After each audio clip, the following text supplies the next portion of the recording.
Hello, hello, hello. Welcome, family. How are you all doing today? This is Neil with Portal to Ascension. Hope you are having a beautiful Sunday, and we have an amazing event in store for you all. So, just waiting for more people to join. We have quite a few people signed up. So, come on in the room, and we're going to get started very soon. Welcome to the year of the snake webinar. And I'm going to go ahead and just immediately bring on my co-host and co-producer for this one today so we can get the energy riled up. Really excited for this gift to humanity as we enter this new year together. So hello, Nan, welcome. Hi, how's everybody? It's so exciting. Such a difference in the energy just this week, isn't there? Yeah, yeah, I feel it. And you were just speaking to me a few moments ago about how it was slow in January and now things are picking up. And it's true, that's like that for me as well. And I intentionally took January a little slow to ease into the new year, you know? And honestly, like in the last few days, I've been the busiest that I've ever been. And it's almost like a rush of inspiration has come to me. How's it been for you? Exactly. Yes, exactly. It was like one of my clients described it as being a rocket ship that was strapped to the earth. That was like, I'm ready, I'm ready, I'm ready, I'm ready. So, and January is often that way energetically. So, but to move from Hmm. dragon, which was lifting us up, such a powerful energy, such this masculine energy, positive, Yeah. let's build stuff, let's do it. And then, woo, to come down and then to feel that release. To me, it was like a release. It was like I Mm. was inside of the big wet blanket, right, that we're shedding. And it was just like pushing against it. And suddenly, boom, you know, Yeah. everything started to shift and move. And yeah, exactly like you said. So, Yeah, I love it. And it's interesting that, well, obviously the dragon always comes before the snake, right? Because every 12 years it cycles through. But the two energies of the serpent back to back. And last year was the wood dragon, if I'm correct, right? yep, Which Greenwood. is the Hmm. masculine energy, Yeah, correct? it was yang And and growth. Hmm. this is the yin energy of the snake, which is the female energy, Yeah, right? the same element. So we're still in the wood element, and wood is about growth. Mm, All right. So okay. building things. And greenwood is new building, new growth. Yeah. So Yes. we're perfectly primed. It's like the sacred masculine comes in and builds the year, right? Let's get rid of this, let's do that, come over Yeah. here, feel safe, get your ideas. And now we can slide into that true, deeper Kundalini creative energy, that sacred Mm. feminine, because this is super deep feminine stuff, energy, the snake. Yeah, because we also have the fire of the dragon, which is the fierce energy, and then we have the smoothness and the Kundalini awakening of the serpent. And it's interesting to me as well. I love all these different things that validate and confirm the experience, because in the last 2 years, I've been on a deep dive of just understanding reptilian energy, the connection to Orion, and more than ever, I've been doing this for a while, but I never knew. Only intentionally about a year and a half ago I realized part of my mission is to reconcile the sacred dance between the dark and the light, right? And so I feel like this masculine feminine polarities eventually became dark and light polarities, which eventually became personified as evil and good, you know, as we became more and more dense. So this marriage of the two energies of these years, I feel, is coming to a sense of oneness within Yeah. this experience and us reconciling with the darkness because the and you're going to share this as well that in the serpent energy has to do a lot more than just the shadow world, right? The wisdom, Oh science, yeah. all this stuff, but us Yeah. also coming up to the surface is so much of the unseen world, and so much of the unseen world isn't all dark. It's just unseen. It's just hidden. Well, what happens with the dark when you turn a light switch? It doesn't exist anymore. Hmm. It's just that idea. So it's two sides of the same thing. We're talking about divine laws of the universe, right? Hermetic laws. And everything has gender. Every single thing in form has to have polarity, has to have duality. Yeah. We have to have yin and yang, or you wouldn't fall through the floor. There would be no floor to sit on, right? So we want to be here. We want to be touching and tasting and enjoying and creating as divine beings in bodies. So that idea of reconciling masculine feminine, but way beyond gender, right, way beyond our cultural collective, our abuse, our imbalance, this is going to the deepest core of our being because we're the creators. and everything's created and we've been separated. So to me, the dark is more like a separation in our minds, that we aren't connected to the light. And the beauty of the dragon and of course the serpent, especially the sacred serpent, is its Yeah. ability for transformation, right? To shed its Right. Right. full identity, to shed its skin. But unlike like a newborn that's weak and helpless and hairless, it sheds an old identity, an old skin, and slides out perfectly formed already with all of its magnificent patterns and colors and new rattles, which and all that. And that's who we are. We're ready. We're Yeah. underneath that, ready to slide out. Right. Wow, the symbolism is incredible, huh? It is, yeah. I Also, love it. today is Imbolc. So I wanted to say happy Imbolc to anyone. This is the Okay. exact moment between the solstice and the equinox. And so there's the cross quarters of the equinoxes and the solstices. And then in between those, there's different celebrations. And what's nice about today is it's kind of that under the surface, first stirrings of spring, if you're in the north, right? And it's that's very relevant for this, right? That stirrings in our own sacral. Plus, it is the goddess Bridget or Brigid, who is, that very classically connected to the snakes in Right. Ireland and the Celtic snakes. So we've got that energy coming in today too. Yes, and today we're also representing the Nagas from ancient India, and Medusa. Got the And Medusa Medusa. energy coming through, right? I love her. Um, She's just she's such a hero. She's she's such a misunderstood. so misunderstood. Unbelievable. Yeah. Yeah. Yeah. Yeah. So we get to shed. And what does that mean? So like the bigger picture is transformation, not like forgetting who you are, but to me it's spiritual maturity, right? Right. Coming out of playing victim, playing trauma, listen to everybody else's story. The snake is very connected to the earth, right? Yeah. Sliding on the Oh earth. If you yeah. think about your heart chakra, your solar plexus, your sacral are like that with the earth. You can feel everything going on in there. There's a communication happening. But snakes also go through water and up trees, right? So there's this element, this bigger element.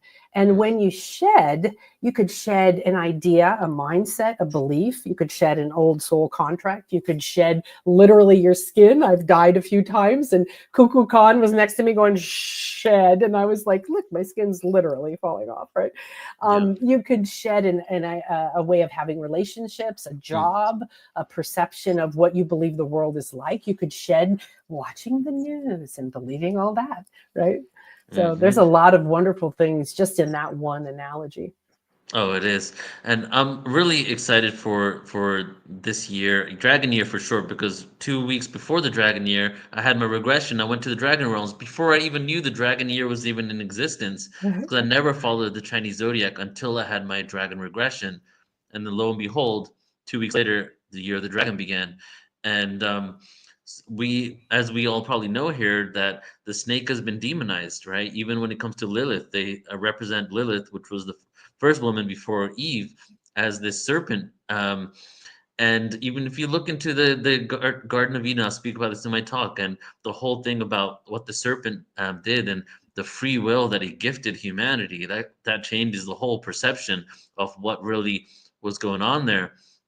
But there seems that there was a collective trauma that happened with the serpent energy, and not only did we push this aside, whether this serpent part of ourselves, with the reptilian part of ourselves, the primal part of ourselves, but maybe there was actual beings involved that were serpentine in energy as well.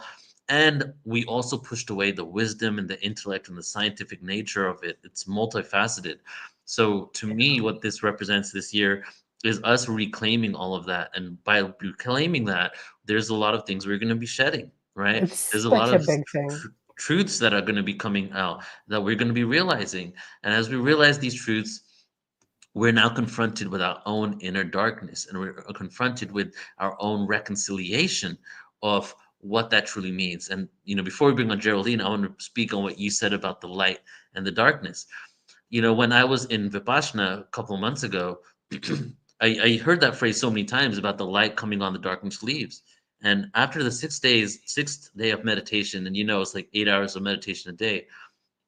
In that moment, I closed my eyes and I'm being equanimous. So I'm not trying to envision anything. It's just like all of a sudden I see someone coming into a room of darkness in my mind's eye, flip on the light, and then I saw darkness as a little apparition of a dark child in that was just black in the corner, cowering from the light.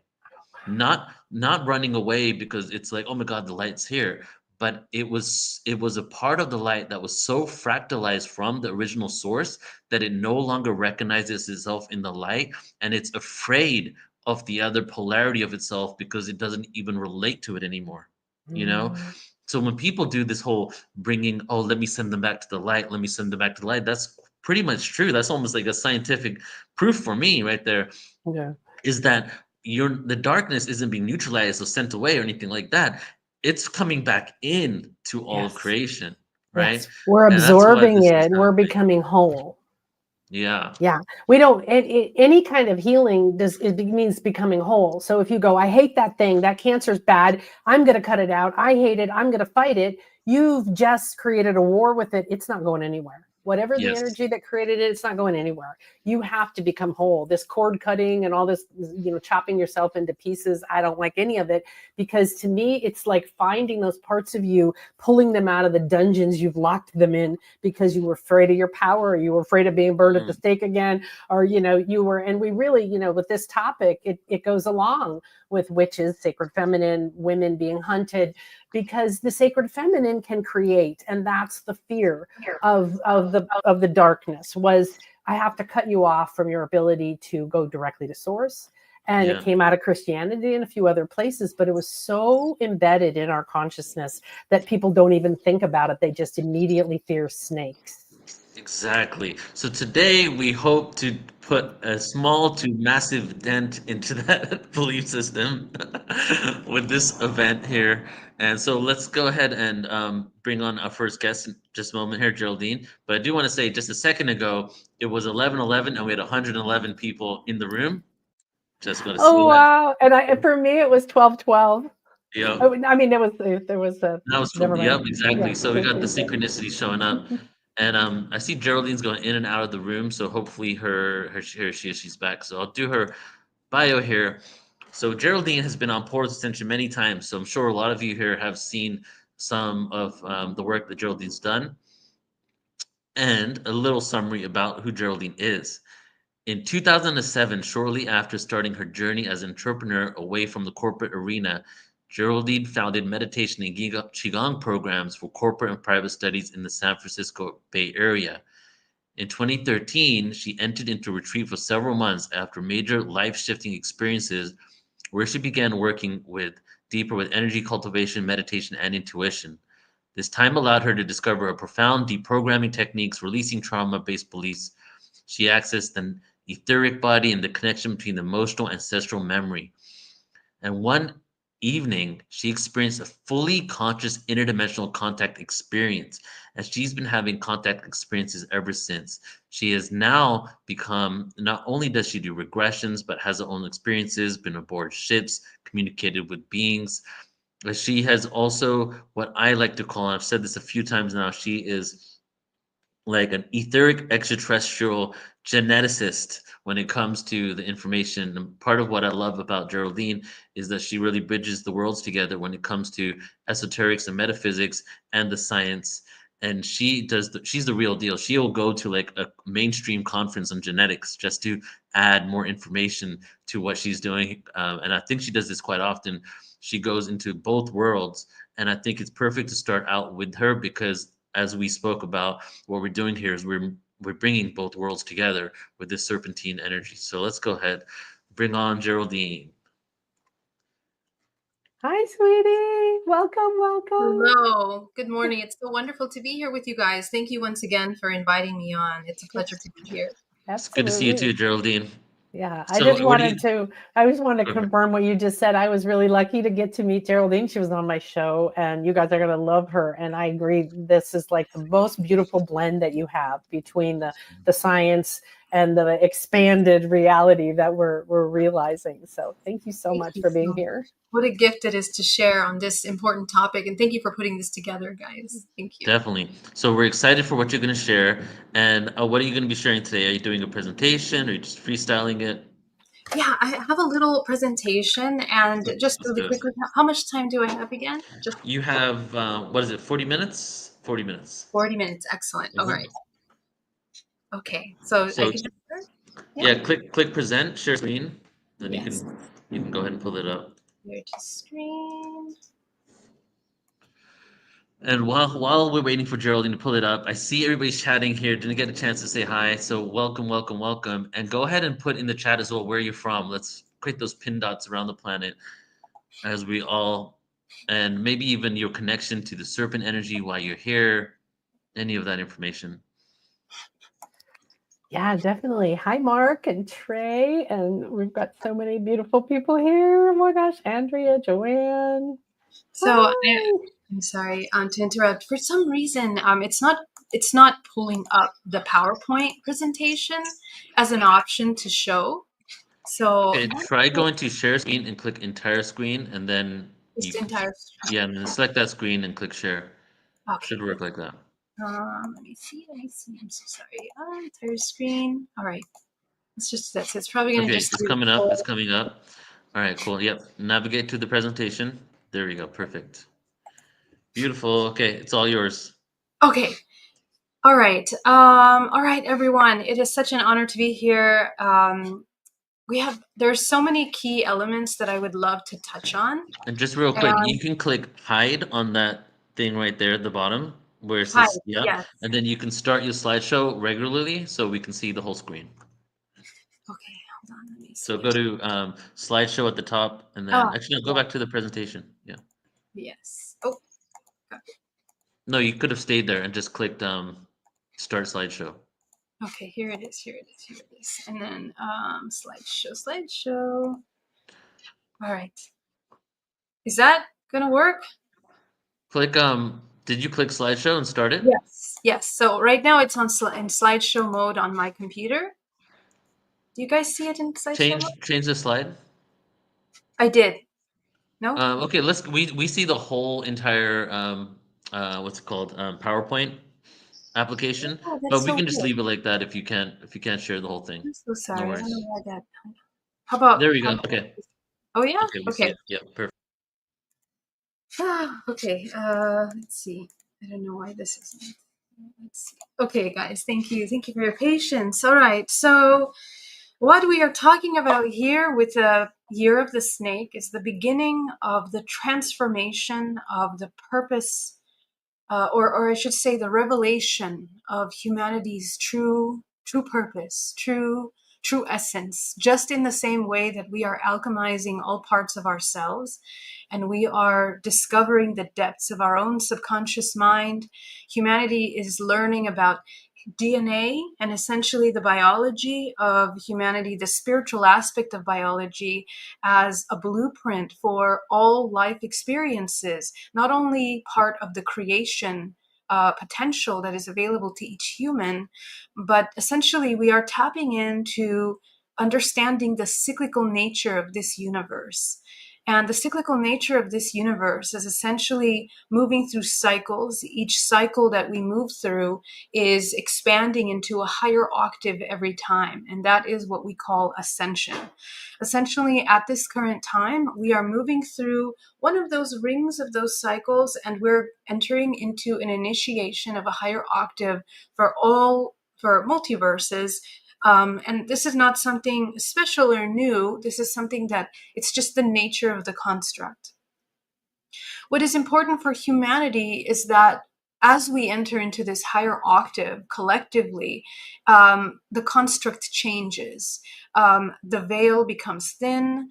Our access to the divine becomes not only imperative, but it becomes, it is revealing to itself the true nature of humanity, which is essentially divine beings that are fractals of infinite potential.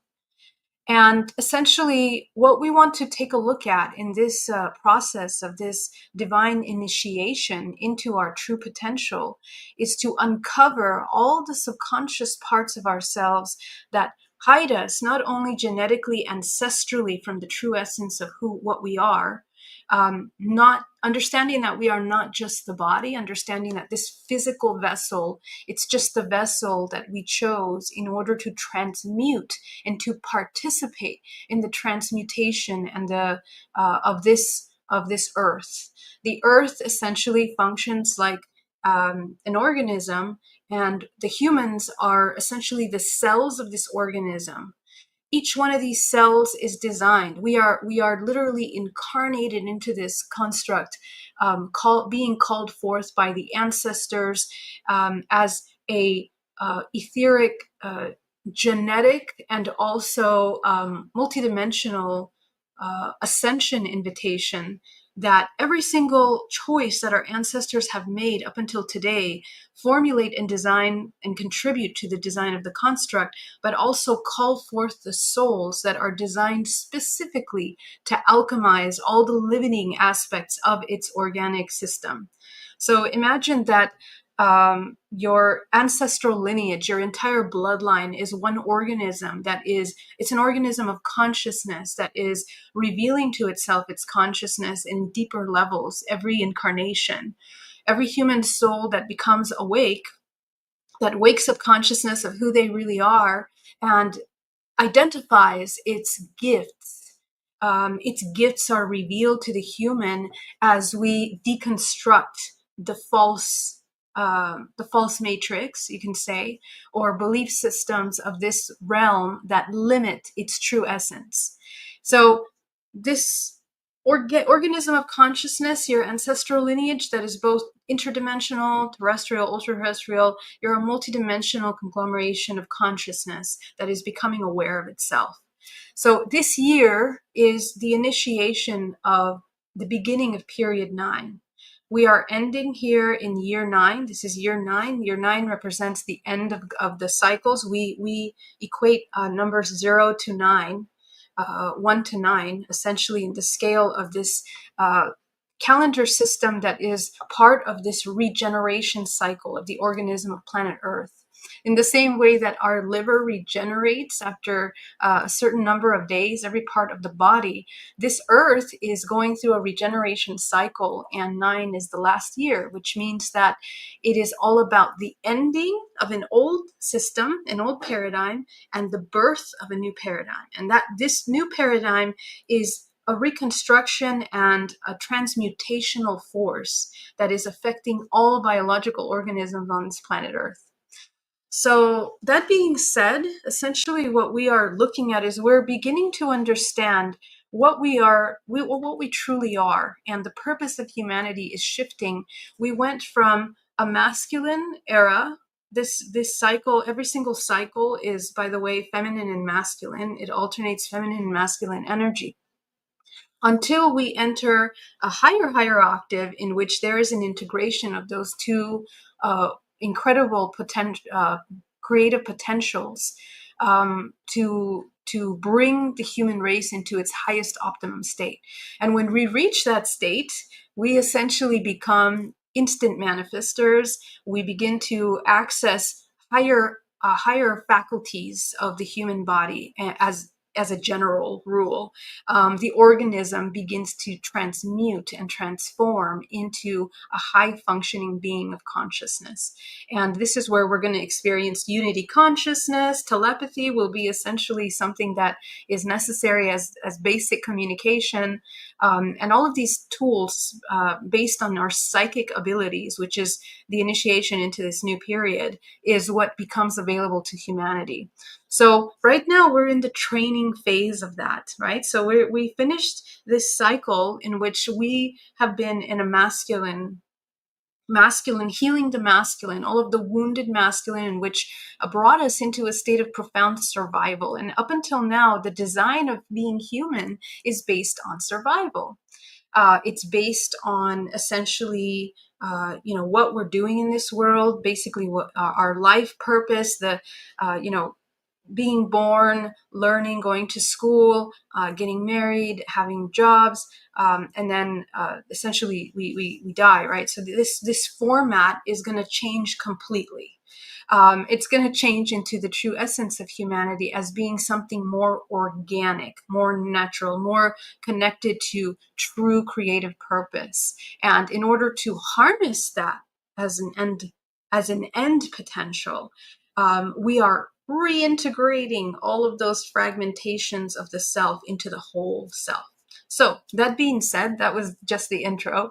What do we need to focus this year is essentially these key questions that are going to help us understand how to alchemize all of these little moving parts for us to reintegrate ourselves into this higher octave of existence. The question is, what do you need to transform? So questions you want to be asking yourself at this time are, what do you need in order to be in better harmony with yourself? And harmony is going to be a new, very important word entering into this new era, because when we talk about harmony, harmony is actually one of the highest octaves of existence, because it is the entryway into unity consciousness. When we are out of harmony in our bodies and with ourselves, our mind, body, and soul, the lower, the middle, and the upper dantian, which are the cultivation energy centers of the body, they are what connect the emotional body, the etheric body, your physical body, and they process all of your infinite potential through the physical body. So anytime that we have limiting belief systems, it blocks the flow of life force through this organism. And so over the past couple of years, especially last year, the year of the dragon, was designed to uproot all of those suppressed aspects of yourself that are still in the shadow in order for it to be healed. It had to come forward, experiences in life, transformational experiences, openings of our abilities in order for us to really understand the overview of what is lying in the subconscious mind that has to be addressed. Because in these years, as we enter, and it's going to get stronger into the period 9, into the fullness of period 9, because we are entering into a higher octave, the density of our consciousness, which is our thoughts, our emotions, we need to learn how to master that. We need to learn how to be deeply, deeply, intimately connected to that in order to understand how to harness and embody the divine in an immediate and constant state, essentially. So the key for that in our physical bodies is to learn how to regulate our emotions, which is really important for understanding your creative power. All your creative power comes from your emotional organism. So wherever your emotions are, and it's not just the happy face on the outside, it's the deep subconscious emotions that drive our intentions, our impulses, our reactions. Those are the depths of the shadow aspect of the self that is suppressed. So becoming aware of the programs and stored pain in the body, suppressed anger, suppressed fear, all of these things are coming to the surface, not just for you, but for the collective, for humanity. Understand that humanity is a reflection of you. You are a reflection of it. And so in the same way that we are reunifying our fractals of ourselves through those fragmentations of our life, through traumas, through painful situations, through fears, insecurities, doubts, all of those things are healing in the self in the same way that we're healing energetically. Imagine emotions as creative energy in this planet Earth and with relation to other planetary systems. So we are uncovering archetypal aspects of ourselves that need to become whole again. Okay. So how can we embody the most strategic use of our gifts in order to expand? Essentially, our gifts become available to us as we do the healing, because every single organism, every human, every one of you that is incarnated in this timeline, as you heal your wounds, you are designed, remember, to heal those wounds. As you heal those wounds, you are cultivating a sacred geometry in your body, a harmonic geometric structure that is a vibrational frequency signature. And that vibrational frequency signature of your multidimensional body is adjusting, the function of life force through your body, your organs, your life force, how you create, how you manifest, how you speak. So the integration of these parts essentially begin to activate your higher faculties, which are your intuition, your ability to speak telepathically, your ability to remote view, your ability to connect in coherence with the whole. This is extremely important, and it's a direct product of harmony, internal harmony and harmony with the external world.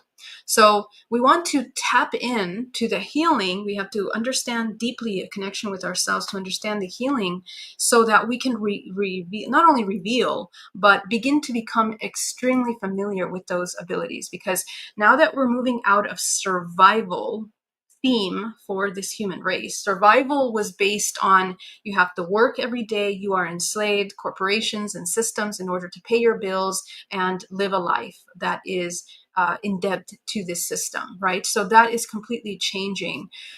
Essentially, the human has to now become self-regenerating organism that meets its own needs, that becomes sovereign, and essentially we are pulled away from having to necessarily survive in jobs that don't feed and fulfill the soul.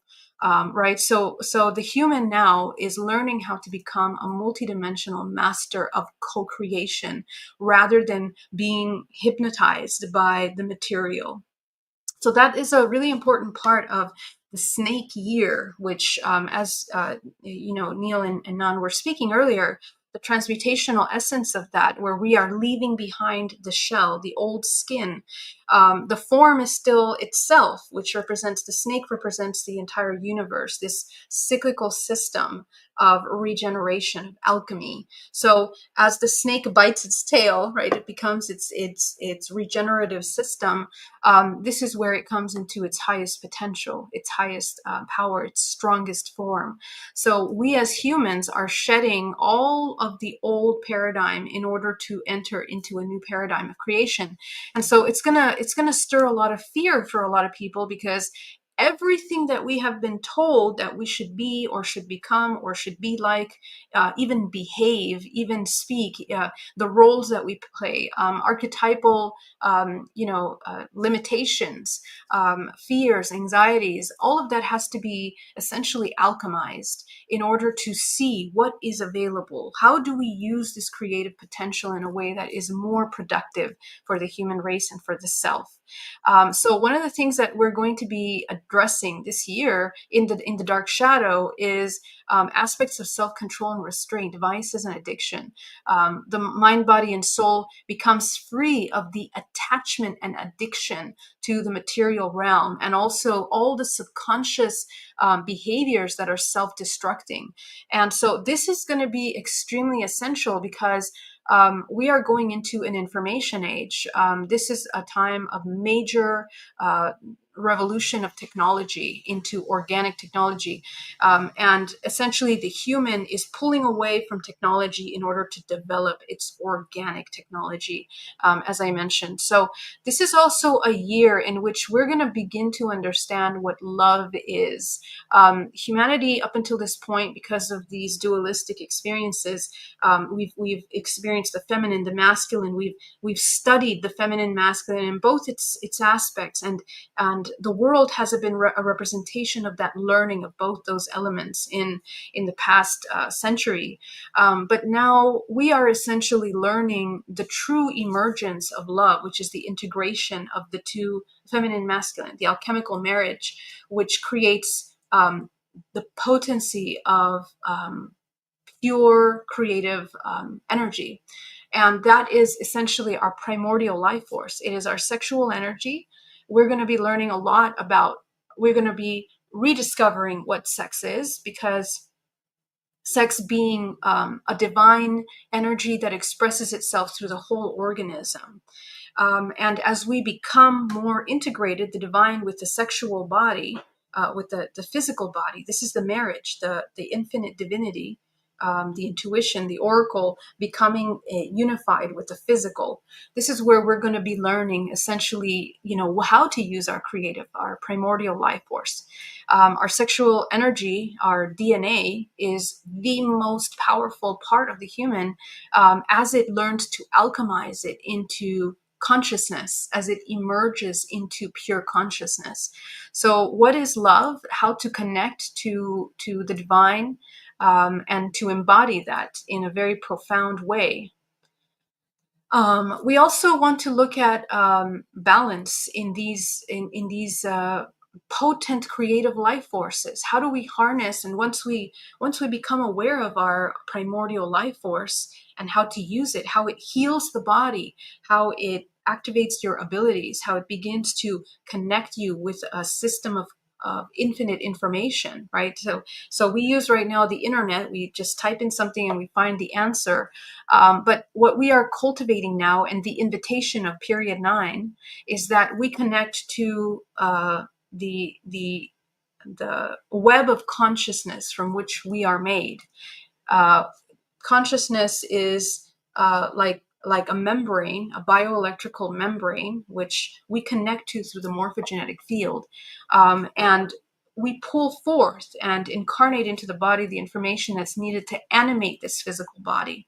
So as we clean up the limitations of our ancestral blockages, fears, anxieties, the human reveals itself as this marriage of matter and non-physical, and the human begins to understand that we are more non-physical than the physical. So we heal the fear of detachment of the physical. We are learning to transcend the fear of death, and that is one of the interesting examples of the snake.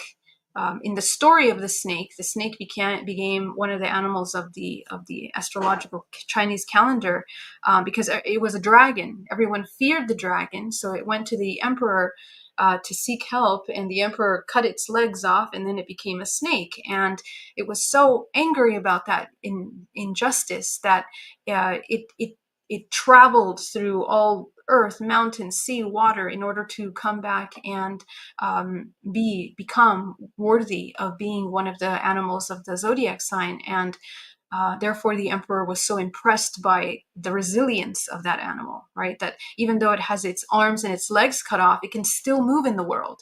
So the story essentially is telling us that everything that we think are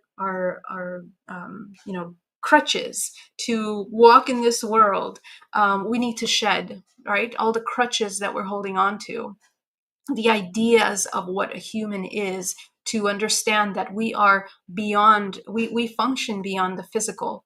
And essentially the result of that healing, the result of the integration of the healing of ourselves as this emerging consciousness, is that we become whole. We unify ourselves with the planet Earth in such a profound way, in that the healing that we do with our ancestral lineage and limiting beliefs is healing the earth, because the way that we function is that our DNA, through our ancestral lineage, connects us to the grid of the earth, to the points of the planet Earth. We are deeply connected. Every organ, every vessel in the body is a fractal of the planet Earth. So we move and we heal and we alchemize these parts of ourselves as we become aware. The more we become aware, connected to our organs, we do meditations to bring joy and happiness into the organs, for example, like literally, make your liver smile right now. That immediate reconnection is awakening consciousness of yourself, and that the ability to master your physical body in that way and be in charge of your own regenerative cycles is now in harmony with nature, because that's how nature functions. Nature moves with the flow, the ebb and flow of regeneration of life and death on this planet Earth, and it never is eliminated. It just goes through the process of drying up, going back into the earth, and then growing again, sprouting into a new plant or a new seed. So we in this period 9 have to become very familiar with that process, because that is exactly what the human is going through. That transmutational power of allowing ourselves to go process through the cycles of death, releasing what is no longer going to aid our unity of ourselves. And this opens ourselves up into a connection to essentially the universe, our multidimensionality. So people are going to have extreme abilities to access into our interdimensional abilities. We are learning how to access our starseed lineages, because as a result of this multidimensional revealing of what we are is the holographic system. Your DNA is holographic. 2% of that creates everything to create your physical body, all the functions of your complex body, which you still don't even know. We still don't know as humans how it functions. So the more we learn and connect with the body, the more we learn the entire universe, actually, because we understand the intricacies of creation in this divine design to the morphogenetic field of the body that is mirroring advanced systems of function of this universe. It's designed to mirror the movements of the cosmos and vice versa. We are affected by planetary movements. We are affected by the information that becomes available. So we are understanding what our true power is, and essentially humanity is designed for creation. That's something that we are not very comfortable with, because over the last centuries we have been told to disable our sensitivities, to disable our creative power, to focus on consumerism and the material. So that is what is completely changing. And so the invitation is that we learn that as we come into this higher alignment, we harness that creative power.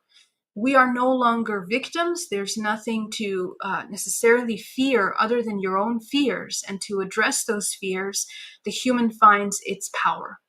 So with AI taking mainstream this year, essentially humanity is being forced to move away from these mindless jobs that we have been adopting for survival, to pay our bills, into the human having to look at itself really through its transparency of all itself, in order to question, well, what am I? What is my power? What is my purpose here? So the purpose reveals itself through healing ancestral limitations, in which it is such a like all of those lessons that you're healing from your ancestry is activating higher octave information of your body. So your intuition capabilities are unique to you based on what you're healing. The illnesses in your bloodline that have limited organs and affected systems of your body, your immune system, your regenerative system, your intuition, your creativity, all of those things organically, biologically, multidimensionally are healing now. And essentially you have to heal it. So it's not just going to happen. You have to do that work. But it will essentially coming into a maturity. We are essentially maturing into our most creative essence. So with AI coming into forefront, humanity will have to develop its own organic technology. And essentially what I see in the future is that we are pulling away from cities. There will be several changes in the world. There will be major disclosure, which will begin to deconstruct the old paradigm of our world, educational systems, systems of work, of finance, of medicine, the pharmaceutical industries, the food industries will have to revisit their formulas of creation with the world. And that's exactly what is happening right now. And so we need to learn to discern, now that all of this is deconstructing, what is actually right? What is in harmony? How does it look like to live in harmony? How does our life have to change in order to embody that level of connectedness and, reconnection to nature? So there will be many little micro wars in the next few years on several topics of the sciences. And the purpose of that is that science and spirituality is going to be merging into one. And essentially, as we merge these two systems, this is where humanity begins to understand its true essence, because right now there's a lot of compartmentalization of those things, and that blinds us. Compartmentalization always blinds us from the whole truth. So after we experience massive disclosure events, which will essentially disclose Earth technology, military technology from different countries, then we are going to kind of have to rewrite sciences and history books. There will also be a lot of revelations, essentially, of let me actually close this. There will be a lot of revelations, essentially, of a history of humanity. It's going to be essentially rewritten, because what we know as history has been extremely edited and curated to follow a very specific narrative.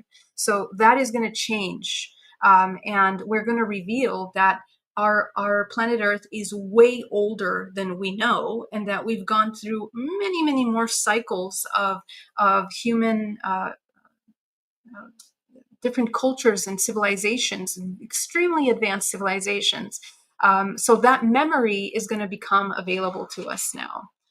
Let me stop sharing here, because I'm just going to speak. Or yeah, that's fine. Essentially, the memory is activated. So when we activate DNA, when we enter into a higher octave, essentially what that means is that our DNA is being activated, because your DNA is the blueprint. It is a holographic system that connects you to the greater web of consciousness. So every higher octave that we enter, every part of your body is changing. The cells of your body are moving at a faster rate. The cells of this entire organism, the cells of the planet Earth, are moving into a higher octave function. So the faster we move collectively, the faster your body needs to learn how to process primordial life force. So we have to clean up. That's how you enter into a higher vibrational frequency. So no more stagnant emotions, no more emotional blockages in the body, no more limiting beliefs. Really focus this time on clearing that out in order to cultivate the 0 point. The 0 point is the point in which we are neutral observers. Neutral observers. You're not repeating a storyline of trauma from the past over and over again. You let go of the identities and attachments to anything, because, as you know, we need to become this regenerative system of creation. So you cannot create if you constantly have very defined ideas of your limitations or your potential, because trust me, the human doesn't understand how infinite they are. They don't understand that unless they connect with the divine, unless they begin to connect with the Akashic records, through their 7th and 8th chakra, as a daily practice, anchoring that divinity into the physical body. We are not aware of that potential infinite creation ability that is available to us. So we need to cultivate that divine connection as much as possible, because through this Akashic records, we begin to activate the memory. And that's a bioelectrical system. Your emotions are bioelectrical, and the memory of your morphogenetic field is bioelectrical. So as we align to a higher octave and you begin to oscillate at a higher vibrational frequency, the memories of your past lives become available, and the history of this earth is revealed. And it's extremely necessary for the history of this world to be written, or not even rewritten, but revealed, simply revealed, because it will completely deconstruct the financial system and all of the processes of that. Governmental structures will have to change, absolutely have to change. And we will begin to understand that we are we are an interstellar, you can say, or intergalactic human race. And that information is necessary for humanity as the veil thins and we begin to interact with other civilizations. that are here existing on Earth, first of all. And of course, the Earth, just like your physical body, is a portal in dream state to your interdimensional abilities. The Earth is also a portal. So we become aware of how the sun in relationship to your DNA and the planet Earth is functioning. So solar flares were necessary this last year, and they always become stronger as we end a period, because it is the activation of your DNA. So the revealing of those hidden aspects of ourselves essentially help the humanity come into higher functioning of massive amounts of information. And that's something that we need to learn. So as we become more multidimensional, more information becomes available to you. So having the 0 point allows you to move through massive amounts of information without getting overwhelmed, because we're not attaching to any one narrative, one identity. And as many of you are already lucid dreaming and having a lot of active dream states, activating and strengthening the neural pathways of your psyche, your multidimensional body, is essential. And the strengthening of that is available to you through alchemy. So this year is going to be really huge on alchemy. What is alchemy? The transmutation of a stone into gold, right? So that's the process that we're going through right now. And period 9, at the end of period 9, we will see a completely different world than we are coming into right now. And things are going to move very, very quickly, essentially. The reconstruction of these systems will forge and push humanity into its higher being, intuitive, right? Your intuition, your ability to manifest becomes faster and faster, until eventually, just like other advanced civilizations like the Pleiadians and other civilizations, we practice instant manifestation. So at this time, we are becoming that. Right now, we're in a very nascent part of that. We are a very young human race as we begin to recover our memory. But the maturing process will be fast, because these things will be revealed pretty quickly. So I don't know how much more time I have, but Neil, just let me know, just interrupt me like whenever it's... You have just like around 2 more minutes. Oh, awesome. Okay, fantastic. Okay, so the next thing that's going to be really important in this year, essentially, is that as these systems begin to deconstruct, right, these educational systems, because books that are talking about history and teaching history in the way that they're being taught no longer are going to work, right? Because it becomes revealed the true history of the human race and the true history of the planet.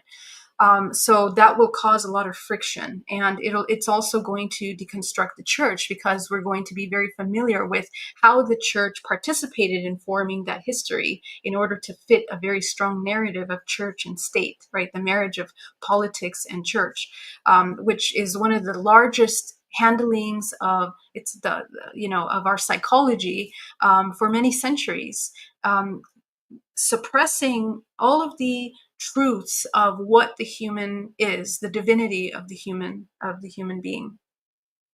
Essentially, the human is such a powerful multidimensional being that we are. Oh, I'm so sorry. The human is such a powerful multidimensional being that we are beginning to learn what it means to be pure creators. And essentially that means that we begin to heal the parts of us that were afraid of creation. So right now, we don't realize that we manifest through our emotions. Every single emotion is a bioelectrical charge that is inputted into the system for creation. So remember that your organism as a whole is creating from your organs, how you're processing emotions through your stomach, through your liver, how you are letting things go in your life, how you are allowing yourself to come into your authenticity, how you allow yourself to be completely vulnerable in your intimate relationships, in your relationships with family, friends, and with your true self. A lot of people are going through a reawakening time phase right now where you are learning to become comfortable with being completely authentic. And that's another element of period 9, and especially the year of the snake, that is going to come forth. Can you feel comfortable in your raw self once your skin sheds, once all those little masks that you were wearing before to protect yourself, to suppress your power? A lot of people are learning to no longer fear their power. And we're not talking about the power of owning material things or having control over anyone else other than yourself. This is a very intimidating power for a lot of humans because essentially we're talking about things that humanity has been told is not true, right? We don't have intuition. There's no such thing as telepathy. And I'm talking about mainstream. Mainstream needs to come online eventually to this information. And that's what's going to be happening in period 9. It's going to become mainstream because what lies ahead is the potential for a humanity that is deeply united with itself, with nature, and with other interstellar systems, working in harmony with them, healing the planet and healing other planetary systems, which we are connected through our DNA. So we, as many of you know, we are seated on this planet. We are essentially made up of bloodlines that are humanoid, reptilian bloodlines, and many other species. We have all of them encoded in our DNA because we are one. Just in the same way that every human on this planet is essentially, we have connections to one another genetically. We are also connected to the other planetary systems. So this is what's being revealed as the church and education systems begin to kind of deconstruct. And the history of the planet Earth is changing in such a way that the story that we are originating in Mesopotamia is going to change. And we're going to open another several million years before that, understanding that we have many points of origination on the planet Earth, not just Egypt or that whole area. We have nests and the wombs of creation in South America, and that will be revealed. We actually have an entire history of humanity that originated in South America, and the DNA mutations that were created from there. Okay, so another really important part of the year of the snake and entering into this period 9 is essentially that we are understanding what our DNA is. And that is where science is going to begin to change. With the studies of the morphogenetic field, and a good reference for the morphogenetic field is to study Michael Levin's work on the morphogenetic field and the connection between how we are bioelectrical. We are bioelectrical systems. And memory in our DNA is triggered through electricity. Okay, so our physical bodies, the more that we cultivate becoming higher conductivity beings, organisms of conductivity, how do you become high conductivity beings? Is that your vortex, because you are a vortex, begins to spin faster. Okay, so the faster that we spin, essentially we begin to process more source. What is source? That infinite consciousness is now embodied, anchored into this physical body. You become aware of yourself as that infinite divine essence. And you begin to utilize that essence as a form of creation and navigation in your everyday life. That kind of merging, that kind of anchoring of that energy is what heals the planet Earth. That kind of transmutational force is creating mutations in the DNA. And when I say mutations in the DNA, I'm not saying that your DNA is going to turn into some completely different system, but essentially we are activating strands of DNA. Strands of DNA are connected to dimensional layers that are available to the human.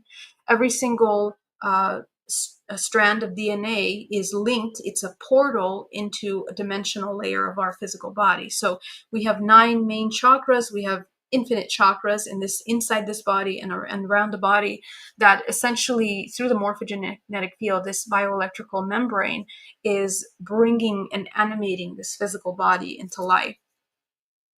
So the animation of that and becoming highly conducive means that we remove all the blockages that block this multidimensional system from its spinning, because you are a vortex into a centripetal system of regeneration. Okay, so anytime the human looks outside of itself for support, power, help, emotional support, whatever need psychologically that the human has, and it externalizes that need, it has the ability and the potential to become entangled in a way that is very depleting of its creative power. So that is what's changing, especially this year. The human, as it learns love is not an emotion. It is an entire shift of how we use our potential energy. It is no longer depleting, and it's not about, a warm hug to another person, although that is affection. We're talking about the embodiment of absolute authenticity and the implementation of truth into our mind, body, and soul, and then acting in that way. That is the initiation that the human is going through.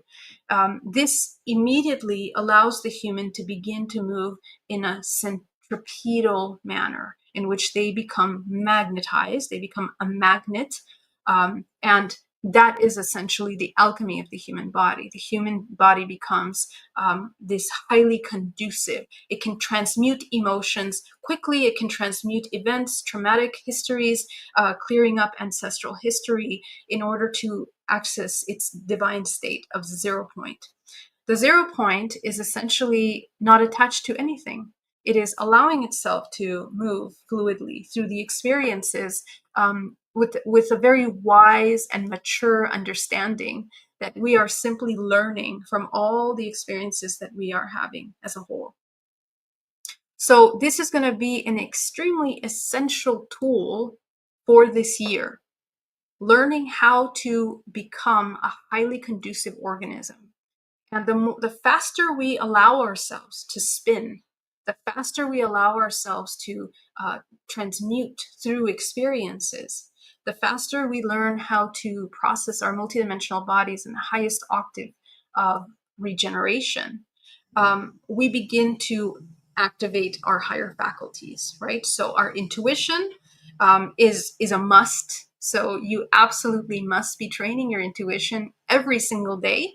A very strong meditative practice to begin to grow gray matter in the brain, because the more gray matter we grow, and gray matter is grown by cultivating the stillness of the 0 point in your physical body.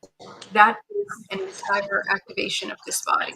Geraldine, So, quick time check. We're over time. Do you want to? That's okay.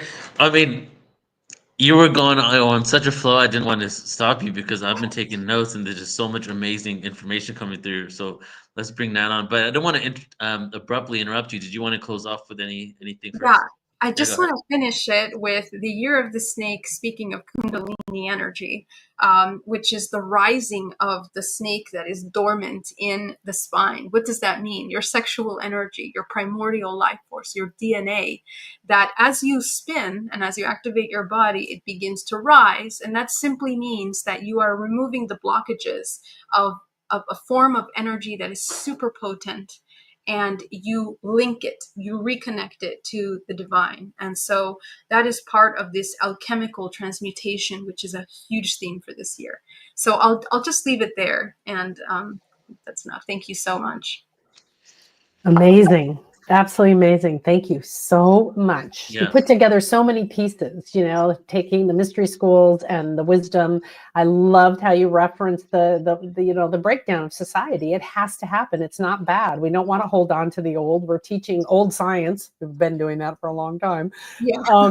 My kids are 28 and they learned it, in grade school. So this transformation is so powerful. And what I love about you sharing this and Neil gathering this is that we all have to understand we're in a spiritual maturity moment, right?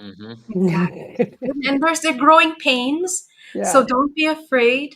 It's hard to detach from the physical and understand that you're infinite, But we're changing a paradigm, and the sooner we do it, the more powerful the human race will become against the little 1% that right now has us thinking that we are disempowered in any way. Yeah. Exactly. Geraldine, you have such an amazing way of pulling things together and encapsulating so much information and awareness. And so much of what you're saying, I know to be real because I've been going through those experiences in the last year to 2 years here. And I definitely resonate with it all. I put some notes in the chat. What I'm going to do is I'm going to take notes from every speaker and then put them in the chat afterwards, just like to put it all together. But history being revealed, South American history and our roots in South America coming on, the direct product of harmony, us tapping into the authentic version and being comfortable with authenticity. You're literally speaking the words I've been telling my friends, right? Exactly. And Exactly. and getting comfortable with authenticity is literally a stepping stone towards the skeletons out of our closet Yeah. so that we don't see them as skeletons anymore, and then we move towards telepathy, right? So it's like full circle there. So Mhm. when when we put on, I just invited you because I just know you can speak on every topic. I had no idea you're gonna be this on point with it all. So thank you Right. so much for showing Oh, up and for doing this, Geraldine. Yeah. Appreciate you very Yeah. much. I also like to just emphasize to everybody, because right now in the Muggle world, it's trauma, trauma, trauma. And it's nice that we're recognizing our trauma, but we don't want to be labeled with it. And this is Mm, transmutation. This is transformation. You see your trauma and then you start to walk through it, because the solution and the problem are always the same, right? Divine laws. So this is an opportunity to transform, not to go deeper into your shadow and get stuck yes. there for 30 years. yeah, Yeah. absolutely. And these energies are really promotive of that, by the way. So if you just allow yourself to sit with that uncomfortable emotion for 1 minute, you'll get through it pretty quickly. It'll feel daunting, but once you do, it'll move quickly. So, I love that. We're not I used to say I want to rewrite my own story, I want to change my story or stop saying the same story. But someone told me last year, it's not rewriting your own story, it's just creating a new chapter, and totally. the first chapter still exists. And without that chapter, if we erase it, we don't have the depth of experience that we learned from it all. And that's what But it is really looking like that. you can transmute what it means. That's Yeah, the power now. We can review the exactly. past, because all Yeah. time exists already and it still Yeah, exists, right? And you can review the past to unhook from the emotions that you thought this trauma did to you and that you were powerless. But yeah, you yeah. don't change what happened. You see it differently, you accept it, and then Ooh, you get the power to transmute it. Yeah. so true. Basically expanding our perception of what happened and incrementally expanding even more. That's how we heal. Yeah. Yeah. Thank you. Geraldine, love you so much. Thank you so Love much you. for being here. Thank you See so you much. soon. Much Okay, love. bye. Whoa, Fantastic. good way to Wow. start it, huh? Oh my gosh. Yeah. Yeah. Okay, so we're gonna get right into our next guest here. And we did go a little over, but it's fine because today is a freestyle day, so we can all go over if we want a little bit. And I'm not doing the full 40 minutes, so Bridget, you're coming on next. Feel free to go a little over if you need to. And so next person coming on here is Bridget Renee Holliday, also one of my really close friends. Oh, I just realized that Geraldine and Bridget are the two people that have regressed me, and we just happen to have them both on here. And part of actually why this event is even like I said yes to Nan because it was Nan's idea to put this on. And I've been so deep into understanding reptilians, darkness, and snake energy in the last couple of years is because of Geraldine and Bridget and the regressions that I received from them. So Bridget Renee Holliday, she's a starseed channel, multidimensional medium, galactic unity ambassador, working with the Council of Light. Her mission includes normalizing the conversation and perceptions around interdimensional, extradimensional, ultradimensional, and extraterrestrial beings. Her soul stream lineages are Palladian, Syrian, Arcturian, Lyran, Andromedan, Lemurian, Aurora, Blue Avian, Orion, and others. She helps us access our lives beyond Earth through quantum hypnotherapy to anchor those frequencies and masteries into this life. She also serves as an ascension contact specialist, mentoring star seeds and all who are awake, ascending to embrace deep relationships with our galactic, cosmic, ethereal connections and clear guidance. Bridget reminds us we're all ascension catalysts who have trained lifetimes. We've trained lifetimes for what we're here on Earth to do and to be. Welcome, Bridget. It's good to see you. I don't think we Oh, can hear you. we can hear you. Yeah, there we go. There we go. Okay, I'm back. Hey. And I've got good audio this time, Neil. Okay, perfect. I'm How you so doing? excited. I'm good. I really feel like this is just this beautiful big burst of bringing us into the new year. And I'm so grateful, Nan, that you suggested this and Neil said, let's do it. And you guys are bringing this in. And I'm really honored to be a part of this as always. You know, Neil, I love you so much. And that's We're what I'm honored to here have you. for, right? Yeah, exactly. Yeah. I And love I'll your just say, cosmos. She looks like you just emerged. You just came from the cosmos down to be with us. So thank you. yeah, That's awesome. Thank you. You guys just missed my little fur baby, like obsessing over getting love. So it might aw. happen again. She doesn't take no for an answer Oh, very that's long. perfect. So if you Thank see It, me it there, feels like the year, the new year is continuing up until now, right? Because we're starting in January and over here, so this is the official one here. Yeah. But you know, when I asked for Bridget to come on, Bridget and I have had many discussions on the polarity between light and dark, and share a lot of similar beliefs. And I guess a lot of people that are my close friends, including Nan, as well, about just looking at the darkness and even the polarity of evil as something other than the other, you know, as just a part of ourselves that we need to bring back into the whole. So I'm not sure what you're going to be sharing today, Bridget, but I do know that your theme has a lot to do with reconciling the polarities and the energies. So excited to see what you're going to be sharing today. That is definitely in this. I just am gonna try to figure out how to present again. I think I have Okay. to go to Present, share Canva, screen. and I always do it backwards, I think, but Yeah, make I'm sure you gonna go to present, share screen, present, share screen. click entire screen. Oh, did I do that? I think hold on, let me try it again. Present. We have to daily shed all we know about tech as AI gives us something new every day. We hit that button. You did it for 3 years, but now it's different, right? I Oh, love it. Bacon and egg gaming. There's an interesting person here. Hi. Love is can you the guys see? That's funny. Yeah, we got it. There it is. Let me get there back we to go. you. Oh, looks good. Okay. Okay, go Okay, you for can it. still see the outside edge, but I think there might be a way It's to. it's still taking Oh, I up the know. full screen for the most part, so we can leave it like that. In the corner? Do you have that Unless you little? unless you can make it full screen. Yeah, Did there that we go. work? Perfect. Okay. Mhm. Yeah. All right, you guys. We are just diving in, right? This is 2025, the year of the snake, right? So let me see if I can figure out how to move forward. Oh, okay, hold on. Well, give me a second. For some reason, it's not letting me go through my slides. Neil, do you know why that would be happening by any chance? No, that should be a Canva issue because we're just seeing your whole screen, you know? Okay, let me. So you clicked entire screen share, right? Yeah, let me. Yeah, so it's Canva. So go ahead and escape and see if you can maybe reset. Let me try And try to. again. Well, now you Sorry just about closed that, you out. guys. So when you Um, share screen, do not click window. Just make sure you do the entire screen. Just okay, that one always works better. entire screen. You guys are going to see all kinds of stuff in a second then. Okay, it's coming up. Okay, Is that yep. better? Go for Can you it. see it? Yeah, we see Oh, it. Yeah, oh. go back there.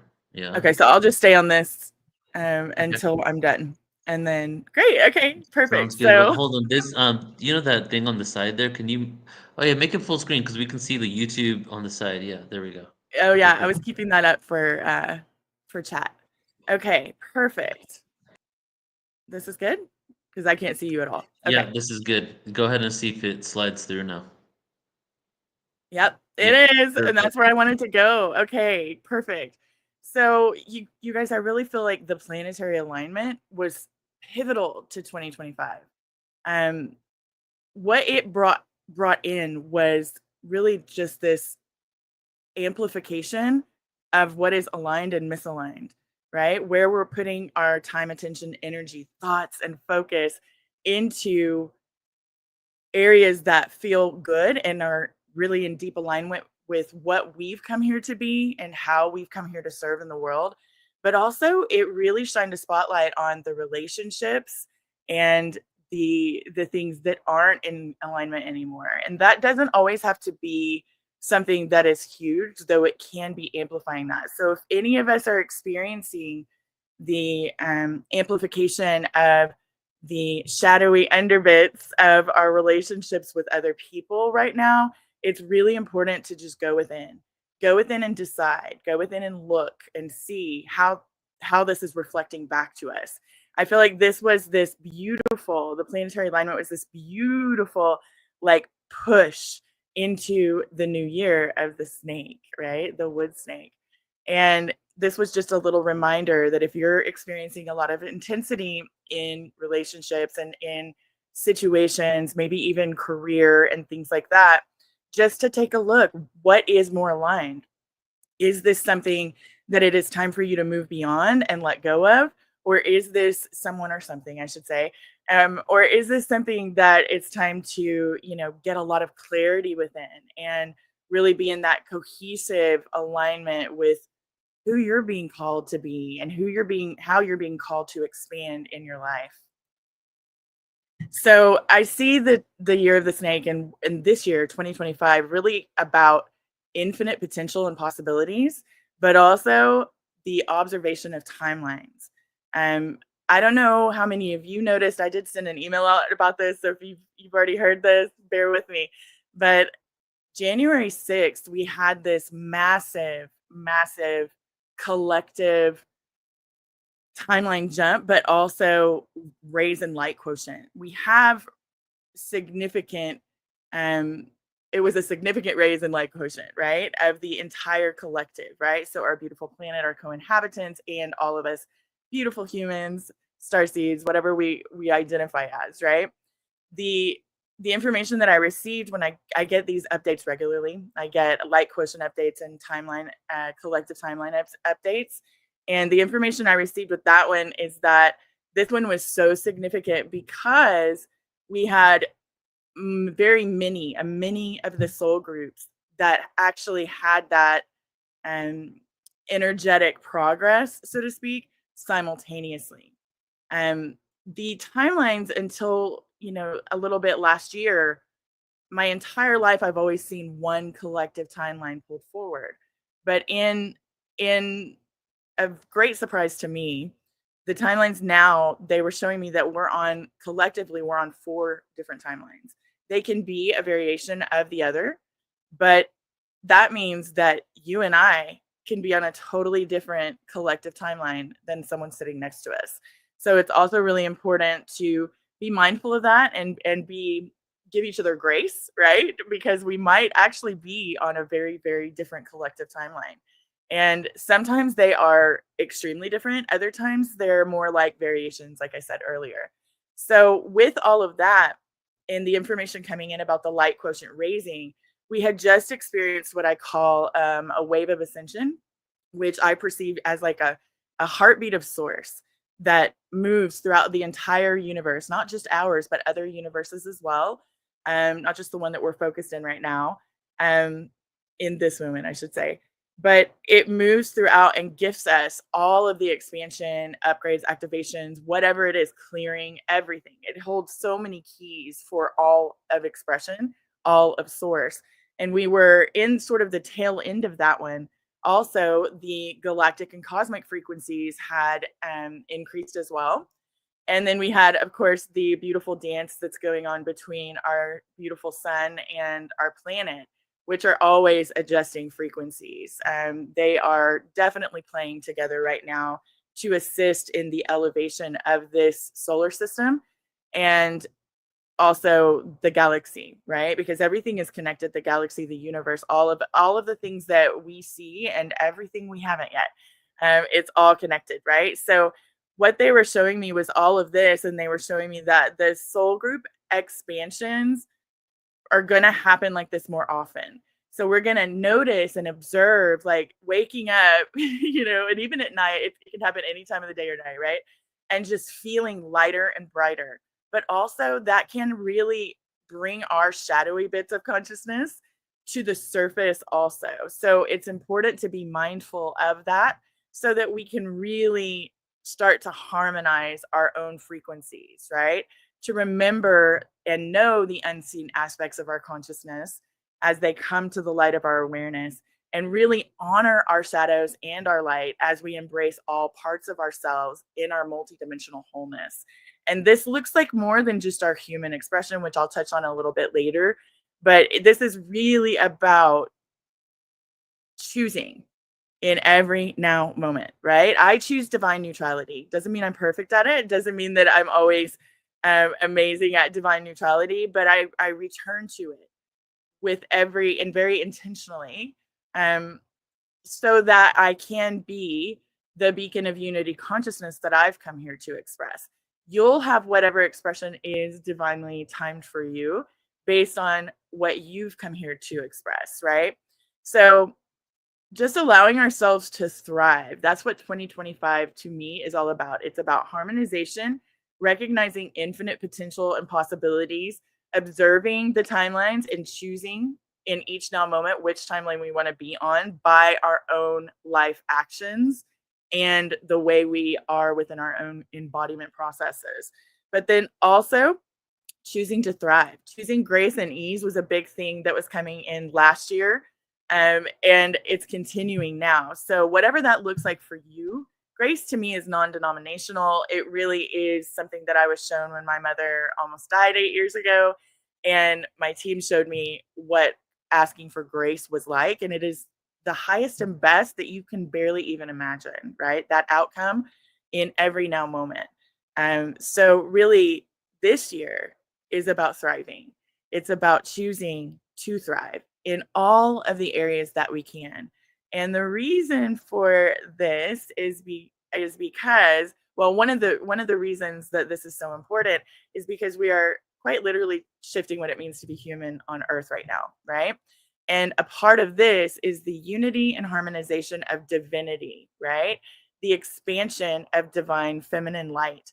And this is not about man, woman, or whatever it is that you identify with as your sexual or person, right? This is about the divine masculine and feminine, which is the very first expression of source in my perspective. I can get that word out. But it's the very first expression of source. Every one of us contains the divine feminine and divine masculine. And now we're allowing the expansion. Everybody talks about the rise of the divine feminine. And I do see that, but I also feel it's really more of the expansion of the divine feminine within each of us, all of us, allowing that expansion so that we can bring in the harmonization within our own expressions of unity consciousness and the remembrance of our divinity. And this, I feel like, is going to be really important. And I feel like it's going to play out all of the old paradigms on such a collective scale. We're going to really see that intensification of where we are out of balance and alignment, both within what we've created as our structures of government and the people who are playing in them. And it's going to become more and more evident. And I feel like a lot of us, especially that are doing this, it's about holding that so strongly within ourselves, that beautiful harmonization, so that it is really just rippling out into all of this collective. And in so doing, that is going to bring that pressure cooker effect up a little bit as we all start to really embody more and more and more of that harmonization. But that has purpose, and just know and trust that we will start to see forward momentum in other people who are also choosing more of the harmony. And again, the pressure cooker effect that we're feeling right now, it really is about bringing everything to the light of our awareness. And if you are feeling a lessening in that pressure cooker effect, it just means that all of the inner work and how you're choosing to embody is really just more in alignment with the new paradigm, as opposed to the old paradigm ways of doing things and being in the world. And it also doesn't mean, I think it's really important to also note that it's important for us to give people grace who are newer on their journey. Maybe they're newer to the awakening process or haven't actually awakened much at all, if at all.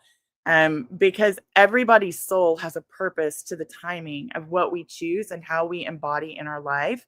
And if we're seeing a ton of shadowy things from someone, rather than go into judgment and rather than go into, that contraction and constriction and even pushing them out, it's even more of an indication to go into compassion and love and a deep understanding, go into that forgiveness that ripples out to them, right? Even if they're on the other side of the world, the more of us that are embodying that true harmonization and unity consciousness, the more everyone on earth starts to really experience that within their reality, because that's how this reality works, right? We are consensus, but we also have that individuality. And that brings me to really, because all of this is talking about it, the Christ consciousness, rainbow humans, right? We're becoming crystalline. A lot of us know this. If you haven't heard about that, there's so many videos out in the world. You can really dive deep into it. But the crystalline diamond rainbow light is something that it's one of the higher light frequencies that we've been accessing on the planet for a little while now. If you're not working with it, I recommend to connect with this light as often as possible, calling it into your systems and using it in meditation and really just breath work and things like that. And by intentionally choosing to embody these frequencies. I see it as a consciousness symphony, right? So a symphony of consciousness. Really, these are the rays of consciousness. It's light of source. It's unconditional love light of source. And when we're actually playing with this and using this in our everyday expression, we'll notice that things become easier. We'll notice that we become brighter.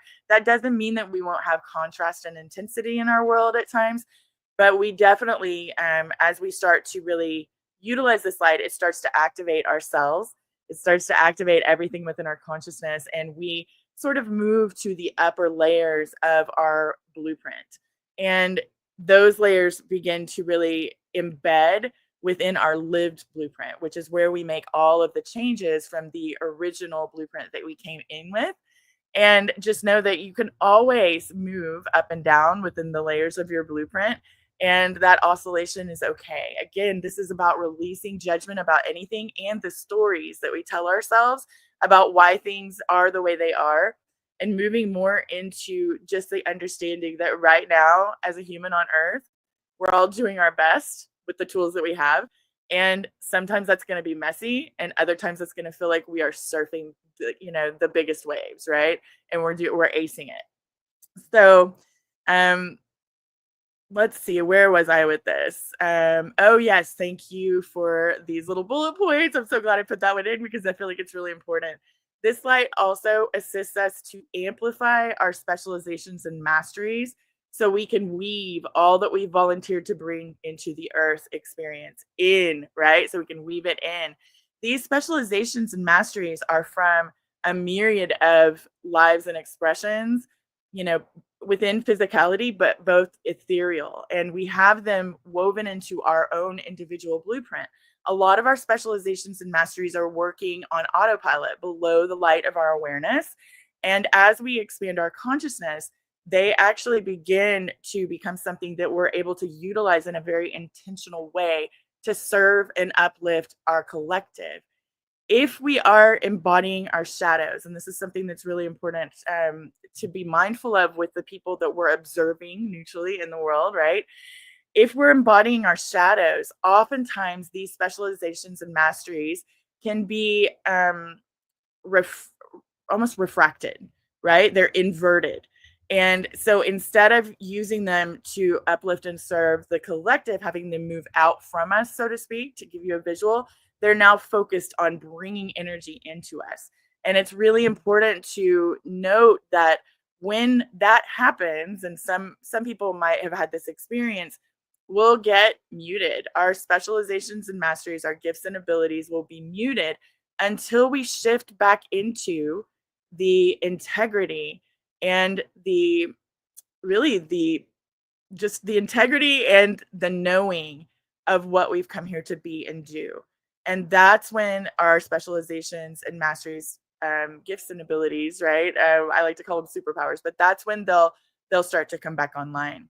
So if we're completely out of balance, rather than freaking out, the idea is to do the inner work, to move ourselves back into a place where we are in full alignment with our high self, our soul, and the purposes of our soul. That's what the specializations and masteries are indications of. It's what the lives and expressions we are living simultaneous to this human life, what we are experts in, but not in a hierarchical kind of way.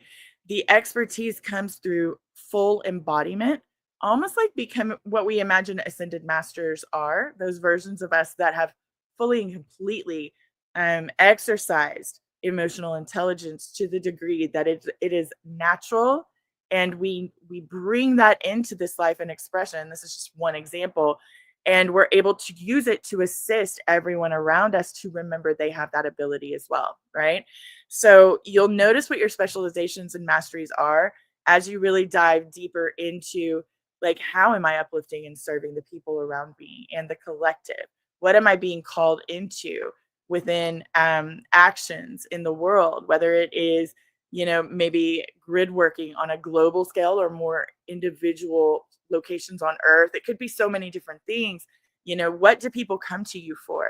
And you are really good at it naturally.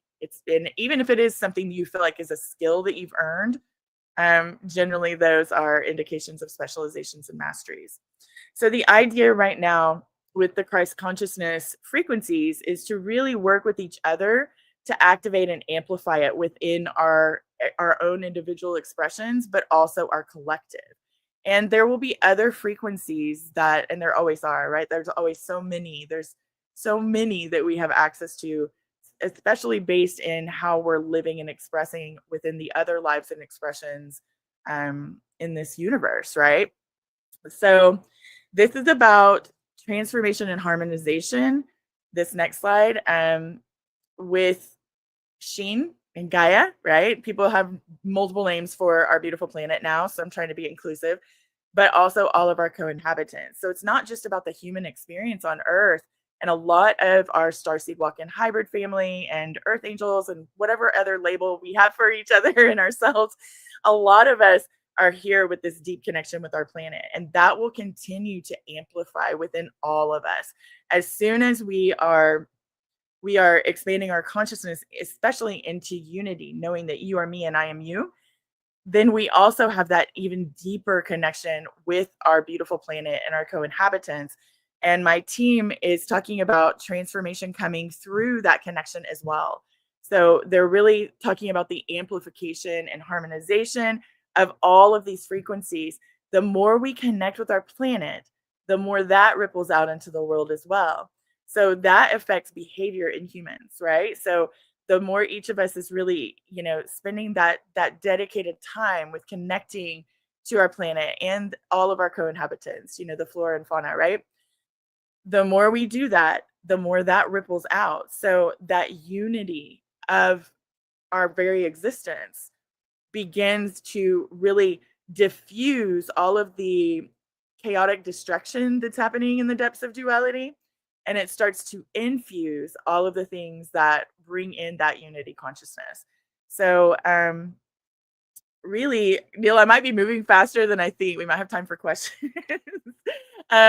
So transformation comes through recognizing, and this is so important, and this is really about what's happening here on Earth, but also everywhere. Transformation comes through recognizing that to harm ourselves is to harm another, and to harm one is to harm all, right? There is no separation. That is an illusion. It's an illusion that's been part of the old paradigm. So many of us are lifting that illusion right now, that it's going to start lifting within the collective.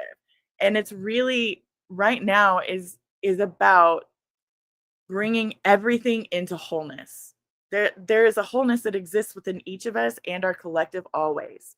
We've already, depending on which perspective we're looking for or looking from, we've already moved through where we are right now. There are versions of us that have already moved through this period of humanity's evolution and consciousness, right? So it's about remembering who we are, both here in this life, like who we've come in to be, how we've come in to embody, how we've come to move in this world so that people are uplifted and supported, but also our planet and our co-inhabitants, right? But it's also about choosing connection, right? How are we connected with everything? Observing that, allowing that to ripple out from us, and choosing to thrive individually in all the areas and ways that we can. And part of thriving is letting go of those illusions that we have been woven so deeply into the human experience. And that does, in this moment, include the financial systems, of course, and other, forms of the way we govern ourselves. All of that's coming to light for a reason. Geraldine just touched on that beautifully. If you guys missed that, feel free to catch the replay and listen to what she shared. I was going to go into more of it, but she just did such an amazing job, as she always does. So it's really about how we thrive as individuals creates that way, shower pathway for others to observe the potential and that they can do it too, right? So they'll do it in their own way. Each of us will do this in our own way, right? And we'll do it from the spectrum of our own perception lenses and how those are shifting and changing and evolving in each now moment. It's time to release judgment about shadows, the shadow consciousness that has been embedded in this universe. That was here it's here for a purpose. Everything is source. And where we judge something as bad or wrong or evil, we add to the separation consciousness that is happening in the world. The battle of light versus dark, that too, a lot of us are being called to move out of. And there's purpose in that. If you're not being called to move out of that, that's fine. That's fine too. It is perfectly okay. But if you are, really lean into that, because what that's doing is diffusing some of the depth of duality as we, in our own inner journey, are moving into the higher densities of consciousness available to us within this life and expression. And that is forging pathways, right? It's also really important as we choose to thrive to note that money is just an energy and frequency that's been assigned a lot of stories, right? It's had generations of stories assigned to it. We can choose to transmute that within our own life and experiences with it.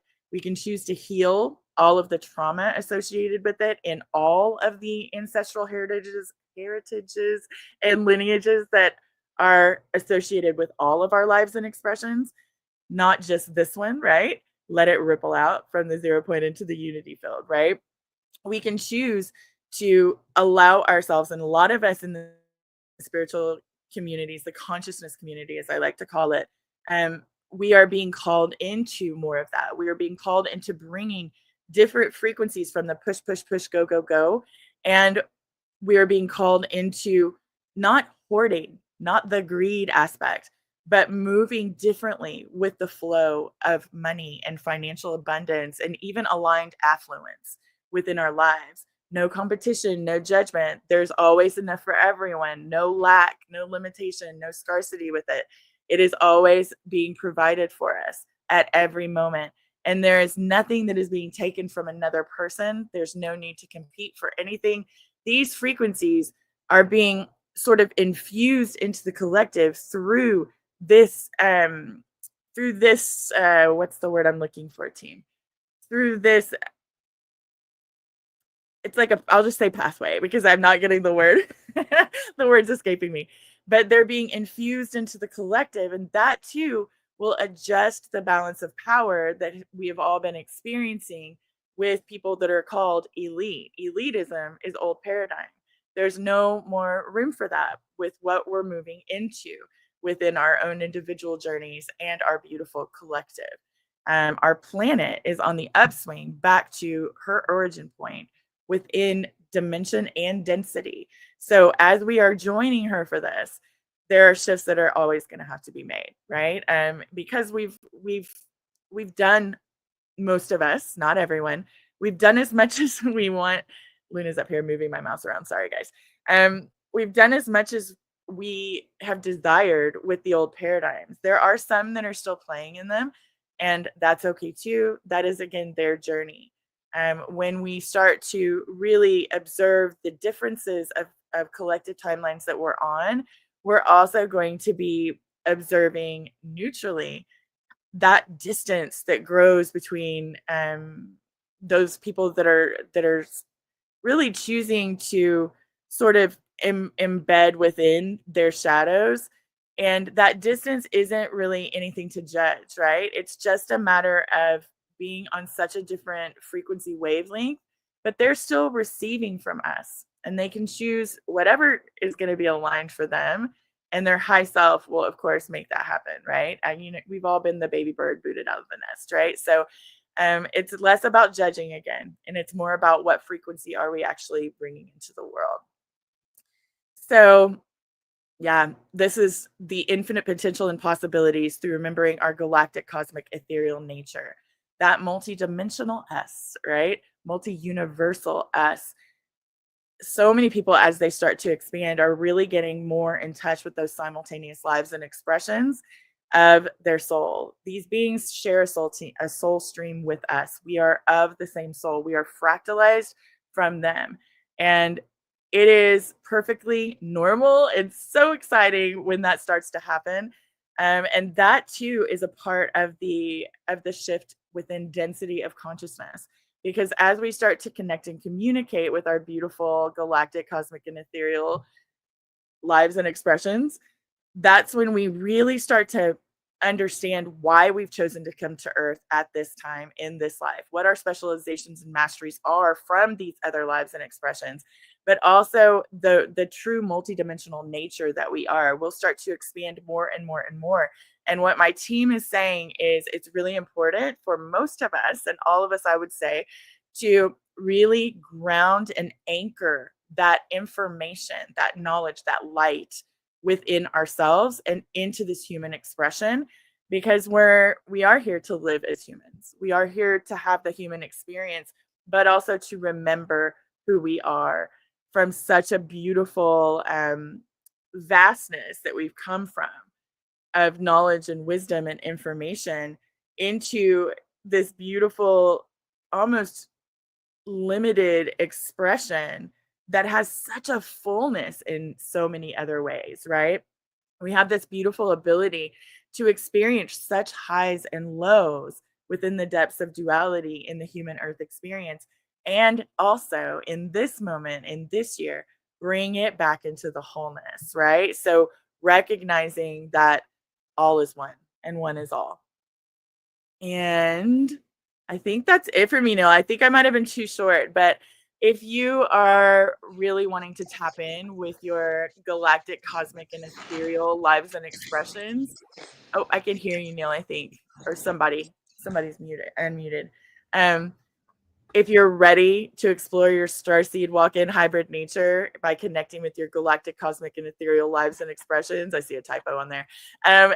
This is a beautiful session that I've just created. It's a very new one, and I'm super excited. We've already been doing a version of this, but this one is really focused on this type of experience. Feel free to reach out on my website and check it out. But also, I'm so honored and grateful to, in any way, hold space for you on this journey and facilitate this sort of hypnotherapy session for you. I also have another hypnotherapy session that was actually initially created for, I think, the first dragon event we did with Neil.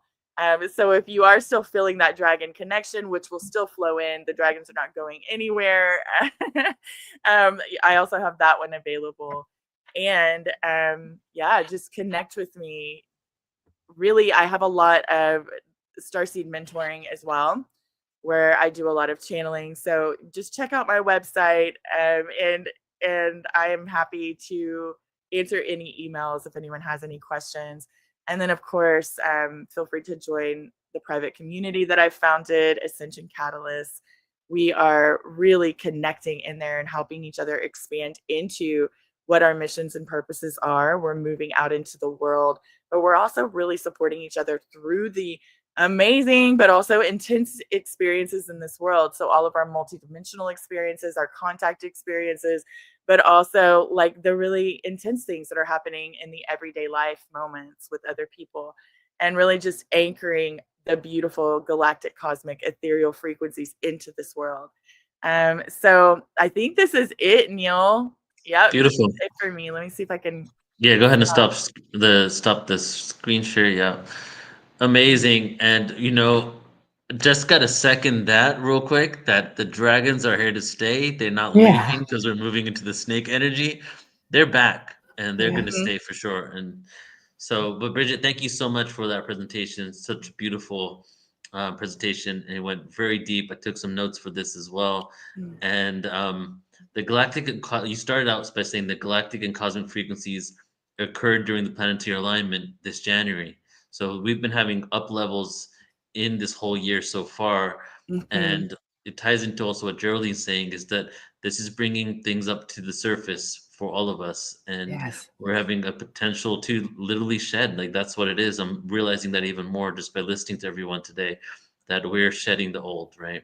Yeah. Making new, We making room. are, and this year is about a continuation of that always, I feel like, but it's also about really stepping into the new and Mm. also enjoying our life, enjoying where we are. We can spend an entire lifetime doing inner work and shadow work and never enjoy life, That's for sure. unless you're like me when I love doing inner work, right? But I'm like, woohoo, more, do it, because I know I'm going to be lighter and brighter after, right? But we could spend a whole life doing Yeah. that and never enjoy life. So Neil has been running around the world doing all of it, like enjoying life, but being focused on portal to ascension and his mission work. And Oh I'm like, man. breathe. Activate the Yeah. planet. Yeah. There's actually a syndrome. I forget what it's called, but they give everybody a syndrome for people that are addicted to self-help. Yeah. Yeah. Yeah. And you're It's the never, you're most never actually, you're always just Integrate. chasing the dragon, pun intended. You're always chasing something, right? And it's never good enough. And it's like, when does it get to the point that you can just live and breathe and not be on overdrive, and nervous system isn't all spazzed out because you're just looking for that. And I feel that's part of this energy too. Part of the collective mission of what we're creating is dropping into a sense of being, dropping into a sense of presence, and just breathing. Enjoying embodiment instead of feeling like you're punished or there's something wrong with Yes. you or you didn't do it right or when will you have what you want, coming Mm. into the moment regardless of the circumstances and getting rid of the addiction to that instant satisfaction. This like, wow, it's unfolding and this is good and it's going to get better and what's Yeah. that, and Yeah. Yeah. being in the flow is such an incredible thing. Someone asked you a question, Bridget, about the qualities of divine music, divine feminine, and how they blend and integrate. And I love that the music is the harmony of all these frequencies we're talking about. Yeah. It's bringing a whole new harmonic, I think, right? I feel like Mhm. it's the music of the spheres, right? That's the 6-dimensional infinite possibility that is within all of us and all of source, right? So music, if we're talking about actual music that's being generated and created, create your music in the hertz that supports humanity and our planet, that's harmonious, right? That's like the first thing. And create from your heart and your soul, which most musicians do, right? A lot of people write about their lives, but most those people who create music in whatever way it is, whether it's through technology or instruments, create from your heart and soul. That's what is rippling out. Your codes are all in that, right? And the divine feminine, divine masculine, I feel like there's no separation between any of this. We talk about things like divine feminine, divine masculine. Really, it's a oneness. It's a Yeah. it's a blended oneness, and the music that comes in with that, the symphony of frequency, because that's what everything is. Like these are foundational things for this expression, but all of them, right? Sixth dimension is all about that sacred geometry that creates all of expression. It's where we create and manifest from.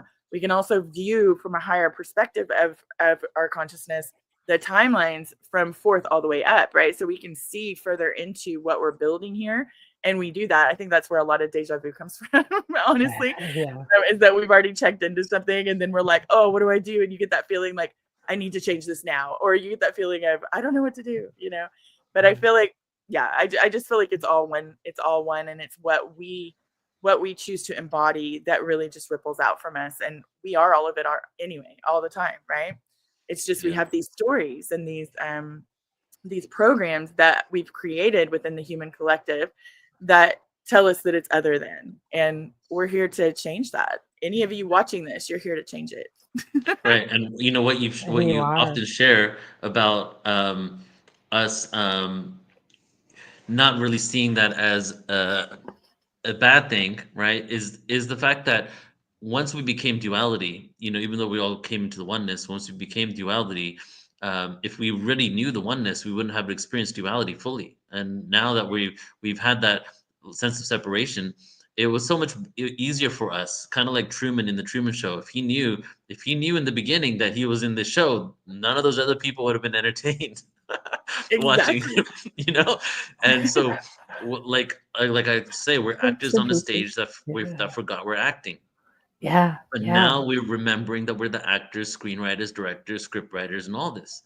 And so it's like, what can we create once we realize we can recode the program, yeah, right? yeah. And that's And ultimately where we're heading. This is the matrix, and we can shift it with our consciousness. And we're yeah, doing it now. There's so many blueprinters, people that remember blueprinting yeah, and are doing it. We're doing Ooh, it from within. I remember creating the universe, right? That was one of the lives and expressions that came in. And I yeah, remember the version of us, because we're not really fractalized in that way, but we do have slight individuation. And a version of us came in at the end after we had already like planned everything, looked at all the gajillions of timelines that were potential, and said, what if we forget that we are source?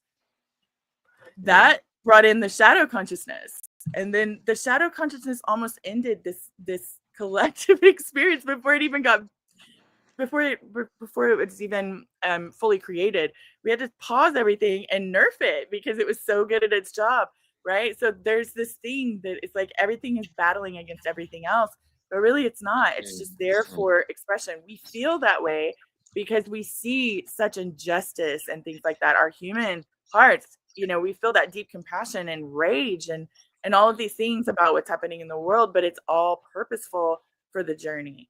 And, you know, Right. even the things that are the most, you know, I mean, things that my human heart can barely even talk about, um, you know, those things too are showing us something, right? There's an evolution that we're being invited into through them. And we can do it in a way that we attach a bunch of stories to it and hold ourselves in limitation through that, or we can go into more of a neutral observation mode, unless of course your high self is calling you into activism, in which case do what you're being drawn into, right? But Mhm. we can go into more of a neutral observation, and that actually diffuses. The minute we go into neutrality, whatever it is that we're observing starts to have Mm. energy pulled away from it. So whether that's a person's action, atrocities that are happening in the world, whatever it is, we're now diffusing those things within the collective consciousness, and the Mhm. people who are actually playing them out within the world. So yeah, hopefully that made sense. yeah.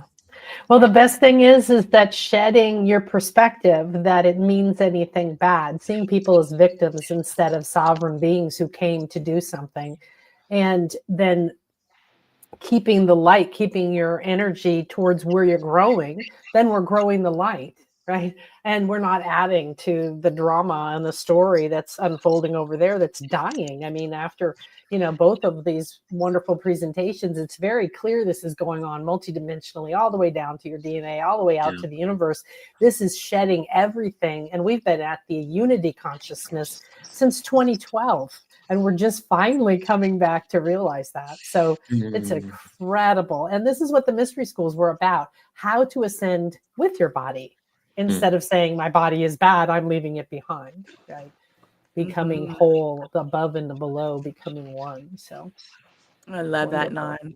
And I feel like also that brings in, you know, we are still working things out here for our other lives and expressions as well that are beyond Earth, right? So there's a lot of what has played out within, you know, the different races and species that our soul has been connected to and is still connected to, right? That we're baby kitten. that we're playing out, you know, here in this life and this expression on earth. Oh, sweet daisy. Yeah. You know, it's it's not a battle, it's a sacred dance. Yes. And that's also Yay. part of our belief system shifts as we're moving forward, that these two energies have been dancing with each other. Even the snakes, you know, we're talking about the Chinese zodiac and the snakes, comes from the Caduceus, and that's also a Taoist tradition. And the Caduceus for the Taoist tradition was about the duality spinning around the one. You know, they were doing a dance all along. And as I was looking into that, I realized, you know, when I had the dragon regression with you, I saw that all these dragon souls on Earth had twin counterpart dragons, and they floated through space in synergy and synchronicity. And then now I'm like looking at the serpent energy, and I'm also seeing the duality of the serpents, right, and the snakes together. So it's just I'm not sure where that goes. More exploration is needed, but it feels to me that it is that representation of those two things dancing together. And we once we realize that, that's how we'll get more to closer to a point where we don't consider other people that have done these atrocities as people that are evil, but more like wounded parts of ourselves that we need to have compassion for. And you know, Buddha said, there's a quote from Buddha that I'm gonna I'm gonna summarize it because no one knows the exact quote, but basically he says once you get to a level of consciousness or nirvana, you have more compassion to those that inflicted the pain on you than the people that were in pain. Yes. Yes, absolutely. Yeah, Absolutely. Yeah. Because you see through the veil of your victimhood, right? You start to see from a centered heart. You see from love, and you yeah, don't see anybody, as a having power over you. They served something for you. Yeah. And that can yeah, be messy sometimes in the process of getting there in an experience too. And I think it's important as we're shifting to talk about these things. Like, even if you're choosing to find neutrality, that doesn't mean that, and choosing to understand the unity of everything, it doesn't mean that you are not going to have a human reaction to things yeah. emotionally. And in the New Age community, it was all about like resisting our deep and uncomfortable emotions. And I feel like in the consciousness community, we've evolved through that to where we go, okay, it's okay for me to feel rage and anger when someone does something to me, and let me feel it in a responsible way where I'm not spraying it on everyone else. Mm-hmm. Let me work through that emotion myself and then bring myself back into neutrality, which is the set point that I have for myself. And as we're on that journey, it becomes easier and easier and easier in most situations, right? But it's okay to have human messy experiences in the middle of all of this, because I mean, look around, guys. It's a messy moment in humanity's evolution, Yeah. right? And I feel like the more we take the judgment out of that, the easier it is to move deeper into that understanding that you are me and I am you, right? And allowing ourselves to be and feel how we are in the moment, while also looking at why we're feeling that way.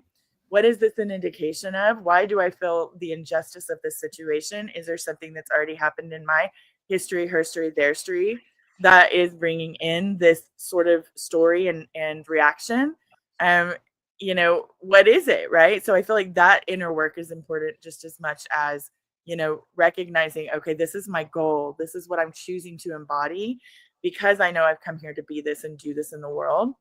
And at the same time, honoring those shadowy bits as they happen, right? Without making them wrong or bad, or resisting them or pushing people away that aren't as high vibratory as we are. Those kinds of things, like, all that does is create more separation within our own selves and with other Mm-hmm. people, right? So I feel Yeah. like there's a lot of shifts that we're being called into, and it's the same frequency thread amongst all of these different things. Like, the other than thing that's happening with our galactic, cosmic, and much less the ethereal family that's happening in a lot of different communities, especially right now in ufology, the confusion around the narratives of Orions, for example, which is why one of the reasons I think Neil was feeling so drawn to that is to be the way shower that there is more to the story. And it's important for us to recognize that oneness and that understanding of the history, Mm-hmm. and where they are now with Lori and Neat, right?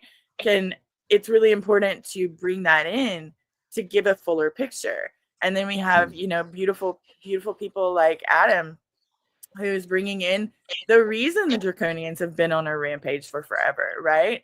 Where it's because their DNA was directly connected to the way that they incarnated, and it being stolen and spread about the universe meant that now their families are, their pods of family, are now dispersed all over the place, and their entire cycle is disrupted, right? So having these sorts of information come to light is really important for that as well. And Yes. yeah, Yeah. and we're Bridget, passionate about that. amazing. We are passionate about that. And We are. so side note is that we're doing an Orion conference in almost exactly a month from now, where we're going to go deeper into all of that. But I just want to say thank you for mentioning that, because we're not trying to spiritually bypass here at all, Mhm. and it's not like let's just be compassionate when the pain comes. You feel the pain, but being emotionally triggered and reactory, only if someone gets emotionally triggered and reactory and then they speak back to the other person from a reaction, do you think that encourages a rational, calm, tranquil response from the person receiving the reaction? Or does that individual react back, and then do we end up creating a downward fractalized spiral so far gone from the Exactly. original truth, no Yeah. one even knows how to heal anymore? And that, in essence, is the Orion story of the reptilians. Yeah. They Yeah, don't like even know why they're spiraling and then they don't to even know why they're another. fighting. No one even remembers the reason why they even started this whole thing. Yeah, that sounds like humans. Yeah, Yeah, we've exactly. seen this. I mean, that's what I'm saying. We're playing stuff out here that we've been doing all over not only like everything we know, everything happens in the now, right? They're all Mhm. existing simultaneously. But for our timeline, it would be like ancient history when this happened, right? And some of it is still playing out. And then of course we come to Earth and we're holding frequency for all these beings that we're demonizing. And it's like, what are we doing? It's just the same thing Yeah. as saying, we're gonna leave the third dimension. We're gonna vilify that part of ourselves because it's a part of us. We're creating from the dimensional expression that Mm, we are, right? So Mhm. yeah, it's all silly, and I feel like it's just old narratives, right, that we're moving out of, yeah. and every one of us that moves beyond them into, okay, so what do we want to create here instead, right? How can we thrive while still honoring that we are very much in the messy shadows still, right? That's going to be around for a little bit, depending on Yeah. which timeline. Well, we're in the center of the metamorphosis decade. So Mhm. we're the goo, right? We're the caterpillar that lost all the form and shape, and we're just a pile of goo inside of the cocoon now, waiting Wow. for that imaginal cell, right? Like going, well, I'm ready to become this, I'm ready to become that. And so it could be the whole decade, but the Maya, human design, many cultures say 2027, right, is the year of the fire, and it's going to burn down, like not the world literally burning down, but we are burning this old shit so we can Yeah. rise like phoenixes out of that. So Boom. yeah. I Mic drop. 100% feel that. Yeah, But exactly. Mhm. All right. Bridget, thank you so much for being here. thank I love you you. so much. Thank you I for love bringing you your too. wisdom and codes, and we'll see you again soon. Thank you. And thanks to everyone watching. All right. Amazing. Yeah.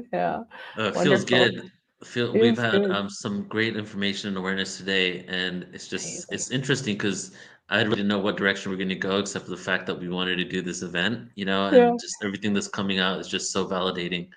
And so let's get into our next guest, right? And you know Yeah. her way better Hello. than I do, because this is the first time Donna's coming on Portal to Ascension. So would you like to do the official intro? I would love to. Let me see here. Let me find. Hi, Donna. um, hi, sweetie. Hello. So I'm super happy to share my dear friend Donna with you. She has been my astrology mentor for several years now, and become a dear friend and a regular guest on my show because she has a spiritual expanded view of master astrology for many decades and Chinese astrology. And she's just come out with a new book, right? Your new book on Chinese astrology with Llewellyn. So that's ready for you. And you can even look into her past where she each year, how many years have you been doing the one sign book? I did that for 12 years. And then I decided to write one that everyone could go out into the future with. Yeah. Yeah. So we have, she won't be sharing the tropical Western astrology with you too much today. We're going to focus on Chinese astrology, of course, with the year of the snake. And we do have one question, and I think you're the perfect person to ask. So somebody said, we were just talking about 2027. And they said, oh, what is the sign? So it is fire. We got horse and then goat, right? Then goat, yes. Yeah. And you're right. The goat climbs. And so we're climbing out of something. Love it. Yeah. Amazing. So I'll put up Donna's information here if there's anything else you want to share, but she does amazing readings. She has an incredible YouTube channel. And like I said, what I love about her, I have her do all the readings for my family because she doesn't just spout out data, right? She's really intuitively interpretive. So do you have any particular thing that you're gonna talk about around this, or you just want to dive in? I have slides, and Beautiful. this is I'm ready. I don't know how to share on this. Let's do it. I'll show you how. Okay, so go ahead and click the present button at the bottom there, Donna. Present button at the bottom. You see yes, it? Yep. I Click do. share screen. Okay, super. And share screen. Okay. Then entire screen. Okay. Entire screen. Okay, super. Yeah, then go ahead and select that screen and click share. Okay. There we go. It's coming up. Okay, perfect. And present. Okay, so you can still see me? I can't see you. Yes, perfect. Yes, and now we've got the full screen. So perfect. All right, I'm just going to jump right in. Oh, by the way, that was my book there. So, and let's just jump right in though. So the year of the wood snake began on January 29. And so I'd like to start this presentation by talking about the different attributes of the snake. And so we're going to go through these one by one. And so I'm going to focus on the personal things because, the people in this audience, you guys feel really like you're self-actualized, you know what you're doing. So the stuff going on in the world, you can read that later if you want. But the 8 attributes of the snake to guide us in 2025 is first that the snake sheds its skin. And that means it is time to let go of what you no longer need. That means the events of the past, they helped you grow and you need to hold on to those lessons, but you don't need to hold on to the pain. So you have to make the effort this year, and that's because of the snake. The snake, when they're shedding their skin, they have to actually rub against something to get it started. There's actually some energy of doing something, taking an action to do that, to release past hurts, resentments, guilt, and fears. As I said here, the process could be painful at first, but you'll feel so good when it's done. So now, you guys were talking about the dragon before, and in Chinese astrology, the dragon was last year, and the dragon energy is this big, bold energy. The dragon's magical and it can fly, but the snake actually lives on the ground. And so the snake feels everything. And so your intuition is wide open this year. You are feeling every footstep, every vibration. And so you may want to put up some boundaries. You may want to be aware that actually some of the things that are going on in the world, or even with your neighbors or your roommate or the people you live with you could be taking on that energy and believing it's yours. And so because the snake lives on the ground and is so aware, if you are actually feeling unnerved, check and see if it's actually your life. And if it's not, then recognize it is somebody else's that you're just picking up, like you're being a radio. Then when the snake is cold, it doesn't move. So this reminds us that we need connections this year. And, conferences like this bring people together. And so finding ways that you can find like-minded people, this is what you really need this year. And so getting out, building relationships, even building relationships with your neighbors, bringing your family in closer. The more mutual support you have, then the more you're able to do things and take action. Now, the snake has a mesmerizing gaze. And so recognize that you can get hypnotized this year. And, with the media, with the news, those can really lock us into some sort of hypnotic sort of trance. And so if you are mesmerized by something and you find you don't have time to do the things you want to do, you're not working on the things you want to work on, then break that hypnotic spell. It's not necessary at this time to keep up with all the news and all of the media and all of that. Just, look at what you are fixated on and see if it's good. If it is, well, then more power to you. But if it's not, recognize that it is time to break that gaze, because if you're hypnotized by something outside of you, that means that you're giving away the snake power that you could have. And so, yes. Then next, the snake has a forked tongue and a venomous bite.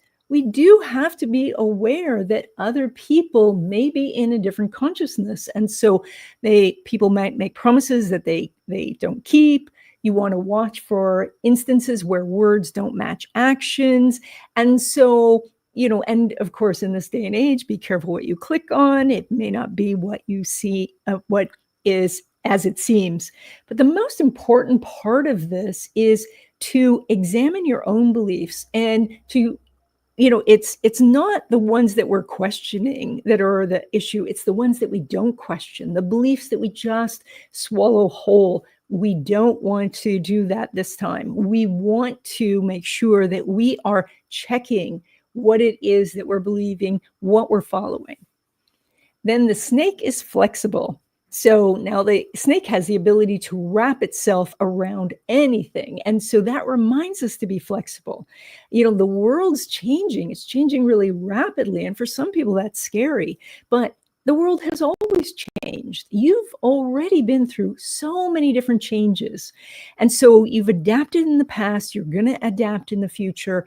And so just recognize that this is a reminder to be flexible. Then the snake has overlapping scales. And so that is this really interesting sort of armor that the snake has. And so it reminds you that you are protected and that you can continue to protect yourself as you go out into the world. You don't have to hide in a bunker. You just take the necessary precautions when you're out in the world. If something seems wonky, just turn and walk another direction. But this allows you to continue to work on your goals and still move forward. And then finally, the snake is able to move even though it doesn't have any legs, arms, hands, or feet, which is remarkable on its own. And so this is that you may have disadvantages, but you can't let those stop you. This year is about focusing on all of the possibilities, not what you lack. Not that maybe you started up this journey late or that you don't have all the information. You just start. And so as you keep searching, there are new resources coming available all the time. So we're going to talk about Chinese astrology. And in Chinese astrology, there is a 12, that was Chinese astrology before too, but there is a 12-year cycle. And I look at this as a year on the farm. So when you have your year, if you are born year of the snake, you're starting your 12-year cycle and you're going to do 3 years of spring. And then after that, you would do 3 years of summer, 3 years of autumn, and then 3 years of winter. And when we think of life in these 12-year cycles, we realize that we have time to do things, but we also realize that there is a time to do things like planting seeds or harvesting. And so we're going to talk about that. Now, because I'm doing a short lecture, I'm not going to spend a lot of time on some of these slides, but I do believe that you have a recording and that you'll be able to look at these in detail. Because I want to get right to the predictions. But this particular slide, in the center of the slide, if you don't know your sign and element, then you can find your date, and that's going to tell you, and make a little mental note of the element, because we're going to talk about that. So, but Rat is in the last year of seed tending, and so that would be the last year of summer. And so you've got a little bit more time for play and vacations. Life feels a little bit more abundant, which is nice, but you can't yet pull things off the tree and eat them. They're not quite ripe yet. So a new job promotion or a new job is a possibility, but just for Rat, there's a little bit more sense of well-being. Now, for Rat, when it comes to love, it might require you to rearrange your schedule a bit, because, let's face it, you're all about the hustle. And so for love to thrive, you're going to have to pencil in some playtime. So this is going to be like assembling a piece of IKEA furniture. At first, it's just a mess of pieces all around. But when it clicks together, this love relationship is going to be totally worth it. So make sure that you're available for love. Don't just, casually toss out different dates, but really create space for love in your life. This might mean being more social, accepting invites, not just work invites. So, and when you do this, then love is going to blossom. For your money, the year of the wood snake, money flows in and money flows out at a pretty even pace. That means over the course of the year, it all balances out. 1 month, you may get a bonus as a surprise, and then the next month, you get a bill as a surprise. So, but at least it keeps it interesting. Expanding your business is quite possible. We see more revenue for you, but there's also more expenses. So, but mostly what you're doing is you're looking at money in a new way. You're aligning with the energy of it. And so you're figuring out what you can control, what you can't control. And with that spiritual approach, you can become more prosperous in the long run. So you're starting to flow with the energy of money this year. Now, for Ox, you're doing quite harmonious here. This is the middle of summer for you. And so, again, more relaxed year. You do need to be a little bit selective about where you're putting your resources. So you don't want to just overschedule yourself. We see business and career growth for you, and the more time for networking and making contacts. So for love, for Ox, the energy around you is calm and steady. You really harmonize with this wood snake energy. It just feels so familiar. So when it comes to romance, though, things could get tricky because your partner is distracted. They're busy. They're just hard to reach. So, but if you're patient, which you are, and you do some open communication, everything will come back together. See, you're a rock, Ox. You're solid, you're stable. And even though your partner's a little bit wild or, flighty at this time, they need your grounding energy. And once they catch hold of you, they are going to stay with you. Now, for your money is the game that you're going to level up this year. So you're doing very harmonious energy with Snake. And so this is a potential breakthrough, one that exceeds your expectations and the expectations of others. Money will be front and center because you're seeing opportunities pop up in places you never thought to look at before. So that could be related to technology or new connections with people. So now, as more cash flows in, more cash will flow out as you are doing courses and learning more and maybe hiring.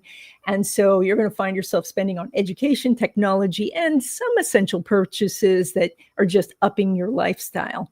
So, but this is helping you for future growth. So for Tiger, you guys are in the first year of seed tending. So this is the beginning of summer.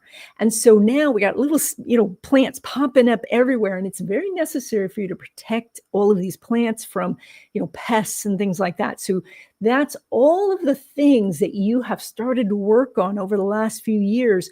Now you're starting to see whether they're growing, whether they're not, and you got to do some weeding. So that is discern what's important and where your focus is needed. Now, some of the progress on your goals is going to become clear. We see more business growth and some stabilization in your connections and friendships. Now, for you, for love, love feels like a balance of opposites. So you're the wild spirit, and then you find this person who seems like they just want to stay on familiar ground. But the odd thing is that it can also flip. And so that you suddenly become the shy one, and they're pushing you out of your comfort zone. So you have this real yin yang love connection going on this year.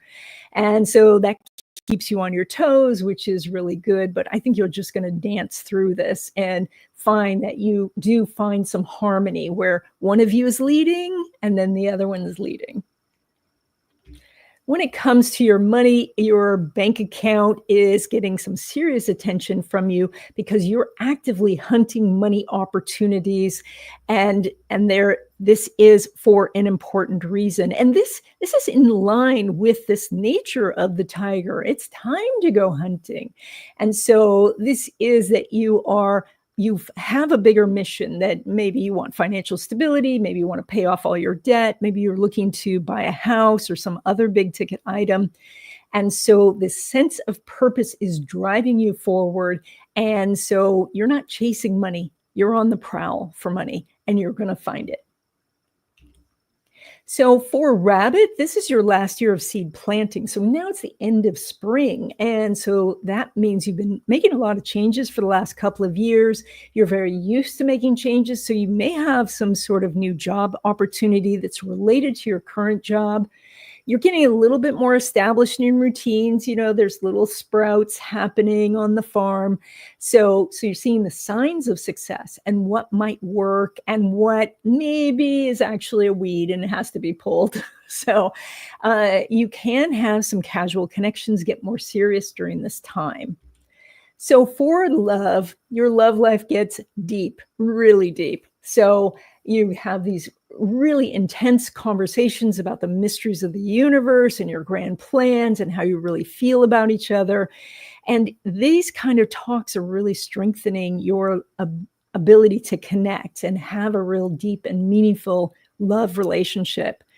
But you also want to be really independent this year. You want to do things for yourself and sometimes by yourself. And so you're going to have to balance these deep connection times with, oh yeah, I'm going to go camping by myself for a couple of days. So, but I think that overall things could be smooth for you. You have pretty harmonious energy with the snake. And so I think you're going to find the balance. Now, when it comes to your money, the more people you know, the more money you're going to make. So you're going to find that people around you are very generous this year with advice and support, especially about money-making plans. You're going to get like stock tips and business funding. You can even get random gifts of money. Your intuition is really your financial GPS this year, and it's leading you towards the treasure you're seeking. So because you're divinely guided, you want to stop and listen to the signs. And then when your heart is in tune, you will find those opportunities. Now, Dragon, of course, your big year was last year. So now you're in the second year of seed planting. This is a little bit easier year than last year, but you still have quite a few new opportunities and changes to make. So you might make some shifts in your job, your home, or your relationships if you did not make them last year. And also, if you made a big shift last year, you may be thinking to go back to something you've done before, but this is not really going to work. You need to push forward. So even if your old boss calls and says, please come back, you have to say no. You've got to move forward. Now, for you with love is in the air. Like even if you're already in a committed relationship, you're going to find yourself surrounded by admirers. Your social life is flourishing. You've got this magnetic charm. And so, but the problem is you're getting a lot of attention, but not so much follow through. And so that means you might meet someone and they're so enthusiastic, but then they don't call you. And so what you want to do is don't just sit there. You have to take the lead. If you want to be with them, then you call them, you push this love story forward, and then things will happen. When it comes to your money, it is about letting go of the baggage that is stopping you from being wealthy.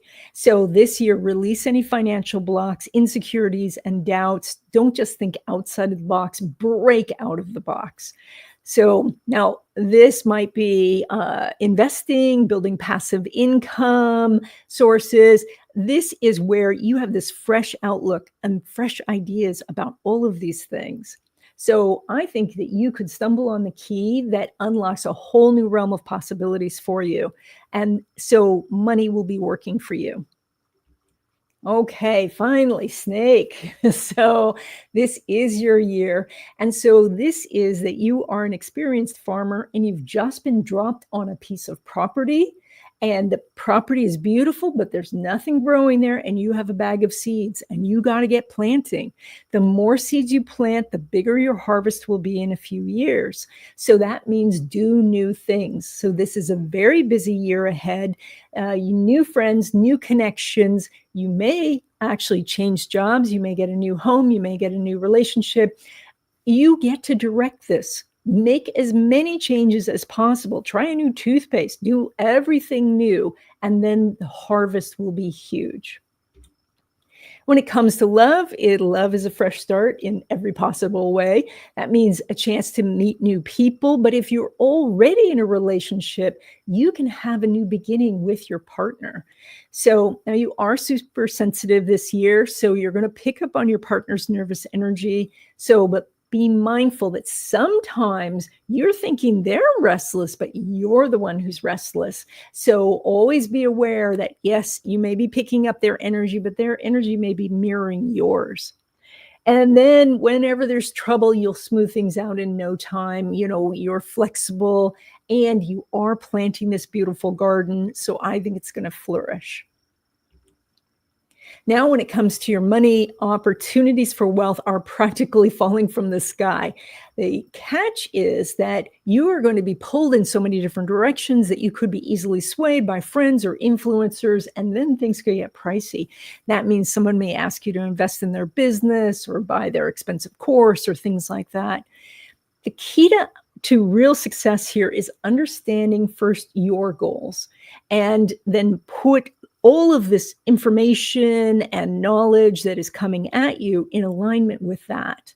It's easy to dream about wealth, but as you take action, you're going to see what works for you and what doesn't. So again, this year is all about planting seeds. So keep your eyes on the prize and you'll get the payoff. Now, horse, this is your last year of seed saving, so it's winter on the farm. And so winter means a time, and this is the last year of winter, so you can't plant the seeds outside yet. It's too cold. And so you've got plans, you're thinking about things, but you're also being able to gather all the resources from the past 12 years. So this is the time for reflecting and planning the future. You might go back to school, especially if it's a short course, or finish up school. You might do some soft launch of a business because, even the farmer might do some seedlings in the kitchen or on the kitchen windowsill. So you're testing the waters with some small projects. Now, for love, you're attracting some interesting characters. And they all want to get to know you. But this is not such a year when you're out. That's going to be in 2026. And so you're not necessarily as confident as usual. So if you are second guessing yourself, you may miss a love opportunity. It's just not you. You're picking up all the energy from the world. You have to shed that off and get ready for your big year. So you're kind of standing this year at the crossroads of the past and the future, and you're feeling really undecided about who to choose or whether to really invest in this love relationship. I suggest you just gallop forward with confidence, the confidence you usually have, and you will work things out and love will prevail. When it comes to your money, you and money are on a first name basis this year. And that's because opportunities are coming in from lots of different directions. These are mostly from the past, almost 90% of them, because you've had, now that you're at the end of the cycle, so you've had 12 years of building these plants up. And so that is career, side hustles, investments, passive income sources. So you may end up spending more than usual, and that's just to get things going, to get equipment or to get different platforms, etc. You need to be creative, and I suggest hiding a bit of your profits from yourself. Put it in an out-of-reach account or a rainy day fund, something you never remember to check. And when you get to the end of the year, you're going to find, oh, I have a lot more money than I thought. Then with goat, we were just talking about goat. In 2027, it'll be fire goat. And so goat, you're in the middle of winter, second year of seed saving. And so you still have plenty of the fruits and vegetables that you put up during the harvest. So you've got abundance there, but you are taking an inventory of your possessions, your skills, your connections, getting ready for a big launch in 2027. So this could be a time where you are going back to school. You may explore hobbies and really get good at something again for that launch in a couple of years. You have more time for relationships. When we look at love for you, it's whether it's a longtime partner or somebody new, the two of you could find yourselves chasing each other around the sofa, just like you were teenagers. So, but life gets hectic, and then the romance could get pushed aside. So make sure you prioritize love this year, because then you'll have plenty of steamy moments that you can remember. You also could encounter someone from your past, but trying to rekindle an old flame this time may not be as fiery as you remember. Try to move forward and look ahead. When it comes to your money, the money gods are definitely smiling on you. Opportunities seem to magically fall in your lap. You have harmonious energy with the snake. So this is, you have lots of opportunities, but you need to capitalize on those opportunities. You need to think about how much effort it's going to be for the reward. So and the more you push towards paying off debt or stashing away savings, the more opportunities you're going to find. So there's going to be some tempting opportunities, though, around big ticket items. Be careful of high interest rates, because that is going to put you behind the 8 ball. So, but otherwise, you have financial luck this year. Now, monkey, it's your first year of winter. And so you've got plenty of food stocked away, and you know you're going to have some pleasant times with family and friends, and you're looking out the window at the beautiful snow coming down. So this is your time to take a break, have a vacation. This is the time when you're likely to win awards, gain recognition. But it is the beginning of winter. So you're also thinking about savings and how to invest. Now, when it comes to love, you're in the mood for commitment. So, and love and romance is flowing in that direction for you. So you have less misunderstandings this year. You are more likely to find someone who has a shared vision with you. The two of you might take trips together and chat about the future. So, and even if there's a little romantic drama, you don't mind a little drama. The interesting thing about monkey and snake is they are secret friends. So, and normally we would see a clash, but because you're both very smart, very wise, and monkey, you're ready to dish it out just like you take it. So this year can be quite harmonious for you. And so I expect you to build a solid foundation when it comes to romance.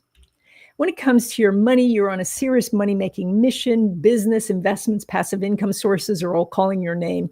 You have access to knowledge and people to help you get started. That's really going to be helpful.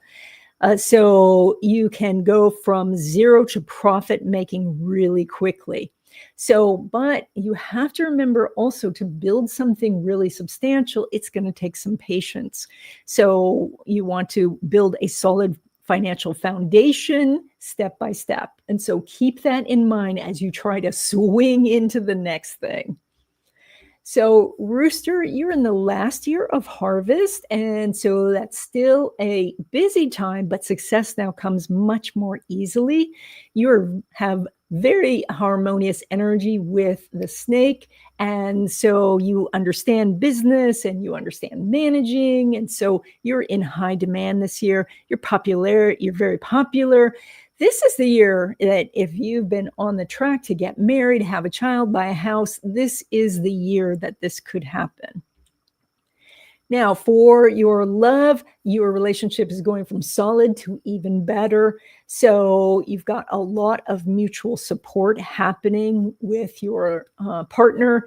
If you're single and looking for love, this year has more opportunities than you might think. If you get out into the community, especially for business things, money-making events, that for you with love, you find it when you're actually doing something else. So it's kind of like you got to let it sneak up on you a little bit.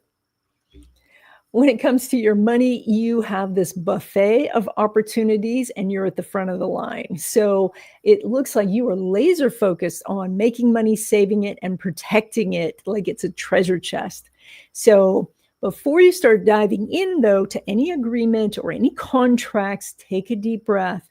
You want to study the details, you want to run the numbers, and you want to make sure that it's going to be profitable for you. This could be a really lucrative year, but don't let excitement cloud your judgment. You need to tap into your patience. Now we have dog. Dog is in the second year of harvest. This is a much easier year for dog. So it's still a very busy year, but you've got so many opportunities. Think of a harvest time where you're picking and everything's ripe and ready. Good, strong relationships, good connections. This is a year of general success. So your energy is quite different than snakes. So you have to make some adjustments. That's okay. You're pretty nimble. When it comes to love, your personal magnetism is just off the charts. So you are drawing, like bees and I should have said nectar, but honey. So if you're already in a relationship, you're just even more irresistible to your partner. Now, the catch is that you could be so wrapped up in your busy life that you don't even notice that love is knocking on your door. So slow down long enough to let the person who's chasing you catch you. So you're a hot commodity this year, but don't make others work too hard to get your attention. Now, when it comes to your money, so you are actually keeping more of it this year, and that maybe you are working more hours or earning a bonus, or your passive income sources are really starting to happen, but you are more disciplined about your money this year. And so money's not slipping through your fingers. You're changing your mindset and you understanding how to save. So you are also putting money to work for you. So money's sticking around this year and you're putting it to good use. And then finally, pig. Now you guys are doing the opposition year, and this is the most difficult aspect in Chinese astrology. You are opposite of the snake. And that means everybody's looking at the snake and nobody's looking at you. And so it's really necessary for you to speak up this year, to tell people what you want, and you may have to tell them twice. But the good news is this is your first year of harvest, and that means there is an abundance for you of opportunities. Again, you just need to speak up. So there's a possibility of a new job promotion, establishing relationships, getting engaged, and this is one of your best financial years. So when it comes to love, people are asking you out even if you're wearing a wedding ring. Like it's love is chasing you. So it's like your peaceful energy is a magnet for others. You're just drawing them in without even trying. So, but you may be so focused on work and your to-do list that you are missing the love notes from the universe. So you might be dreaming of romance and then just walk right by the person who's trying to ask you out. So you have to be present this year. You have to be aware and stay in this moment. When it comes to your money, there are some challenges because you're doing this opposition year, but they're not in the area of money. It's all of the different curveballs that you could get, which is, when things used to happen easily and now it takes extra work, that's not in the area of money. So it's your positive mindset that is your secret weapon. So, and that means that you could get a job offer, business expansion, investment opportunities. People are coming to you and making you offers. So keep your eyes open and your attitude sunny, because this is a harvest year. It's the first of 3 harvest years. And so money is coming your way. So, and I don't know how we're doing on time. If someone wants to tell me. So we're doing pretty good. Do you have let's see, another 10-15 minutes? Perfect. I think we're going to finish. So, all right. So Chinese astrology has a 5-element system, and it is the building blocks for everything. And so we divide everything up into these 5 elements. And it's a very interesting system. So this picture just shows different houses in the styles of the elements. So wood would be a log cabin. The fire has the red roof and the pointy cap on the tower. The adobe house is earth. The metal house has the roundness like coins. And then if you live in a water house, it's kind of shapeless. So the China, and I don't want to go through this in too much depth. But Chinese astrology divided the 5 elements according to the 5 visible planets. And so wood is Jupiter. And so it's about growth. Mars is fire. And so it's about taking action. Saturn is earth, and it's about stillness. Venus is metal, and so it's about organization and especially of resources. And then Mercury is water, and that is communication. And the interesting thing in Chinese astrology is that these exist in a creative or a destructive cycle. And so you can be on the creative cycle and you can be creating the next element, or the element before you could be creating you. And then you could be in the destructive cycle. And the destructive cycle, I know it sounds bad, but it's not always bad. So, when we look at the creative cycle, wood creates fire. So the idea is that wood is growth, and you're nourishing yourself through knowledge and learning, and that creates a desire to go do things. So wood represents you figuring out how to do something, and then fire's the activity. So then fire creates earth, and that is when the fire burns, it creates ash. And that means that action creates things that are solid, enduring, and reliable. And so that is, and then after the action, whatever you're doing, you want to rest. And so that is, you take an action and then you stop and see the results. And that's kind of like a business reporting earnings, like how did we do? Then earth creates metal, and that's because we dig into the earth and we find gold.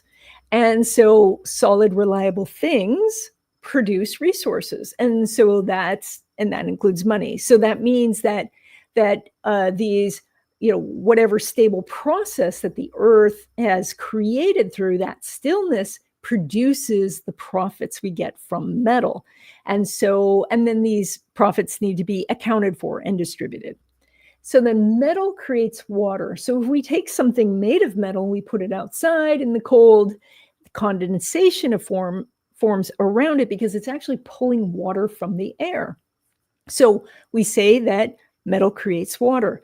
And so once you have all the resources, you want to connect with the community because you have to distribute and share and trade resources. And so what's the point of being abundant if you can't have a party?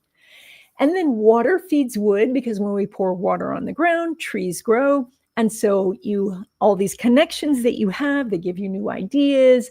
That is, you find that nourishing because it's all this information and you grow. Now the Destructive cycle is that the wood depletes earth. So as the trees grow, they pull the nutrients out of the ground. And so that is when we're growing and nourishing ourselves. We don't need to have things so stable and reliable. So it's like keeping, kids' clothes after they've outgrown them. So if the earth is still and resting, we can't just stay there forever and try to get enlightened. We have to go do something. And then earth blocks water, and we can build a dam and then direct the water. And so wanting to be still and keeping things stable blocks communication. It blocks it. It stops us from learning all of this stuff. So constantly listening to other people's words and not being still within yourself, that's not good. It's like trying to meditate and listen to the news. So water extinguishes fire. So the meeting, and any of you who work in corporate will know this, the meeting stops all action. So that means you have to get a consensus before you move forward, or you want to take an action, but your partner's not ready, or you're asking for permission. So action is halted by communication. Then fire melts metal. And so action destroys organization. So before you start doing a painting, everything's all neat and tidy, the canvas is pristine. But once you start painting, now the brushes are all messy, the paint colors are all mixed together. And that is that it takes money and resources to do an action, and an action depletes resources. And then metal chops wood. And so we organize the resources, we count the money, we determine we need more, and we want to grow. And so we start looking for nourishment, we start looking for information.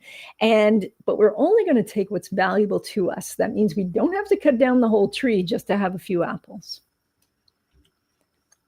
Now, there is a hierarchy of this, but we're going to just pass this slide. I want you to find your element, and this works if you're not born in January or February. If you are, you're going to have to go online and look up using a Chinese astrology calculator because you're possibly the year before. But you are wood element if you're born in a year ending in 4 or 5. If you're born in a year ending in 6 or 7, you're fire element. You're earth if it's 8 or 9. Metal if it's 0 or 1. Water if it's 2 or 3. And you are yang energy if you were born in an even number year. And your yin energy if you're born in an odd number year. So let's say your element is wood and the element for the year is wood. That means you're in harmony with the energy. You want to grow and the world supports that. You can expand your knowledge because you have access to nearly every book, podcast, and video in existence. You can obtain skills and wisdom and understanding, but you can overconsume information and stop not think your own thoughts. So be aware of that. Stop every once in a while so you can absorb what it is you've taken in. So now, if your element is fire and the entire world is wood, you're on the creative cycle as wood creates fire. So it's basically your fire and the entire world is a forest. And so many people are stepping up to help you. Everybody wants you to find a win-win for you. There's an abundance of opportunities for connections, and you can take action in different directions. But it's important to focus on your primary objectives. Otherwise, you're just a brush fire here and there and everywhere. If your element is earth and the element for the entire world is wood, you're on the destructive cycle because wood depletes earth. And that means you're this tiny patch of land and everybody is coming to you wanting to plant their seeds on your property. And so it feels like everyone in the world needs something from you. They want you to be on their team, their committee, their project. They want your advice, your support, your money. So it's going to be important that you learn to say no and be very choosy about who you work with and what you work on. Then if you are metal and the element for the world is wood, you're on the destructive cycle as metal chops wood. But this is you with a sharp axe and the entire world's a forest. So if you want to build a house, you got your pick of trees. So this means you may be offered many opportunities, though they're not quite a good fit because you got your axe, you got to make the lumber. So be ready to negotiate for what you want or wait for a better offer to show up, as it will. So be mindful. You don't have to accept what people are offering you. You can order a la carte. And then if you are water and the element for the whole world is wood, you're on the creative cycle. But the problem is you're the lone source of water. And so you have to water the entire world. So there's this endless line of people asking you for a glass of water. So this is that you're pulled in many directions. People see that you're essential for their success. So again, you have to say no to what's not going to work for you. You have to be careful how you use your time, your energy, your resources. So don't use them on projects that are not important to you. We're just going to skip a few. So when we look at the snake energy plus, oh goodness. So snake energy plus Pluto in Aquarius and planets changing signs. 2025 is more cautious here since Saturn, Uranus, and Neptune are all going to retrograde back into the old signs. That we are going to get more talk and less action. I know there's been a lot of things that seem to be happening, but all of that's going to slow down this summer, and we're going to see a lot of things backtrack. But a lot of things are happening this year that are quite amazing. I'm calling these baby black swans. You know, a black swan is an event that is completely unexpected, that changes the course of history. And so we need to look for those little signs, the baby black swans. That's going to tell us what is really changing in society. That's going to be amazing. So, and then how to prosper in So in 2024 was a dragon, and I heard Neil say dragons are still here. So look at how these creatures look so similar. They're the most similar in the Chinese zodiac. They are the most flexible, the most adaptable. So to prosper in 2025, you want to be flexible, adaptable, versatile, resilient, resourceful, open-minded, agile, and responsive. I really believe that this audience that I'm listening to is probably the most flexible and adaptable of any I've ever spoken to. So I have no doubts, you guys, you will prosper. And that's it. So, and I do know how to stop sharing. So, so thank you so much for, there we do. Did that work? It did not work. It worked. It worked. Oh, wait, good. Oh, good, Yeah. good. Yes, there you are. Oh Cool. my That gosh. was amazing. Okay. Thank you. Yes, yes. Yeah, Oh, there you Melissa said, as a fire dragon, that's very encouraging outlook for this year. Oh, right? yeah. So, yeah, the whole world's wood is going to be great. Wow. Very Yeah. interesting. Yeah. The symbolism, the archetypes are just so amazing how it crosses over. And it is almost Yes. like the wood is about to light up on fire, as the next year is the Mhm. fire. And then we go into the phoenix. It's just like Oh, crafted in yeah. this way so beautifully. Oh, yeah. The narrative's all there, and it's in every culture. It's amazing. So the story's all there. Yeah. Yeah. Isn't it fun? What's really fun about what you shared was, even if you're listening to someone's sign that's not yours, just getting more of this understanding of how these different energies interact with everyone. And one of my favorite things that you talked about was, remember, everybody's having snake energy, and they may not be at the same level of consciousness as you. So they're going to react in a different way, right? Right. So Yes. aware of your surroundings, that feeling everything, so connected to the earth, and yet ways that we can stay aligned to those things you said, no, this is my priority, instead of getting pulled into other people's. Yeah, it's so true. Yes. Yeah. And, the snake is shedding its skin, but it also does understand that boundaries are sometimes needed. So, and we just have to visualize those boundaries as being there. And as the previous speaker was saying, the love can still get through. So, but it's just so that we can do our path. Mm-hmm. Yeah, exactly. Yeah, I love everything you shared, and the fact that you went to all the different signs, not just stayed on the snake one.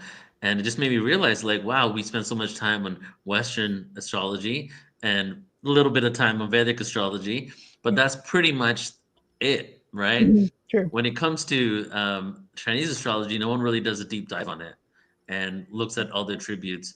To me, something that's amazing that really just shows the grand design of everything is how it's written in the cosmos. You know, the energies that we can experience, why things are happening to us. Like Yes. this is a beautiful tapestry of creation, and it's also important to note not to become a victim to that outline, but to use it as a tool to navigate through, right? Yes. Yes. That's so true. It's really well said. Yeah. Yeah, it's a navigation for the spiritual weather, right? Like, what's the best way Mhm. for me to do this, or understanding why you're feeling something, Mhm. you know, and understanding, you know, how for you personally to do that, to Yeah. wind through that. So one Yep. thing that surprised me about what you said, knowing you for a few years now, is about the abundance, of this year. Because originally it was more like, well, remember, we're coming from these heights of the dragon down to the earth, and that then the earth is where we create form, right? Yes, exactly. This is the practical side of it. So all last year was all the ideas. Now this is we're down to earth. Yeah. So yeah, That was one of my favorite things that I heard from you is when you said the dragons were in the skies, flying magical, and then the snake brings it down to earth. And so we got the masculine, feminine energies. We got the reptilian, two different types of serpentine energies. We have the space and the earth coming together, Yes. right? And it's really beautiful because I would even see in the last year or two, a little bit more than that, a lot of my friends and colleagues, people have been doing this work for ages, have been very ungrounded and also have a lot of money issues. And it's when one or two people have an issue, you're like, oh, maybe they're just going through something. But when you just see it across the spectrum, across many people, then you start having to question like what is actually going on in the cosmos, you know? But I feel like even I myself felt a shift within my own inspiration, my own creativity, abundance coming into my life, not just financially, but in other ways in the last few days. And I feel having that being in that maybe seeing lack but not fully believing that you are lack, you know, is really the lesson in that is like being okay. It's almost like the Buddhist monk that is like going from town to town collecting alms in order to, you know, eat, right? And now is the time for us to really step into and allow for the resources of the universe to provide for us. Yes. Yeah. Because the Buddhist monk in that analogy always finds another town, and the town is abundant. Yeah. I love it.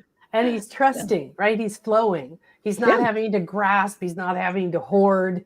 He doesn't feel less than or lacking, following his path and knowing that the abundance will meet him in every point in time and space. Yeah, exactly. So thank you both so much. I am so sorry I have to run. I have another event that I have to do. So, but thank you so much. It was such an honor to be part of this conference. So thank you. Appreciate you, Donna. Looking forward to connecting again.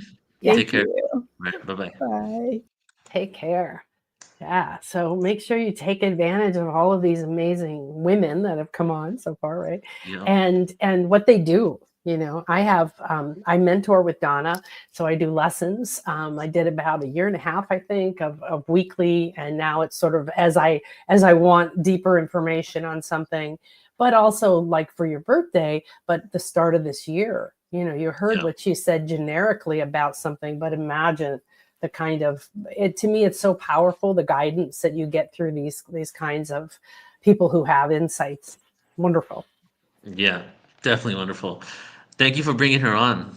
Yeah. Man, she's amazing. Yeah. All right, so now we have our next guest, which is Nan Akasha. So I'm going to do your bio, Nan, because I want everybody to know a little bit more about you before you jump on here.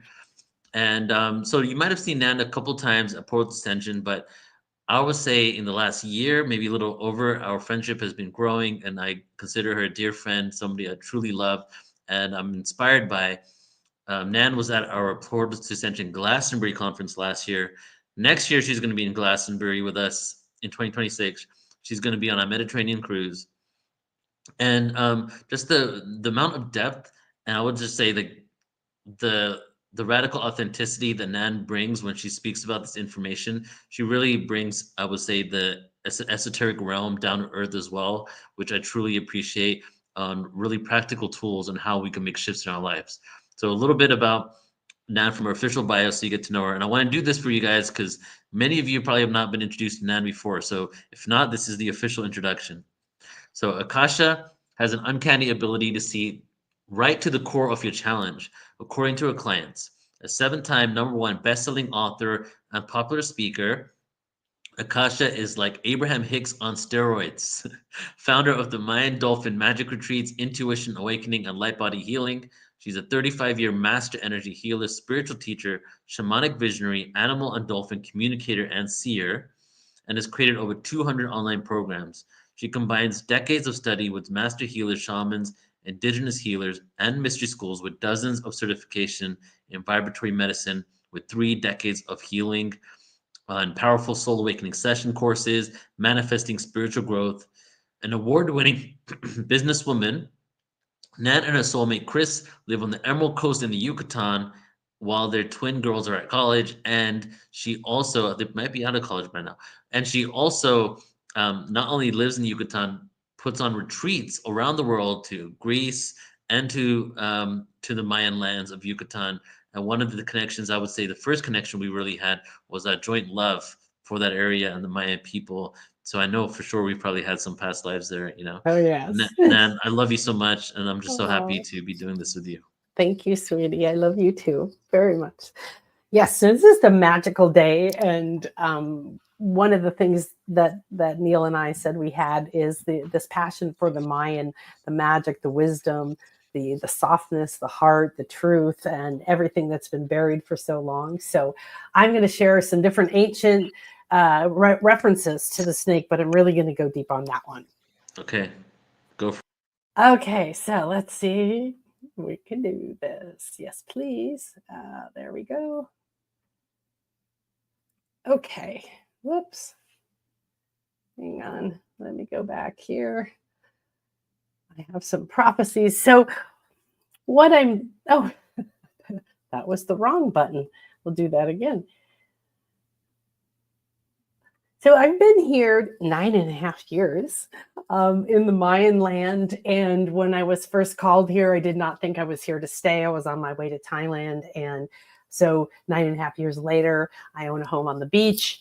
And I have pretty much surrounded by most Mayans. I've been doing ceremony for this 9 years of this 9.5 years with different Aztec and Mayan healers, ceremony leaders, cacao, all kinds of things in sacred ceremony at temples, on top of pyramids, and also in caves. Cenotes here, they're sacred wells to the Maya. And there's over 300, 400 miles of underground water, rivers and caves. And this is literally going into Mother Earth and having a rebirth, going into Xibalba, going into the shadow world. These are all the things that the Maya really believed and embodied here. So when I first did my first retreat here 9 years ago, honestly, some people came and said, I didn't know there were pyramids here. And someone else said, oh, I thought the Maya had died off. The Maya are living people who've just recently received the right in the law of Mexico to speak and teach their native language, is many versions. So they are rising again, along with a lot of ancient cultures and wisdoms. There's this rise, okay, that's happening. And what happens is that maybe there was 450 years when the Spanish came here and killed everybody and burned all the books and cut down all of their wisdom and rewrote some of the few books that we still have, and so on and so forth. And this is true around the world. Now, what does that mean? Well, we mentioned earlier how the sacred feminine of the snake was demonized. Right? The idea of the first woman saying, no, I want to go do my own thing. I want to be independent. And of Medusa being this monster that actually was a goddess who had visionary powers and was on your side. And the reason that her head was taken by Athena and wore on her chest was because of those magical powers, not because of her conquering over another evil person. So the snake and the serpent has been demonized, and religion mostly then, and then we were killed for all of the things. Basically, at the bottom of it is that the desire was for you to not know that you're the divine creator, that you are a human container for divine essence that comes down. You're the descending God. The temple at the top of all Mayan pyramids, in one form or another, in every city, is called the temple of the descending God. And it means you come down in your divine way, in through all of the wonderful science and everything that Geraldine explained, and you go through the mysteries of transformation of your divine, vast, infinite energy into a plan that you have, into a life, into an experience, into something that you want to manifest. And as you come down through those octaves, as you come down through whatever your training is, I'm trained in a lot of mystery schools, so I love the science and I love the vibration and I love the sacred geometry, and we teach all of this, but really the essence is that your divine essence is everything, comes down to be in a form, to be you, to be all these other lives that you've already lived, and everything's already created. It already exists. So what the Maya did was left these huge temples that could not be erased, despite the fact that they used to be painted and there were carvings all over them.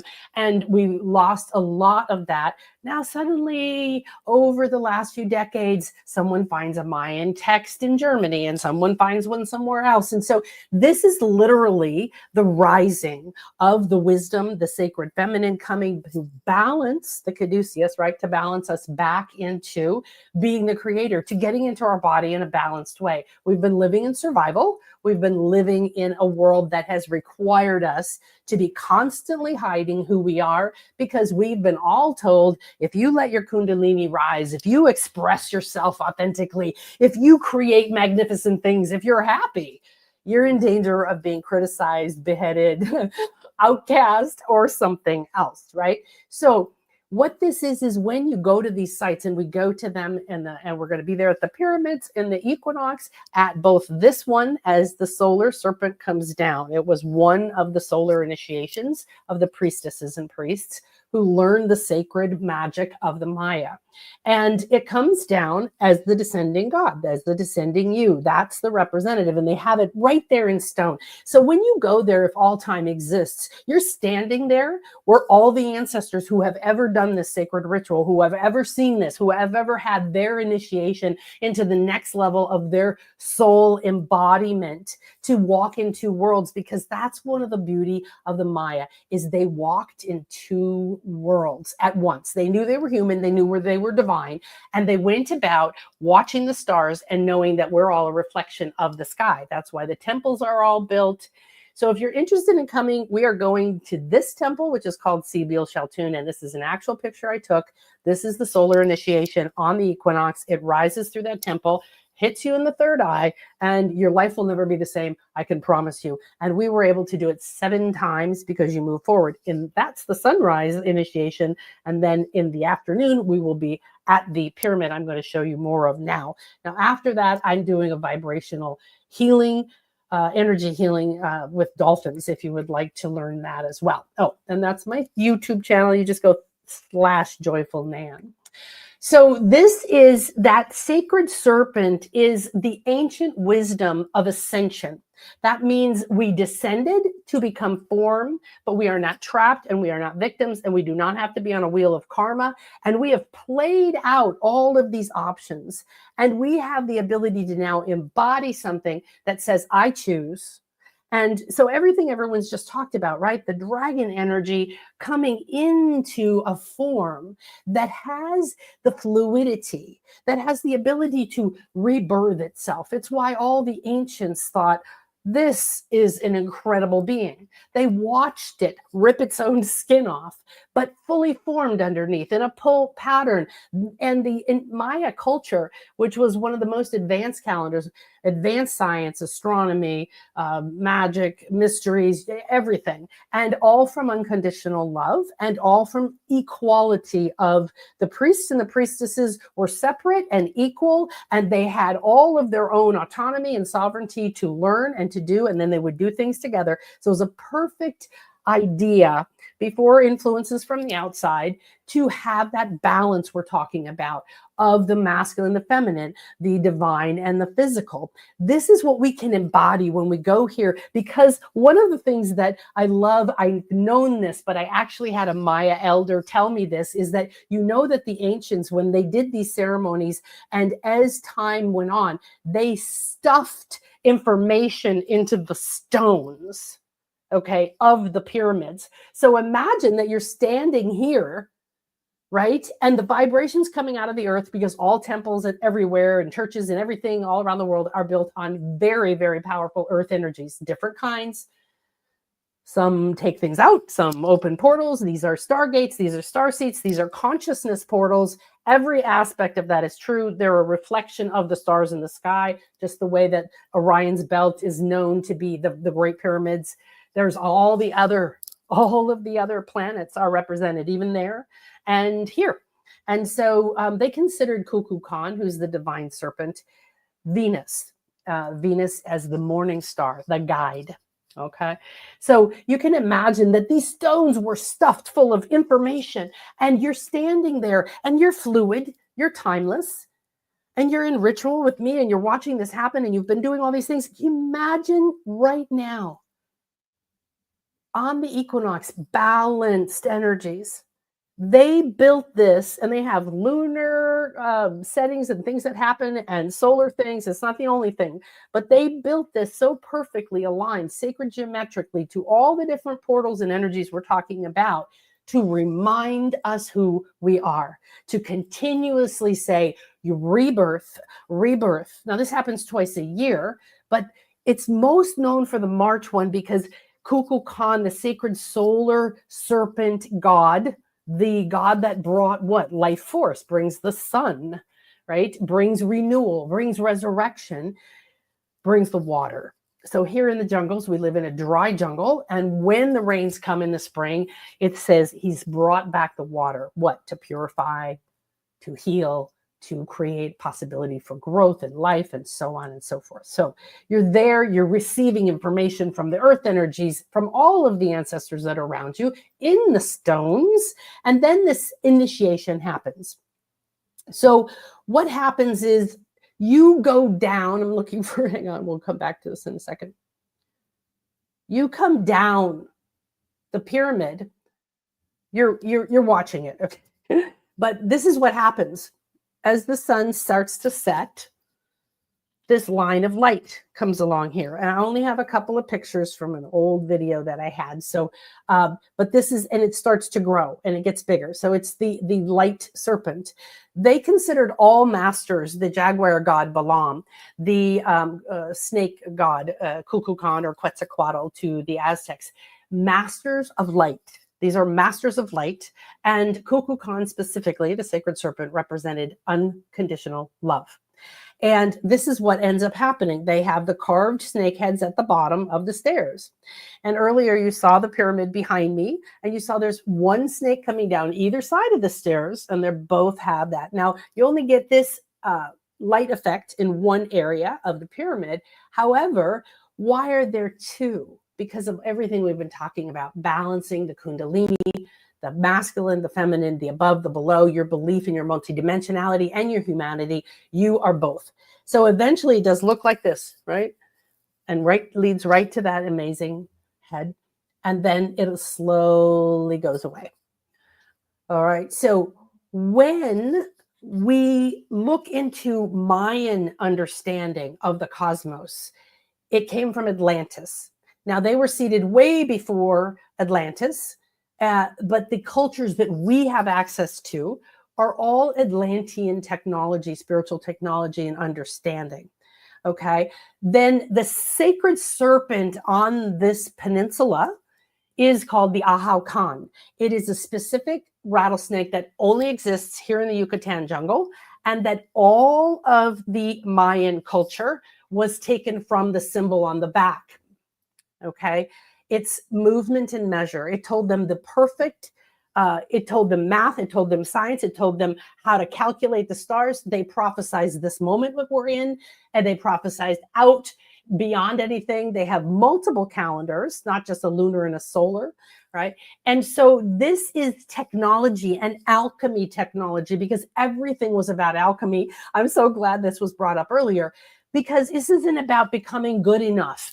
This is about remembering who you are. And true alchemy is shedding the illusion that you carry in your mindset or your beliefs that is attracting the drama and the trauma in your life. And it's not to feel bad about it. It's just to say, oh, look, I was doing this, and now I'm going to do this, you know? Oh, I was walking, and now I'm going to ride a bike, or now I'm going to take a plane. I'm going to do something different. So knowledge, magic, writing, everything, the pulse and the movement and the measure, we're going back to frequency, right? We're going back to vibration, music of the spheres. We're going back to the essence of who we are. So when we know that we are vibration, and thought is vibration, and love is vibration, and Geraldine said, everything is formed from feeling, right? From the emotional field.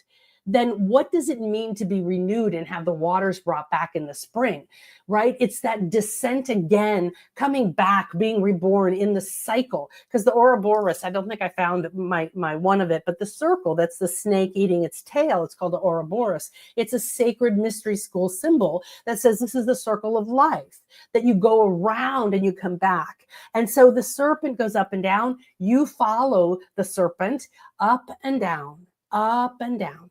Now, why is Kukulkan such a loving guide? Because he says, just follow me, get inside of me and flow with the ups and downs of life, because I'm going to lead you back to your feathers. So he's a plumed serpent, and this is not uncommon in other cultures as well. What in every aspect, plumes, feathers, feather headdresses, something is feathered, means spirit. It's the higher realms. It's your ability to open your wings that you see on the top of the caduceus to represent your crown chakra, and begin to communicate, right? Harmonize with all of the other realms and all of the other things that you can. So you can actually see the feathers on this particular one.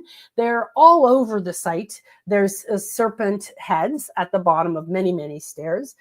There's the goddess of Ishel and grandmother Makane, and they have serpents on their heads. I'll share that for you in a moment, to represent enlightenment. So like many cultures, the enlightenment is that you connect back. Now, unfortunately, you can't go up onto this temple, but this is the Masters of Light temple, and it has both jaguars and serpents, both the most important guides for the Maya. And it has the Quetzalcoatl, which is the bird.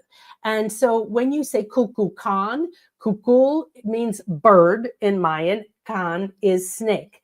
If you say Quetzalcoatl in Aztec, Quetzal means bird, and Coatl means snake. Okay, so it is that combination of two essences, which is telling you right there, you are higher and divine, and you are human. You know, all the I and my father are one, and we are one, and all of that. So this is represented. It's showing you the masters of light coming down in every form. Now, this is Kukulkan, and this is his rattlesnake. So the top is like he came down. It's showing sort of that writhing. And then if you could see at the bottom comes forward, and the head. So that rattle that you can see, the layers, is the crown chakra of the rattlesnake. And every time it sheds its skin, it slides out fully formed, beautiful new pattern, stronger, more powerful, and has a new rattle. That means it's grown in enlightenment. You grow a new crown chakra, you grow a new layer of your ability to consciously co-create, to understand your multidimensionality, to be in a body and be in purpose, to communicate with your star lives and your star mentors, as well as earth and earth mentors, right? So it's the divine masters of light coming down into the earth to embody. Again, this is the descending God, the descending goddess, the descending divine that comes into you. So all of these were like imprinted shed into stone.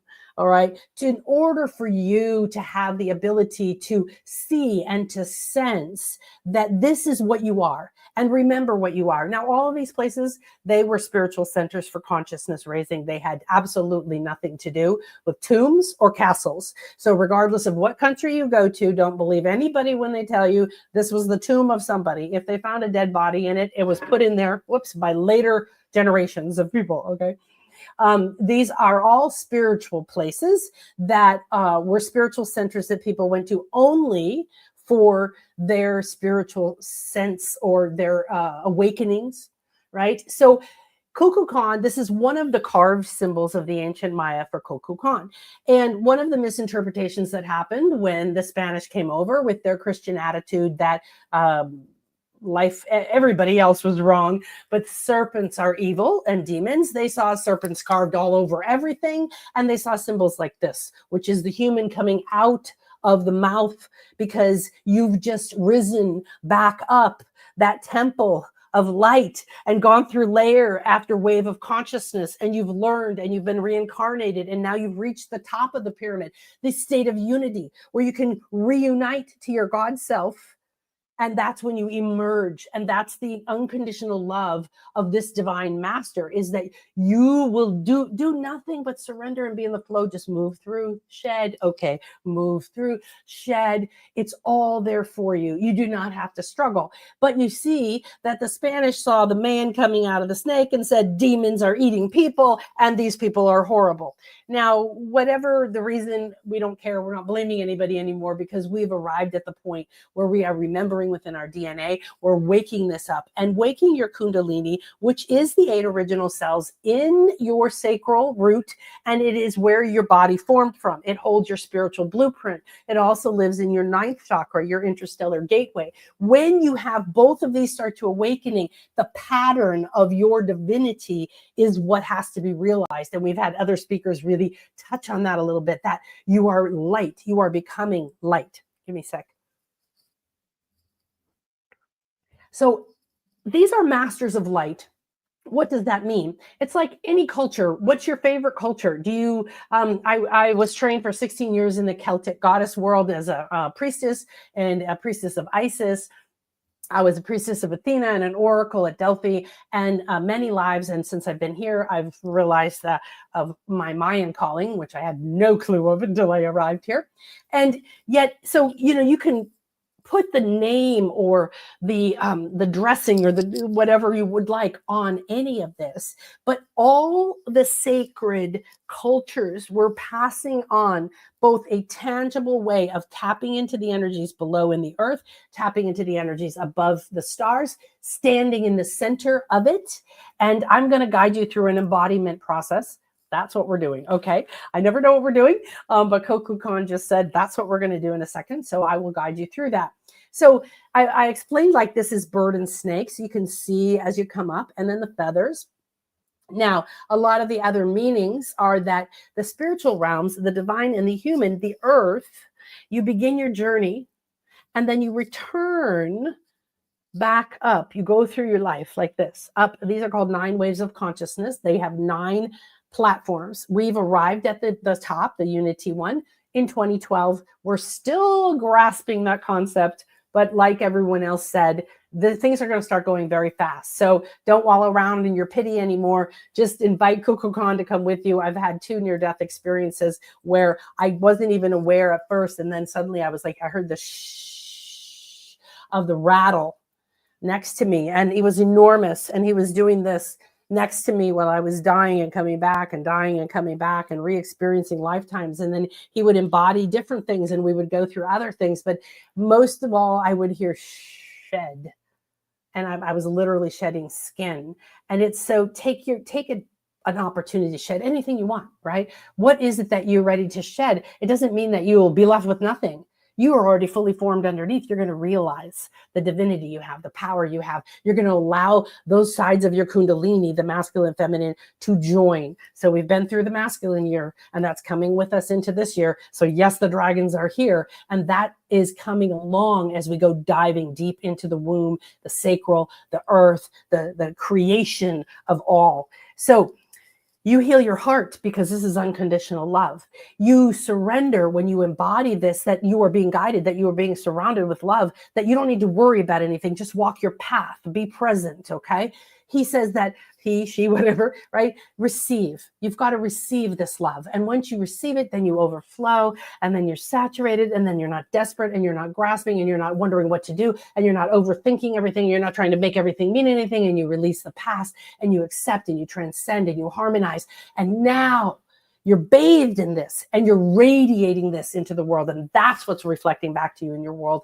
And then you're helping all of us over here in the Masters of Light area build the light, because everything is two sides. You're never going to get all light. Everything is two sides when you're in form. But you have to know the truth is inside of it. There isn't any darkness. It's something you're afraid of, something you've hidden, something that's too powerful for you right now, all right? Or something that you gave power to in the past. It's okay. You can dissolve it. And that's what the power of this divine guide. Now, when you accept this unconditional love, you are healing your heart, and you are Gaia. You are the world. You are Nin. You are, and you are light, and you're expanding your light, and you're giving yourself more opportunity to be light. And my students are having profound breakthroughs. We started right before the end of the year. And we're manifesting a specific desire, a specific wish. So we're walking through the, oh, I can't have it. And we're walking through the pain and the fear and all of that fear down in our sacral center that says, I can't have what I want, and I can't create what I want, and somebody will take it from me, and it's not safe, and trauma. And all of a sudden, this last week, since we shifted and slid into snake year, everybody's just pop. It wasn't like a struggle anymore. It was like, wow, I feel released. I feel ready. I feel light. I'm noticing that I don't have to think of myself through this pain filter anymore. This is what mastering light is, and reconnecting to your truth and this above. So you guide yourself back to your truth. We saw that, and we saw that.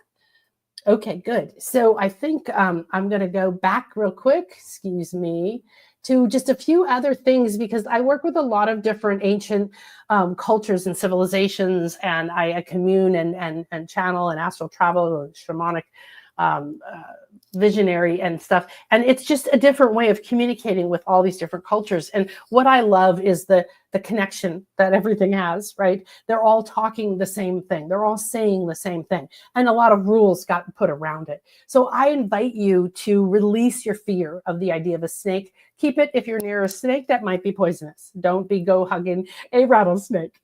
However, if you have that energy or that medicine, it is the medicine for transformation that is on offer this year.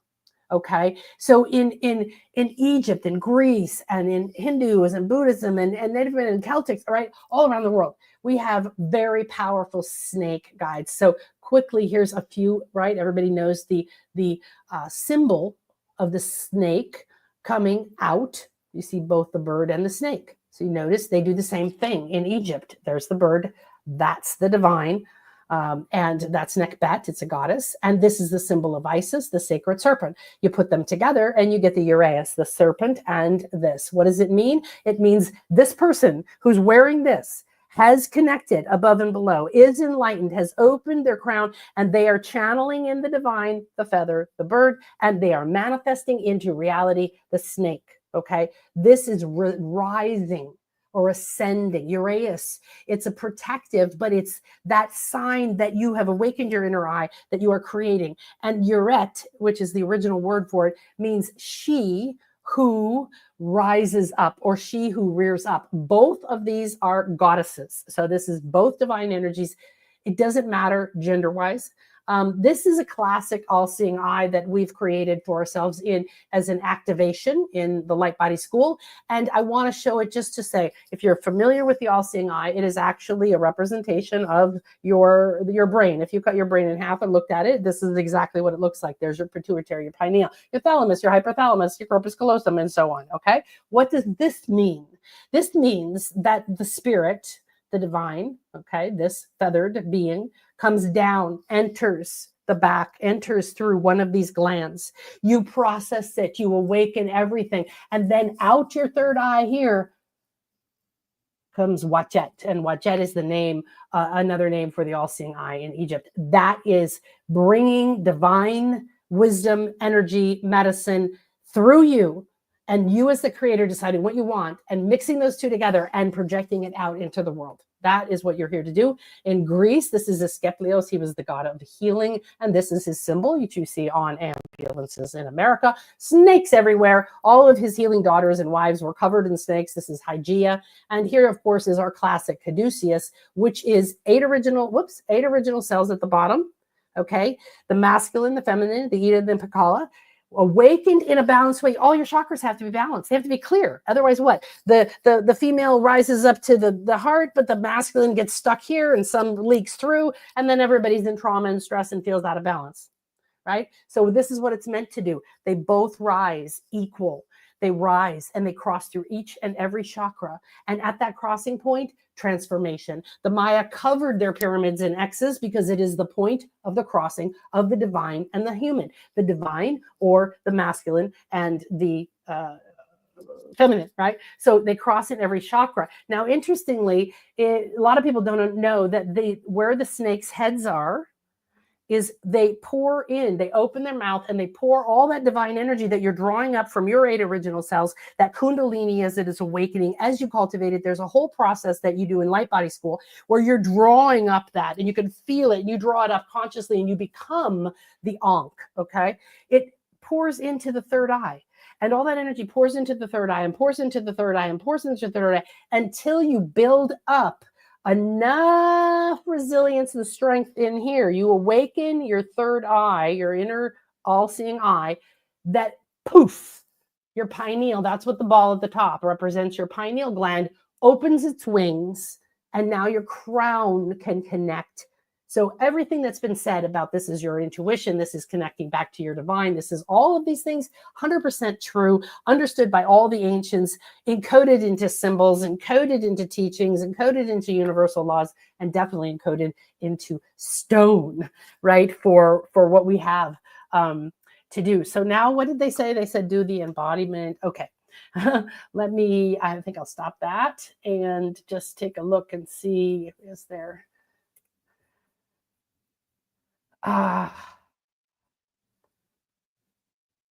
yes, I need to show you something.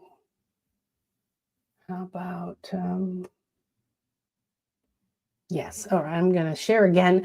And I think I've had about 10 minutes. So we're going to dive into a process, and I'd like you to be able to see the screen if you can. And I do like that. Thank you so much. So we'll do this now. I've got so many tabs open. Okay. So what happens is when you understand the symbolism by everything we're sharing, and like resonate with whatever you're resonating with and bring it into your truth. And real quick, did you want to show your slides? Because your slides are okay, here we go. They're up. There we go. Yeah, I'm just getting back to them. Thanks. Is that you've got this inner knowing, right? And you don't have to figure it out, and you don't have to, this is really more about letting go of being the master of everything. So we're trying a few artworks. They're not coming out exactly that we want, but these are giving you a little bit of feeling right into the pyramids. And when you're there, now this is a picture at the night show, and this is from another temple. You can see the feathers, you can see the serpent. The serpent even went around the ball court. The ball court had nothing to do with playing sports. It was a game of transformation. Every single structure on these sacred sites was a site for consciousness raising and transformation, portals to other dimensions, and learning who you truly were and what you did. So I want you to start to feel the energies, okay? Because what happens is that when you embody a temple, I did this in my first mystery school in the Egyptian temple, both inside the King's Chamber, but also of looking at the Great Pyramid. So I'm going to show, I think this is where we're going to leave it. Yeah, I think this is a better. So I want you to imagine that that temple is your head at the top. Okay. And you, if you see me, my little body here, you grow And that is over your head. Okay. It's more like a crown. Let's call it that. It's sitting here, right? This is the temple of the descending God. This is where you came down to manifest the life that you are living right now. You've had many, many, many lives. You can access any of them. That's one of the things of this is time is just time. It's just everything exists like a little drop. You can go back and forth. You can access it. So then I want you to imagine that if that's on your head, this entire pyramid coming down over your body, below your heart center, perhaps somewhere around your waist, your solar plexus, just feel where that would be. About halfway of your body. Now, every pyramid has a mirror image below it in the ground. And I was taken in a spirit journey with Thoth, and he picked up the pyramid in Egypt, and it's an exact replica underneath like this. So the same thing here. So now, if you've embodied this above you, and it's here, now imagine that, let's say, a mirror image is around you from here in the middle, around your waist, down below your feet. And now your feet are resting on that temple below you. You're between the worlds. You're at 0 point. And this is where you begin to expand out of your ideas of who you are, that you are human, that you are limited, that you are weak, that you're poor, that you're a failure, that you're whatever the identity was. The snake, like a metamorphosis, releases its identity over and over the way time asks you to die in every moment to become something new. So now if you feel this around you, inside, down from the temple, you can start to feel that there is a spiral staircase that's going right down. And it's coming down and down and down into the center of that pyramid where you're looking at it. Like most pyramids, there's more than one here. There's an entire pyramid inside. You now enter that one. This is the inner temple of your divinity. It's your heart, your higher heart. As you walk down into that higher heart, you sense now deeper within you, there is the transformative power of the jaguar who can guide you across death, see in any darkness, and give you vision. Down deeper into your heart you go, and there's a sacred room. You're embodying this pyramid, so the actuality of it is intersecting with your physicality wherever you are in time and space. We are one and there's no separation. You see the jaguar throne. You sit on it. It's red with spots. You immediately feel yourself dropping out of your current perceptions of reality. You've shed the first wave of consciousness as you sit here. 2, 3, you begin to rise up. You feel yourself lighter and lighter. Somehow, in some way, the beauty and strength of Grandmother Jaguar is walking you through the darkness and you shedding layer after layer. 8, 7, 6, 5. Unhooking, releasing all attachments to ideas, identities, pain, bonds, agreements in each layer of consciousness. The energy, the wisdom rises from below and above. The stargate is open. You are a pillar of light. Now, as you reach 4, 3, 2, 1, the light from above and below enters your heart fully. And you expand like a starburst with unconditional love. You feel your crown awaken like a headdress of 1,000 feathers of light. They burst open, connecting time, stars, realms, dimensions, the wisdom of these ancestors. And you suddenly see that you are the light of the world, that you are the light of the heart, that you are the one bringing this light here. On your left is Grandmother Jaguar. On your right, our sacred guide, unconditional love, the plumed serpent, Kuku Khan. You are enthroned now in the blue heart of Mayan wisdom, truth, and divine love is now seated within you so that you may be guided through this year. Breathe it in, and so it is. Accept that this is true in any way that is optimal for you, and feel everything disappearing and fading. And you are the morning star. And from this place, you return into this moment. But as you pour yourself, your light, your starlight, your transformation, all that you've heard today, all the wisdom that is shared has awakened within you truths that have been hiding, has cleansed and cleared and purified things that have been ready to dissolve and transform.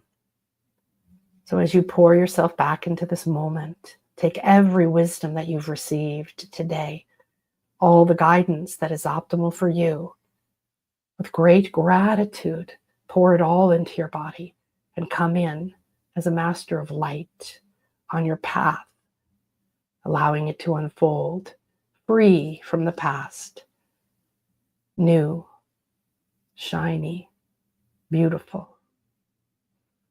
I am the light. I am the light. There is no darkness within me. I walk on my path in harmony, peace, and love. I radiate it to all, and we share it with the world, with the land, with the ancestors, with all the speakers and everyone here today. Thank you, thank you, thank you. And so it is.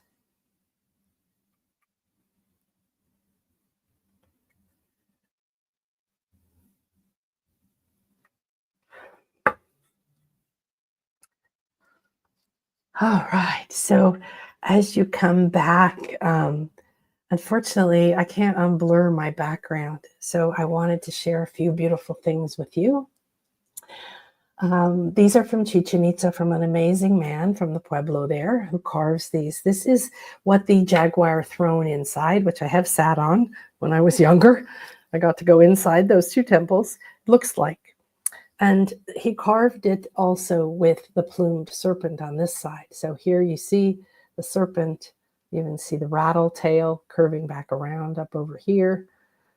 And this is a representation of the Kukulkan that was on top of the temple you couldn't see, coming down, basically doing that weaving pattern down to the hat. So the serpent energy is everything we've talked about today.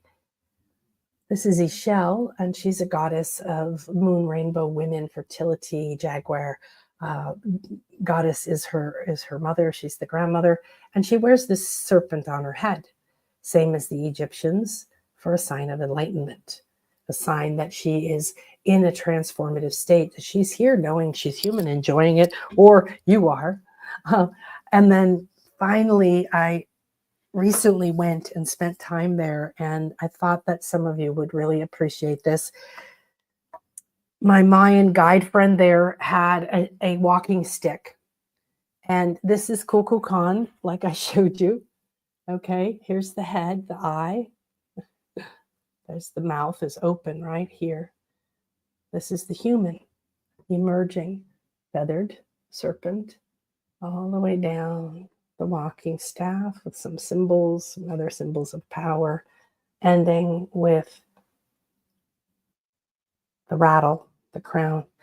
And that's the little one. And then we got this one. One was for Chris. So these are all dyed with natural flowers and essences. And what I love about it is that he lives there and he's from there. And this has been infused there and empowered there, right? So for my retreat, I'm going to be having them carve something special for all my people coming.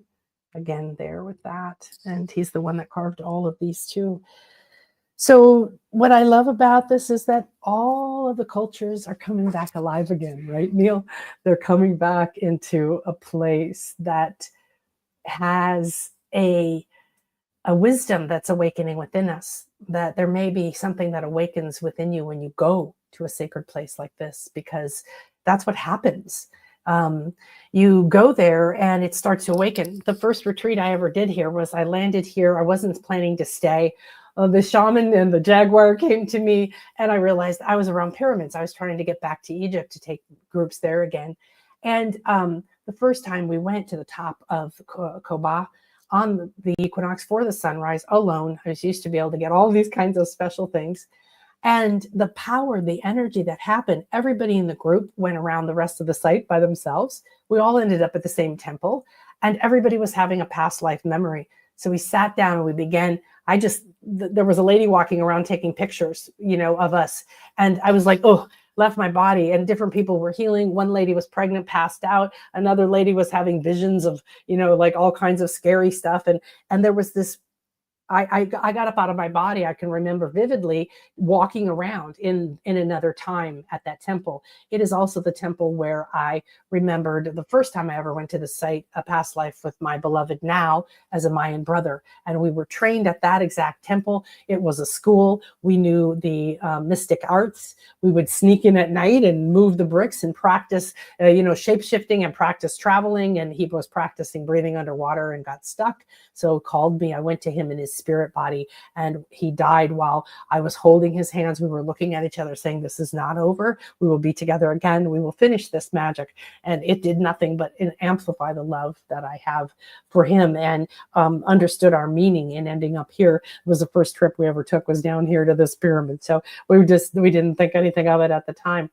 But everybody in that group had and individually had a past life memory right there at that temple. We shared at lunch later, and that we were all there together. That happened to 2 of my groups. So you don't have to have had a past life there, and it isn't relevant that you had one there unless it is relevant. And what happens was that one woman didn't pass the initiations, and she was the one that's pregnant now, and she was the one that passed out when we were there. And so we were able to go back into time. We were go in there and bring the energies together, and all of us move forward together. And I believe that's kind of where we are right now. As we remember our wisdom, step into our spiritual maturity, realize that traumas and abuse and all this stuff, we're the ones that have the power to shift our consciousness, and that turning into a power rather than a detriment. And that's part of the snake energies, right? So, okay.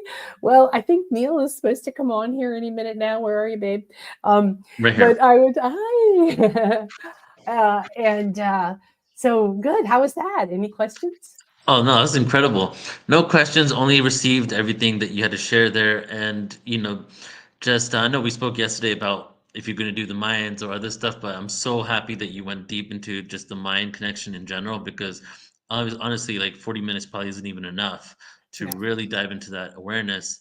And they're one of the civilizations that still exists that you can still go to easily and see the ancient sites and just have serpent representations everywhere, right? Yeah, it's quite amazing. When I was in Mexico City, there was a site downtown that was huge. Most people know about it. Mexico City used to be this huge island with enormous pyramids and everything, right? And there was a church built on top of it. So the church is over there, and then they've excavated some of it, so you see the top of it. And there's this enormous serpent that goes along the entire front of it, right? It doesn't have any stucco or paint anymore, but it's the stones are still there. And there's Yeah.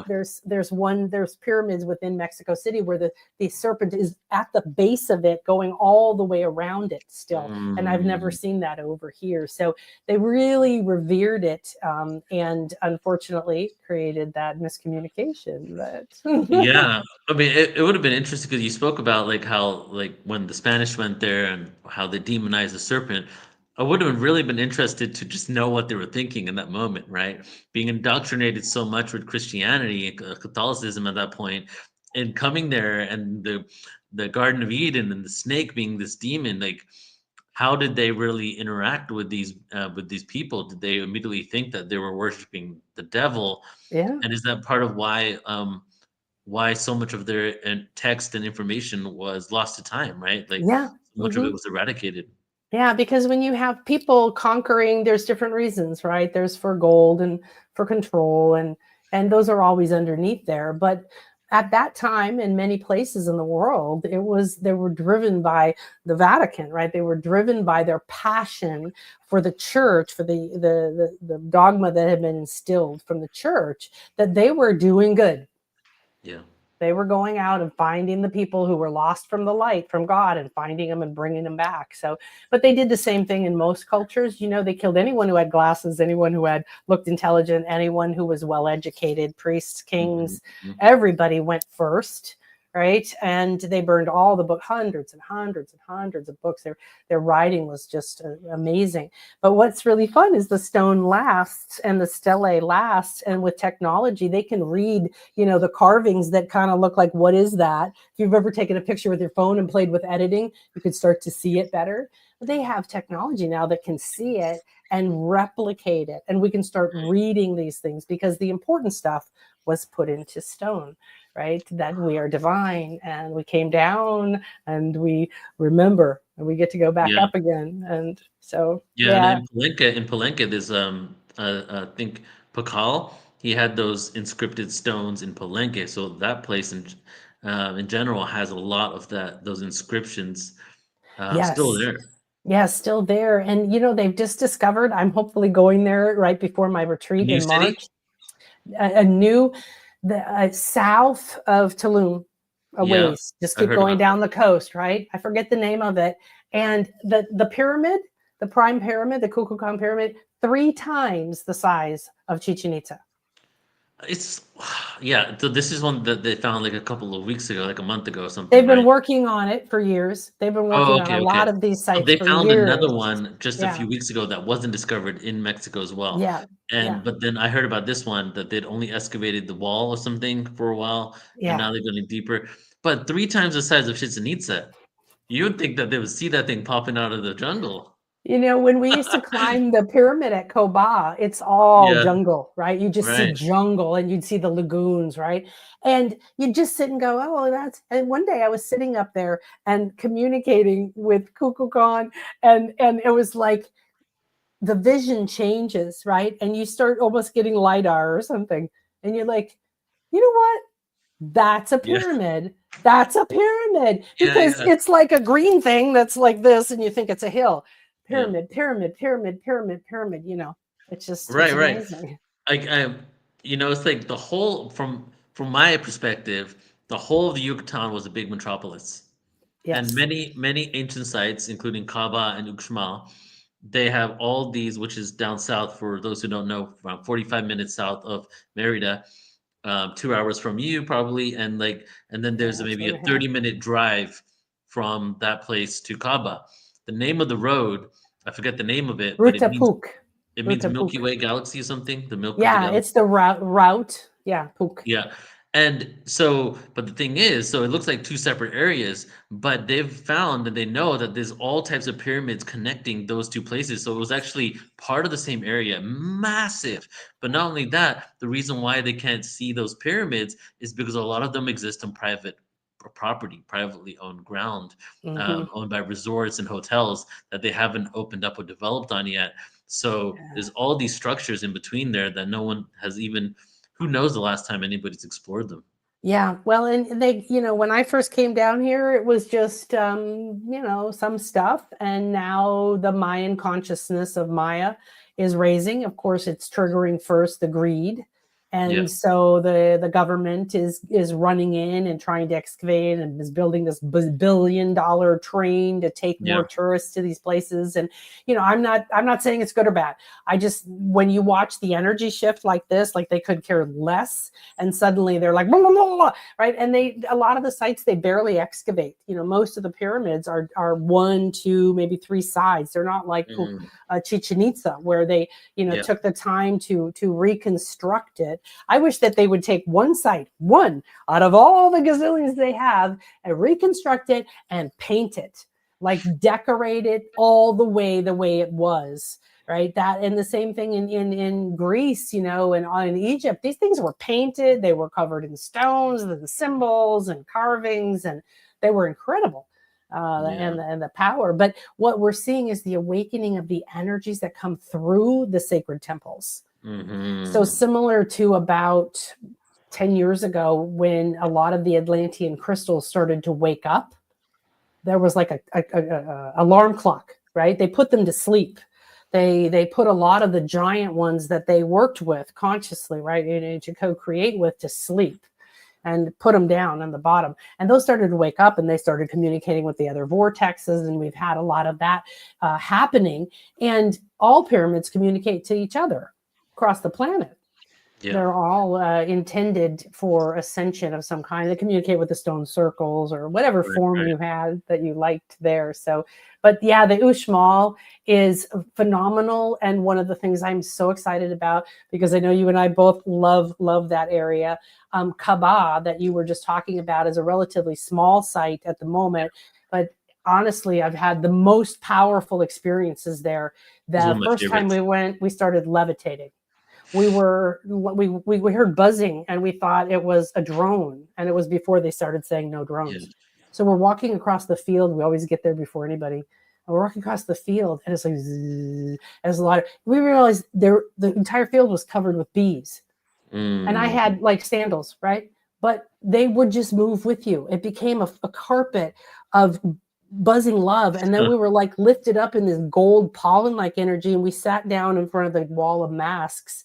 And I didn't even guide the meditation. These were my friends and my Mayan ceremony people and everybody. We went there. We were the Mayan mod squad, and we were just gone. Everybody was just, and we all had this similar experience. And then when I took my retreat there, everybody's crystals started to glow and grow new shapes inside of them. And throughout the whole retreat, at every lunch, everybody's like, what does your wand look like now? Oh, the little pyramid's this big now. What does your crystal look like? Jewelry was glowing blue. And I have friends, experts in Arkansas. And I said, have you ever seen that? Because of course they're alive. Never. So you're tapping into energies, and as we're waking up, as everybody's been saying, as the ancient wisdom is rising, whether we like it or not, the veil's thinner, we're getting more intuitive, we can communicate, and these energies are alive. The pandemic did so much for all of these sacred sites. They rested, they rejuvenated, the ancestors came back. And it's that cycle that we're in. Like, they need to renew, they needed to reconnect in order for us to be able to embody that sacred wisdom and and to have a communication that's consistently flowing. So. Yeah, I feel that. Yep. And to go back to Kaaba, that's over there they have like what I call like a hieroglyphic graveyard, where all those stones in front of that one pyramid. Oh, is yes, like, I've never seen so many like fragments of hieroglyphs. Yeah, right? and there's the altar in front that they have put those glyphs around, about 2 or 3 layers. And last time I was there anyway, you could still get onto the altar and sit. Nice. So we would usually do the activations along the wall of the rain gods.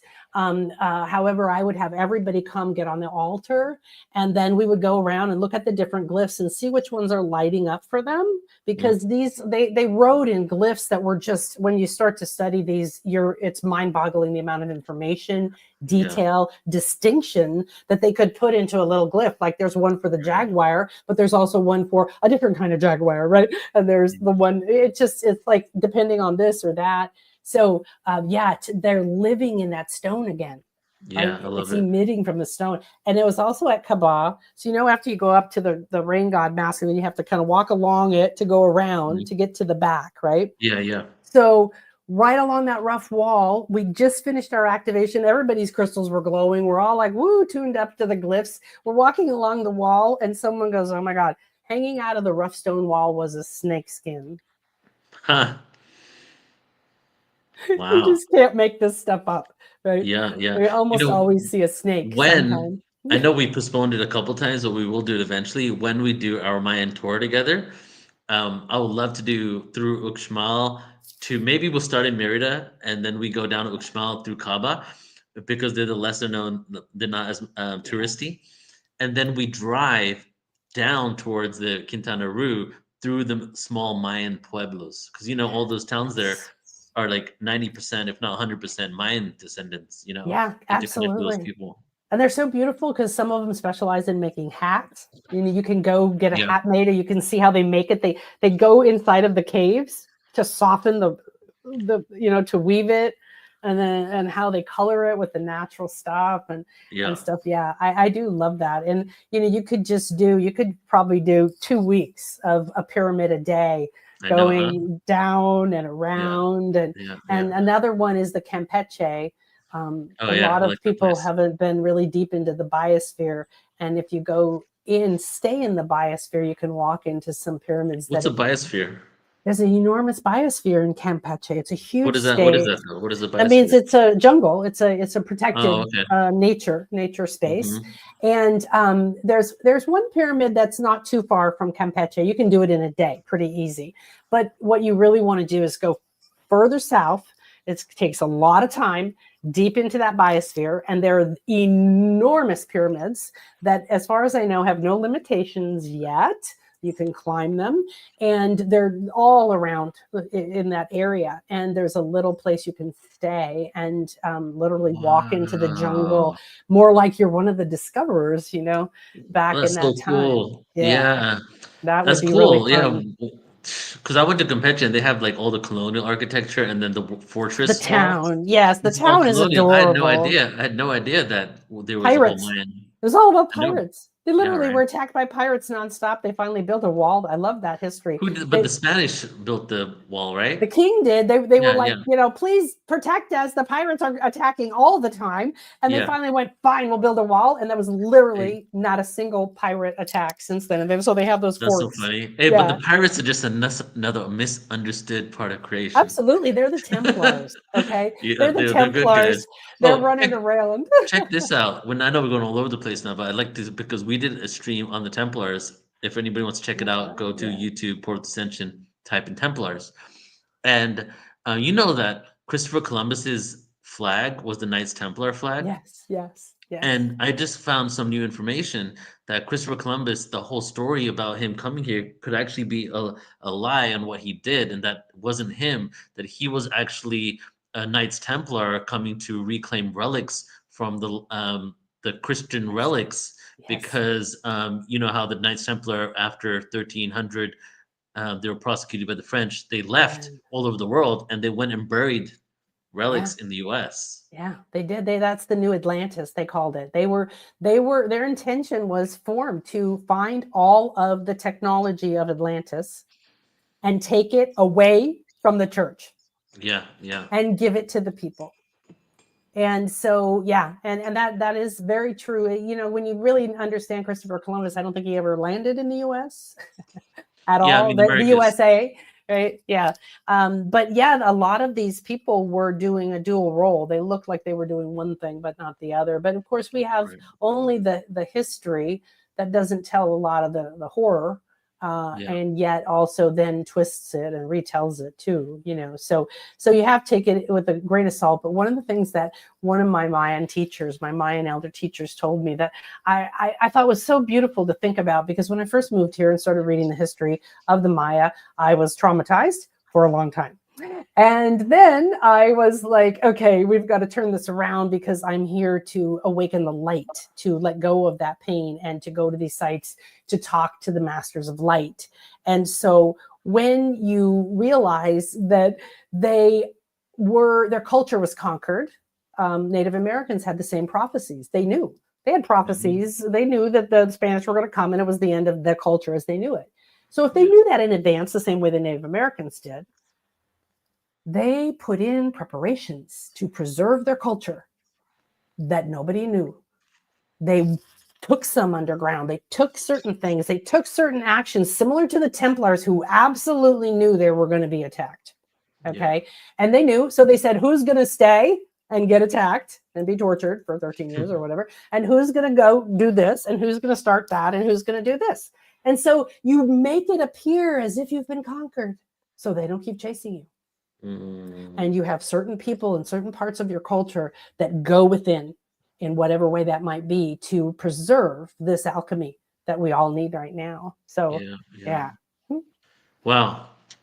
So beautiful. Yeah. Okay, so now bringing it back to the serpent here. And I'm going to do my presentation now, Nan. So I'm going to get into it, okay? So just to close it out, everybody, I'm going to go ahead and pull up my presentation here.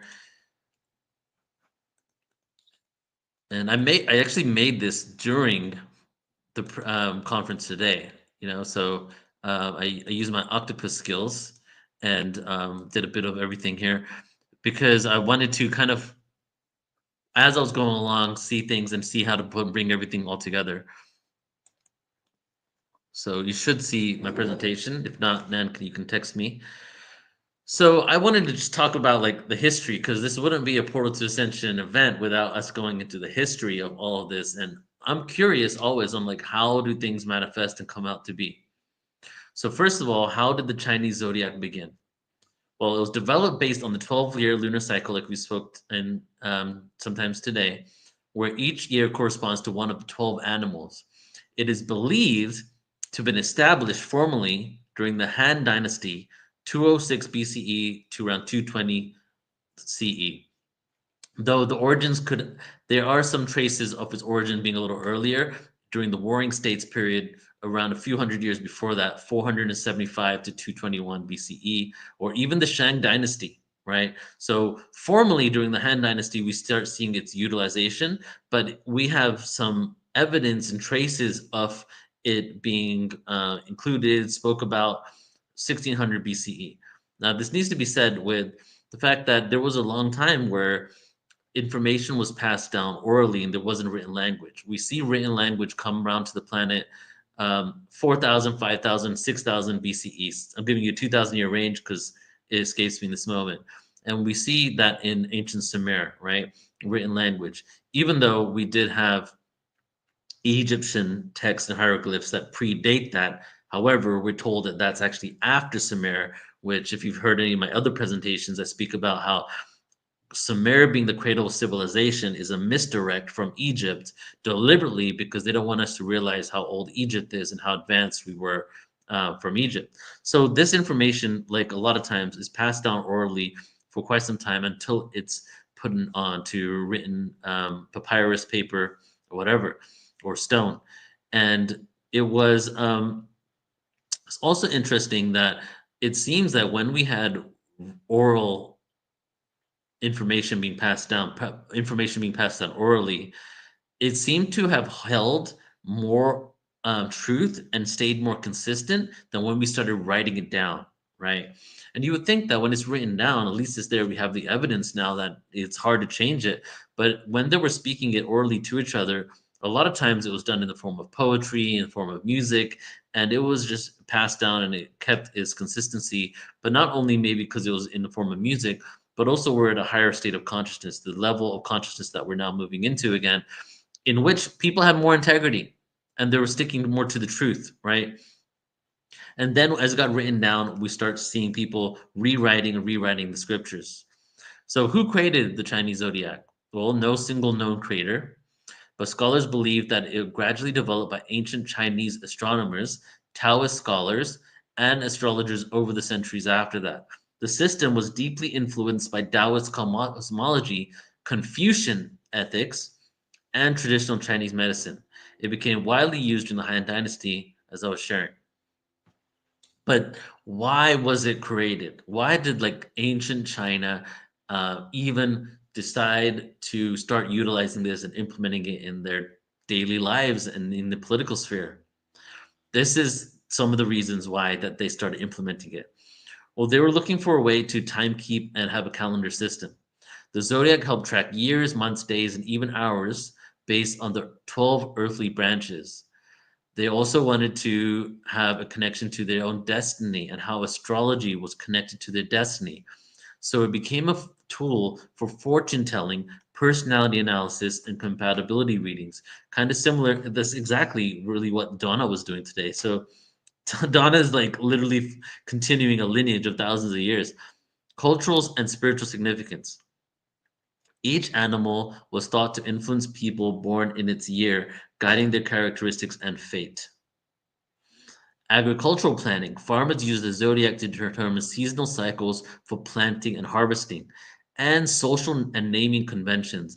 People were often identified by their zodiac sign, and the system influenced traditions like marriage and compatibility. So people will be married and shown who they're compatible with based on their zodiac signs.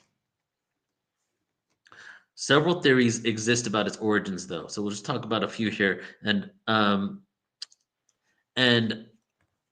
Geraldine spoke about one of them as well. And now there's the legend of the Great Race, which is one of the most popular ones, right? A popular myth that states that the Jade Emperor, ruler of heaven, wanted to create a way to measure time. He called for a great race where the first 12 animals to cross a river would be assigned to the zodiac cycle in order: the rat, ox, tiger, rabbit, dragon, snake, horse, goat, monkey, rooster, dog, and pig won the race. Thus, it became the 12 zodiacs. The story also goes that the horse was in the lead beyond the snake, and then the snake slithered right in the last moment in front of the horse and beat the horse. The zodiac was also linked to the Jupiter cycle, which I think is very interesting, which takes about 12 years to orbit the sun. Now, that's a whole other conversation there of Jupiter, its connection to Zeus, being the main god in Roman mythology, in Greek mythology, and other civilizations. And that takes around 12 years to orbit the sun. So ancient Chinese astronomers observed celestial movements and divided time into cycles based on these patterns. And then, of course, we have yin, yang, and five elements theory. The animals were chosen based on the yin or yang energy and the compatibility with the five elements: wood, fire, earth, metal, and water, which are fundamental in Chinese mythology. So, how did they discover the year of the snake? 6 animals in the cycle, according to legend. And as I shared, the snake hid in the hoof of the horse. There we go, and slithered. So it hid in the snoot. That conniving snake hid in the hoof of the horse, and right when the horse was about to win, slithered out at the last moment, surprising the horse and securing its position before it. So that's just like the history on the zodiac. Okay. Now, something as we're doing this presentation, I got really interested in was why are the caduceus snakes always in pairs? And I spoke about that just a little bit with one of the presenters earlier, the group Bridget. So let's speak about the caduceus for a moment here, because the caduceus energy and the serpent energy goes way beyond even what I'm going to share here. And from my research, from events that we've done, definitely has some sort of connection to Atlantis, and supposedly has some sort of connection to Sirius, the serpent energy from Sirius. This connects to the Garden of Eden story, where the snake in the Garden of Eden represents the Syrians, the extraterrestrial Syrian beings, whereas the god in the Garden of Eden story represent the Lyran beings, and the Syrians were the ones that gifted us free will in that story. The caduceus associated with Hermes, and the Hermes is connected to Thoth, and now we have Thoth the Atlantean, right? So Hermes is the Greek version. He's the reincarnation of Thoth, but Thoth in the ancient tradition never died. He would go underneath the Sphinx, and he would go in stasis, and he continued to live and come out as other people. Some say he was Saint Germain. Some say he was Shakespeare. The caduceus associated with Hermes features 2 snakes intertwined around a staff with wings at the top. The symbolism of the paired snakes represents duality and balance. The 2 snakes symbolize opposing complementary forces, much like yin and yang. This can also signify the balance between life and death, good and evil, knowledge and ignorance. And the key term here is balance between them. There's not a fight or a battle. The more we see it as a battle, the more resistance we create towards it, the more it will become that battle for us. If we see it as a balance between the both, we begin to shift our belief systems around it. And then also alchemy and transmutation. In alchemy, the two snakes represent sulfur and mercury, the opposing but necessary components in the transformation of matter, spiritual enlightenment. The intertwined snakes symbolize the journey to higher knowledge or ascension. But then, of course, we can't forget that caduceus is the spine with the kundalini forces sweeping up to it to create the cobra head, which is the enlightenment through the crown chakra. And then we have healing and medicine. And there's actually, I forget the name of it. It's called the rod of something. I forget the name. But the healing and medicine component wasn't ever the two serpents. It was always the one staff from it was from ancient Greece with one serpent going above it. That was healing and medicine. And now sometimes we see the caduceus, which looks very similar because it's a rod with two serpents and one is a rod with one serpent. For a while, I was thinking like, oh, did they like deliberately take out one serpent to create some sort of imbalance?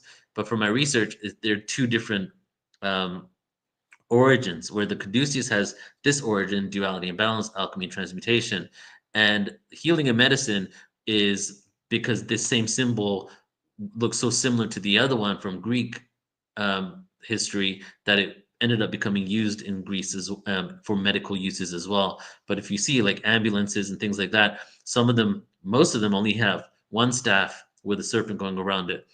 So the caduceus is often mistakenly used as a symbol of medicine in modern times, but is actually associated with commerce, negotiation, and trade due to Hermes being a messenger of the gods. Some interpretations suggest that the two snakes represent dual aspects of health and disease, making it applicable to healing professions. And of course, the Kundalini, Hindu traditions, and now beyond esoteric world, the two snakes mirror the Ida and the Pingala energy. These are the two channels of the Kundalini system, where they rise along the spine to the third eye and crown chakras. This symbolizes the awakening of spiritual consciousness. Now, we're here to represent the snake. And here are just some elements of what the snake represents.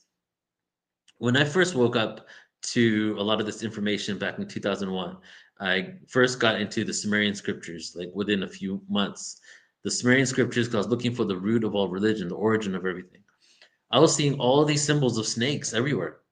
And then I started going deeper into that and seeing, oh, wow, there's Naga beings in ancient Hindu, there's dragon beings in Chinese, there's all these serpents there. And of course, there's the Western world where we've demonized this, and then the Eastern world where it's all over the place. So when I was looking at the Sumerian scriptures, there were types of like stone tablets with serpents with their mouths open, with a human coming out of it, things like that. And one of the first understandings and that I came across with the information from Jordan Maxwell and Nassim Haramein, from other people, was that a lot of times when you see these serpents in these ancient texts, it's actually representation of advanced science. And these ancients had an understanding of quantum physics that we are not even scratching the surface on, okay? Because their understanding of quantum physics, of the quantum world, was practical in the Newtonian world. Okay, so that means the quantum world, which is everything below an atom, they were able to harness that physics and utilize it in everything above an atom, that world. How can we make things how they react in the quantum world act like that in the Newtonian world? In this day and age, if we're not talking about black budget programs, if we're not talking about the hidden secrets, we are only observing things in the quantum world, and we're barely scratching the surface on how to use the quantum in things for the Newtonian world. Quantum computing is probably one of the first things there, where basically the quantum computer, I've been on a deep dive on quantum computing in the last week. Basically, the quantum computer taps into all potentials, past, present, and future in all dimensions simultaneously, therefore able to give you information that might take you 10,000 years to create within 1 second, to put it simply, right? And so a lot of the serpents in these ancient texts represented wormholes, travel between dimensions, quantum physics, very advanced science. And then, of course, we have wisdom. These serpents represented an advanced understanding of wisdom, spoke about the Kundalini, the chakra system, and each of those being opened and awakened so that we tap into wisdom, spiritual awakening. And then, of course, the shadow world, right? The world that is unseen and hidden. One, the unseen and hidden world, which isn't always shadow. Some of it is just hidden truths. For example, our divine essence, stuff that we're not told about. It's been in the shadow world for quite some time. It's coming back now, right? And then actually hidden secrets and the atrocities of the world too, the shadow world, something that we've cast aside, right? And then, of course, what has been spoken about as well today is the earth connection. These beings, and Anan has spoke about it multiple times, have their whole entire bodies on the earth. Like, how more deeply connected to the earth can you be than literally laying on it 24/7? You know, bringing that awareness down to earth. And the question I've asked in multiple presentations, and I ask again here, is are we healing a collective trauma through the serpent energy? Was there something, just like we collectively experienced a flood, and all these ancient civilizations of the world speak about a flood, was there also a collective trauma with the serpent energy? And is that serpent energy connected to us through ancestry? Is that DNA of that serpent energy within us? And is that only a portion of what the serpent represents that affected us on that level? And we have a fear of it.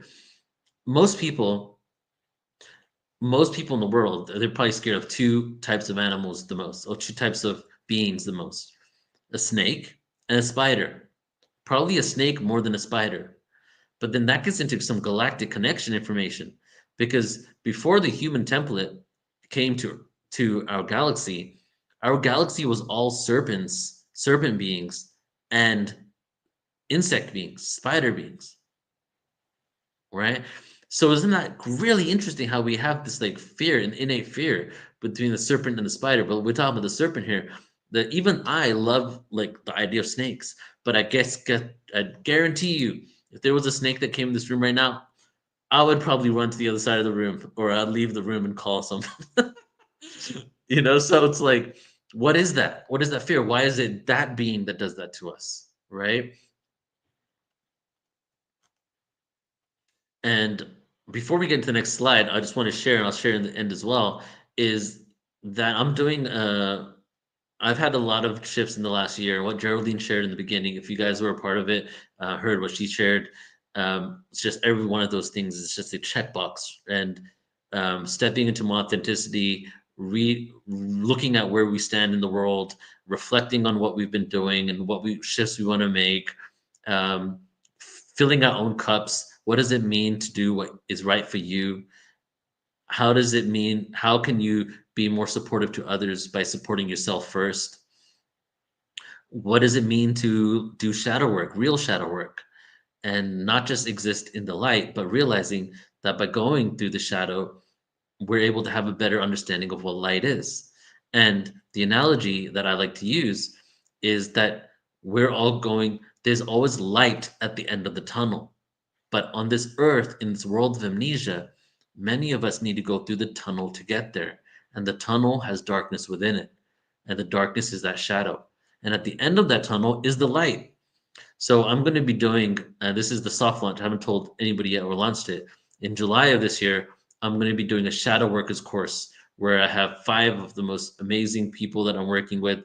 I'm creating this course. It's going to be 4 months, 2 times a week, and it's going to be the deepest dive on the shadow world. True practical steps on really and having a supportive group together. And because we talk about light workers, right? We're not light workers. We're not even shadow workers. Ultimately, we're frequency workers. Everything is a frequency. In the beginning was the word. Light, if you look at in the beginning is the word, that whole description there, it's a scientific description of what happened. Light came from the word, from the frequency. Darkness came from the frequency, from the word. In the beginning was a singularity. The singularity wasn't light, the singularity wasn't dark. The singularity was a vibration. The vibration split into duality. The duality sped up to become light. The duality slowed down to become the darkness. Eventually, as it coalesced and dropped into physicality, into density, it eventually became what we eventually dubbed as good and evil. Duality became polarity. Polarity became the polar opposites of duality, became good and evil. So this course I'm going to do, the Shadow World course, is going to be like a 4-month thing starting in July. And I'm going to launch it pretty soon. I'll send you guys the info, but it's going to be the deepest dive on this. And I'm realizing, as I'm doing this event here with Nan, I'm just realizing how timely this is based on a lot of things that are coming up and where I'm at in my life. So again, I'll ask the question, are we healing a collective trauma through the serpent energy? If you've seen my Orion presentation, which I'm going to do in the Orion conference next month, I speak about the anatomy of a lizard and what anatomy of that lizard we have within our own brains and our own being. And when you realize that depth of, whoa, wait a second, you start realizing that we almost like a part of us evolved from that being. Like, not only are we like esoterically and spiritually that, and DNA is probably connected to that, but there's physical parts of our body that mirror reptilians, right? And those parts of our bodies are responsible for things that we have that we don't like about ourselves a lot of times. Our fight or flight responses, our disgust for ourselves, our primal instincts, you know? So I do feel we're healing that. Now I'm going to jump over here to talking about the pineal gland. And I mistakenly told Nan yesterday that the snake has no pineal gland. I had the information incorrect. Now here's the right information. Some reptiles, like lizard, have a pineal gland that directly detects light and helps regulate body rhythms. But snakes lost their function due to not evolution, but devolution. Instead, snakes rely on their eyes for light detection, and the pineal gland receives indirect information from the brain. So many other animals and reptilians, they have their third eyes, the pineal gland actually receives light and operates from light, including humans. But the snakes has a very unique pineal gland that of all animals. It seems like it evolved over time. And the pineal gland still regulates their melatonin to help controls their circadian rhythms and seasonal behavior, but is less involved in direct photoreception. Evidence shows that the snake's pineal gland has devolved over centuries. Snakes likely lost their light-sensitive pineal gland between 100 to 150 million years ago. Now, this one is deep because if you listen to my Orion presentation, 100 million years ago was the Orion invasion from the reptilian forces. And so when I found this out, it was just like another, whoa, that's pretty interesting. And as they evolved from lizard-like ancestors, their parietal eye, which is the pineal gland, and their pineal gland became a hormonal regulator rather than a light detector. So, that I'm going to close off right here, but let's just say that I feel that with these serpent energies, there's going to be a lot of things coming up. One thing is for sure, in my own opinion, is that we have been in what they call the Dark Ages, what they call the Kali Yuga, what many other civilizations have other names for. And the Kali Yuga, the Dark Ages that we've technically left now, but we're in the transitionary period, has 3 themes to it: authority, hierarchy, and delusion. Delusion is when your pineal gland is switched off. Authority, you're holding other people higher than you. Hierarchy, everything's based on hierarchy. Government system, colonel's colonel, general, this hierarchy. As we shift from that age to another age, which is the Dwapara Yuga, it's the Bronze Age, we get to a point where these systems need to crumble. Hierarchy needs to crumble, delusion needs to fall, authority needs to fall. The delusion falling has a lot to do with pineal glands activating, chemicals being taken out of our food supply, which looks like it's on the table to be happened, and the environment being conducive for us to have an awakening spiritual experience. And then we got the authority and the hierarchy. So part of what is happening, has happened last year, is going to continue to happen, is celebrity stardom is going to crumble. Hollywood in general, as it is no longer going to exist in the same way. Movies and entertainment is going to be decentralized. Everyone through AI and other things are going to be able to create things on the same level as, oops, let me just get rid of this, on the same level as what's been happening in Hollywood. But what I'm getting at here is that part of what we're going to be seeing is the underworld of a society or for systems of multiple systems that we've held in such higher regard. Many of us have. I know a lot of you in here probably haven't, but have held in such higher regard for so long that we've considered them role models of people we don't even know, institutions we don't even know, and we're seeing the underlying of what is behind all of this. A great example is the music industry, right? Which is why I'm going to create a music festival. Spoiler alert, January 2027, Heal the Music Festival Tulum. And we're going to create like a music festival to heal music, but we're going to see it in the music industry. P. Diddy, come on. I mean, like, that's just the beginning of the surface of what's going on there. Then when it comes to the politicians, right? Ask people 10, 20 years ago, if you 20 years ago or more, if you trust your politician, most people might say yes.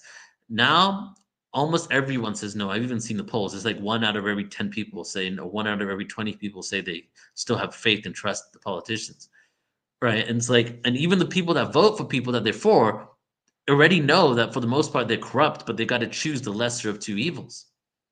The political spectrum of the hierarchy is crumbling. It can't last any longer like this. Now Hollywood, we can get into Epstein. We can get into the rituals in order to get into there, and to Weinstein, and in so much more. Not even just in that field alone, but so much more of the corruption and being a part of the exclusive club and things that's going on over there. And so a lot of that stuff is coming to the surface, not because we got to hold these people individually accountable, everything will be corrected, but because hierarchy and authority as we know it is falling. And as hierarchy and authority starts crumbling, the things that many people on earth have held in hierarchy than them, that person's better than me, that person looks better than me, oh, I wish I could do that, oh my god, he's so great, oh, I wish I was with him or her, that's going to crumble, because what is underneath that is the shedding of the skin. What's underneath that is that you are that. You are beautiful. You are great. We are everything. And I don't mean that in the most pie in the sky way at all. I mean that we're so incredibly beautiful. And I really wish that we all knew. I wish that I knew fully my own beauty, right?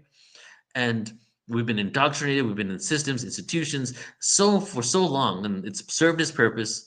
And now it's like, how do we get to a point where we shed our skin to realize that underneath it all, there was nothing to be afraid of in the first place? Underneath everything, we were always afraid of ourselves, afraid of sitting with ourselves, afraid to see ourselves. But ultimately, we're all that little child of God, as cliche as that sounds, as beautiful and as innocent as Source itself, right? And that is what I feel is in store for this year and moving forward. And that's what we're going to be doing on Portal to Ascension. It's a lot of shifts going on here. I've taken a few months off this year in order to really start concentrating on what I feel is more important with what we want to create.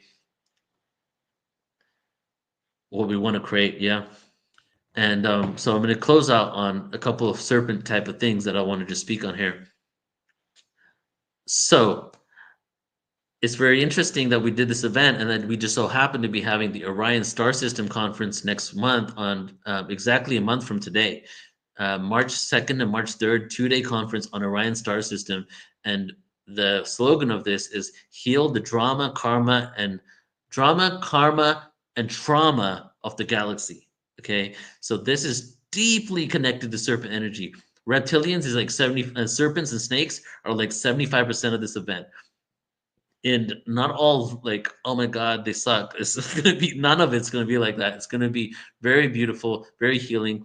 I'm bringing perspective to a lot of information here and that star system. So we're going to have the Orion Star System Conference. And then also starting on Monday, I am doing a 2-week chanting workshop at 4 p.m. every single day for 2 weeks, except for the weekends. So Monday through Friday next week, and then we skip the weekend, Monday through Friday again, 4 p.m. to 4:30. We're going to be chanting together for 10 days within a 14-day period and doing some deep diving stuff. So if you're into shadow work, if you're into shedding the layers, if you're into the serpent energy and just really embodying what it means to be in this energy of this year, join us for this chanting workshop for these 2 weeks. And it's just gonna be 30 minutes in and out, chanting, let it all go, shed those layers, and then we move on with that day for 2 weeks together. And then you can also be a part of the the shadow workers course. That's going to be a live course that will be in July. And then again, the Orion Star System one there. And I'm just going to quickly share the screen for the website here, and then I'll bring Nan back on. Okay. You should see, where is it at? Okay. So the 2-week chanting workshop, February 3rd, February 14th. Another thing, you can't even plan this stuff. The universe plans it all. I just happen to only have this time available. And February 14th isn't just Valentine's Day, guys. It's World International Sound Healing Day. We do a sound healing event every year, except this year I just accidentally, in quotes, happened to create the 2-week chanting workshop that ends on International Sound Healing Day. And you can check it out under upcoming events. And then the Orion Star System Conference, 2-day galactic ancestry, history, and healing gathering. The story of Orion as stars in the belt, deeply connected to the seeding of Earth. What happened? There's so many stories of the scars of Orion. Where are the stories of benevolence, consciousness, elevated awareness? Where are the Orion star seeds? So just deeply connected to the theme of the snake and the serpent. So hope to see some of you guys there. And that's it from me. So let's go ahead and bring Nan back on. Hey, that was fantastic. I loved the thoughtful connections you made, kind of knitting all of the information today together. Especially at the end there, kind of bringing in that connection that we have, and then the chanting. I'm so in for this chanting. Are you kidding me? How amazing is this? You want to join? I'll send you the link. Absolutely. Oh my God, it's one of my favorite things. If you want to accelerate, one thing I noticed was in some way or another, everybody today talked about how this is a quickening. It's a speeding up, right? It is not in a getting knocked down by a big wave thing, but like you can slide out of it faster. You can transform faster. You can heal faster. And chanting, when I first started to do chanting with one particular friend, we played with sitting next to each other and doing all these different things. And it was such an accelerator. It's like throwing gasoline on a fire. It will take everything you're doing and wow. Yeah. Even in the description of the chanting workshop, the first thing I said was the description of when I first chanted. And I felt so weird because I felt empty. Yeah. Because there were no thoughts that were controlling my reality. And I was just like, I honestly have never felt that much peace as chanting, because we have our own tools within us. Our voice is our own tool to transcend. So in those 2 weeks, it's going to be cool because we get to experiment with different types of chants. We get to move the energy around in our body. And you know what? This is what I was thinking, because, I create a lot of conferences based on what I want to know. And I was like, man, I wish I could just figure out how I can just get enough time to chant every single day. So I created a course on it, like a little thing. So now it's not just for everybody there. This is to hold me accountable to my own spiritual up-leveling. So we're all going to be in it together. And then you'll develop a habit. You're doing it long enough for it to become a habit. And if you stop, if anybody coming stops and doesn't do it at all, they're going to feel it. You're going to really be able to see the difference. So, and what's fun is, like Dr. Emoto and all that, right? You have water in your body, you're chanting, vibration, all those, you can take the vibration, can take sand, turn patterns and sacred geometry is happening in your body, and you're up leveling and you're freeing stuff and you're raising your vibration, and oh my gosh, opening sacred portals, and it's yay. Thank you Yes, for doing and that. for sure. And I saw that you said follow up with the Serpent Energy Workshop online. Yeah, we could do that. I think that would be a great idea. Moving in, because I did the Dragon one for 2 years, and I think we can move it now into the Serpent Energy, which includes more of a wider spectrum of other Yeah, archetypes. and the Kundalini, Yeah. is something people fear. I have a lot of clients who've had blowouts, like functioning problems. And it's time for everybody to not have the fear and to feel what it's like to have your own inner resources rising within you. Yeah, yeah. Doesn't matter what's going on outside of any of you guys when you do this work, right? I'll Yeah. dive into my own shadow work and I'll go find my power, and then I can play and with the full palette. I love it. You know what would be cool actually? We should maybe do every Chinese zodiac. We should do a zodiac event Yeah, every year. definitely. And but what we should do is we do two events. We do one closing out the year where we do a check-in, Yeah, how the year was, where we started, and then we do the next week we do the next one for. So I think yeah. like at the end of That's the good. snake year, we should do the workshop, the online, maybe a conference or something. Yeah, and it can be like how to, you're going through the last of it, looking back and then taking the last moments, right? The energies, getting aware of that transformation, that rebirth in. And next year, the fire horse. Fire horse. Fantastic. And the goat is when? The goat, oh, the goat is The 27. goat's the feminine. So they're the two fire signs come next, and it starts always with the yang, like the dragon. So for the horse is a masculine, and I'm a Sagittarius, so I'm a horse. I love the freedom, the strength and the freedom and the running and that, and then the fire sign too. So I'm a Leo Sag and got a lot of fire that. So, but yeah, I love the analogy with all the other cultures that said, it's the time of fire, it's the time of burning, it's the time of the phoenix. We're so Imagine blessed to be here. a fiery horse. Yeah. Horses right there. Jade horses too. Yeah. Yeah. Definitely. Well, like the fire with the mane being fire, and oh wow, you have to do some art around that, right? Just go see what AI can come up with around that. So, but that's what's fun, is to think now. Okay, you're coming out of the dragon, you're going into the snake, but everything that you've experienced in your life, consciously or not, is with you. Right? So you've got all of those energies, wisdoms within you. You're not going to lose the dragon energy if you forgot it, and then you trust, because this is about going deep into the feminine, letting go, using your intuition to guide you, trusting, going into the darkness. Don't worry about it. I can sense it. I know what to do. I'm on my path. Always knowing that at the end of the year, if you do the work that's being guided now, you're going to be ready to take off like a fire horse. That sounds awesome to me. Wow, that does sound great to me too. Yeah. And one of the themes as we close out here, one of the things that I feel I heard everybody say today in their own way was harmony is a key part of this all, right? And harmony represents balance. It represents us coming together in unity. And that's the whole thing with the universe. Universe, one song, one celestial song. The universe isn't polarized one way or the other, but it does tilt towards harmony. Yeah. And it's something you can intend. It's a state of consciousness. So in my mystery schools, we teach the state of consciousness, the scale. And I always say, just go to acceptance. Doesn't mean you're choosing it. You're just going, okay, this is happening. Now I have power to choose. And what happens is your emotional body lets go. It forgives. And your mind goes into harmony. It starts to harmonize. That means that you are connecting to all different kinds of solutions, not stuck in one mindset. You're becoming multidimensional. And that's when you transcend. Everything becomes effortless, because you're like, oh, I'm just transcending out of that old thing, like the snake shedding. So harmony is such a beautiful thing, and you can intend it. My day unfolds with harmony and bliss, and all the people are kind and beautiful, and the doors that are there to help me open as I walk up, and but harmony is almost always my number one. Peace and harmony.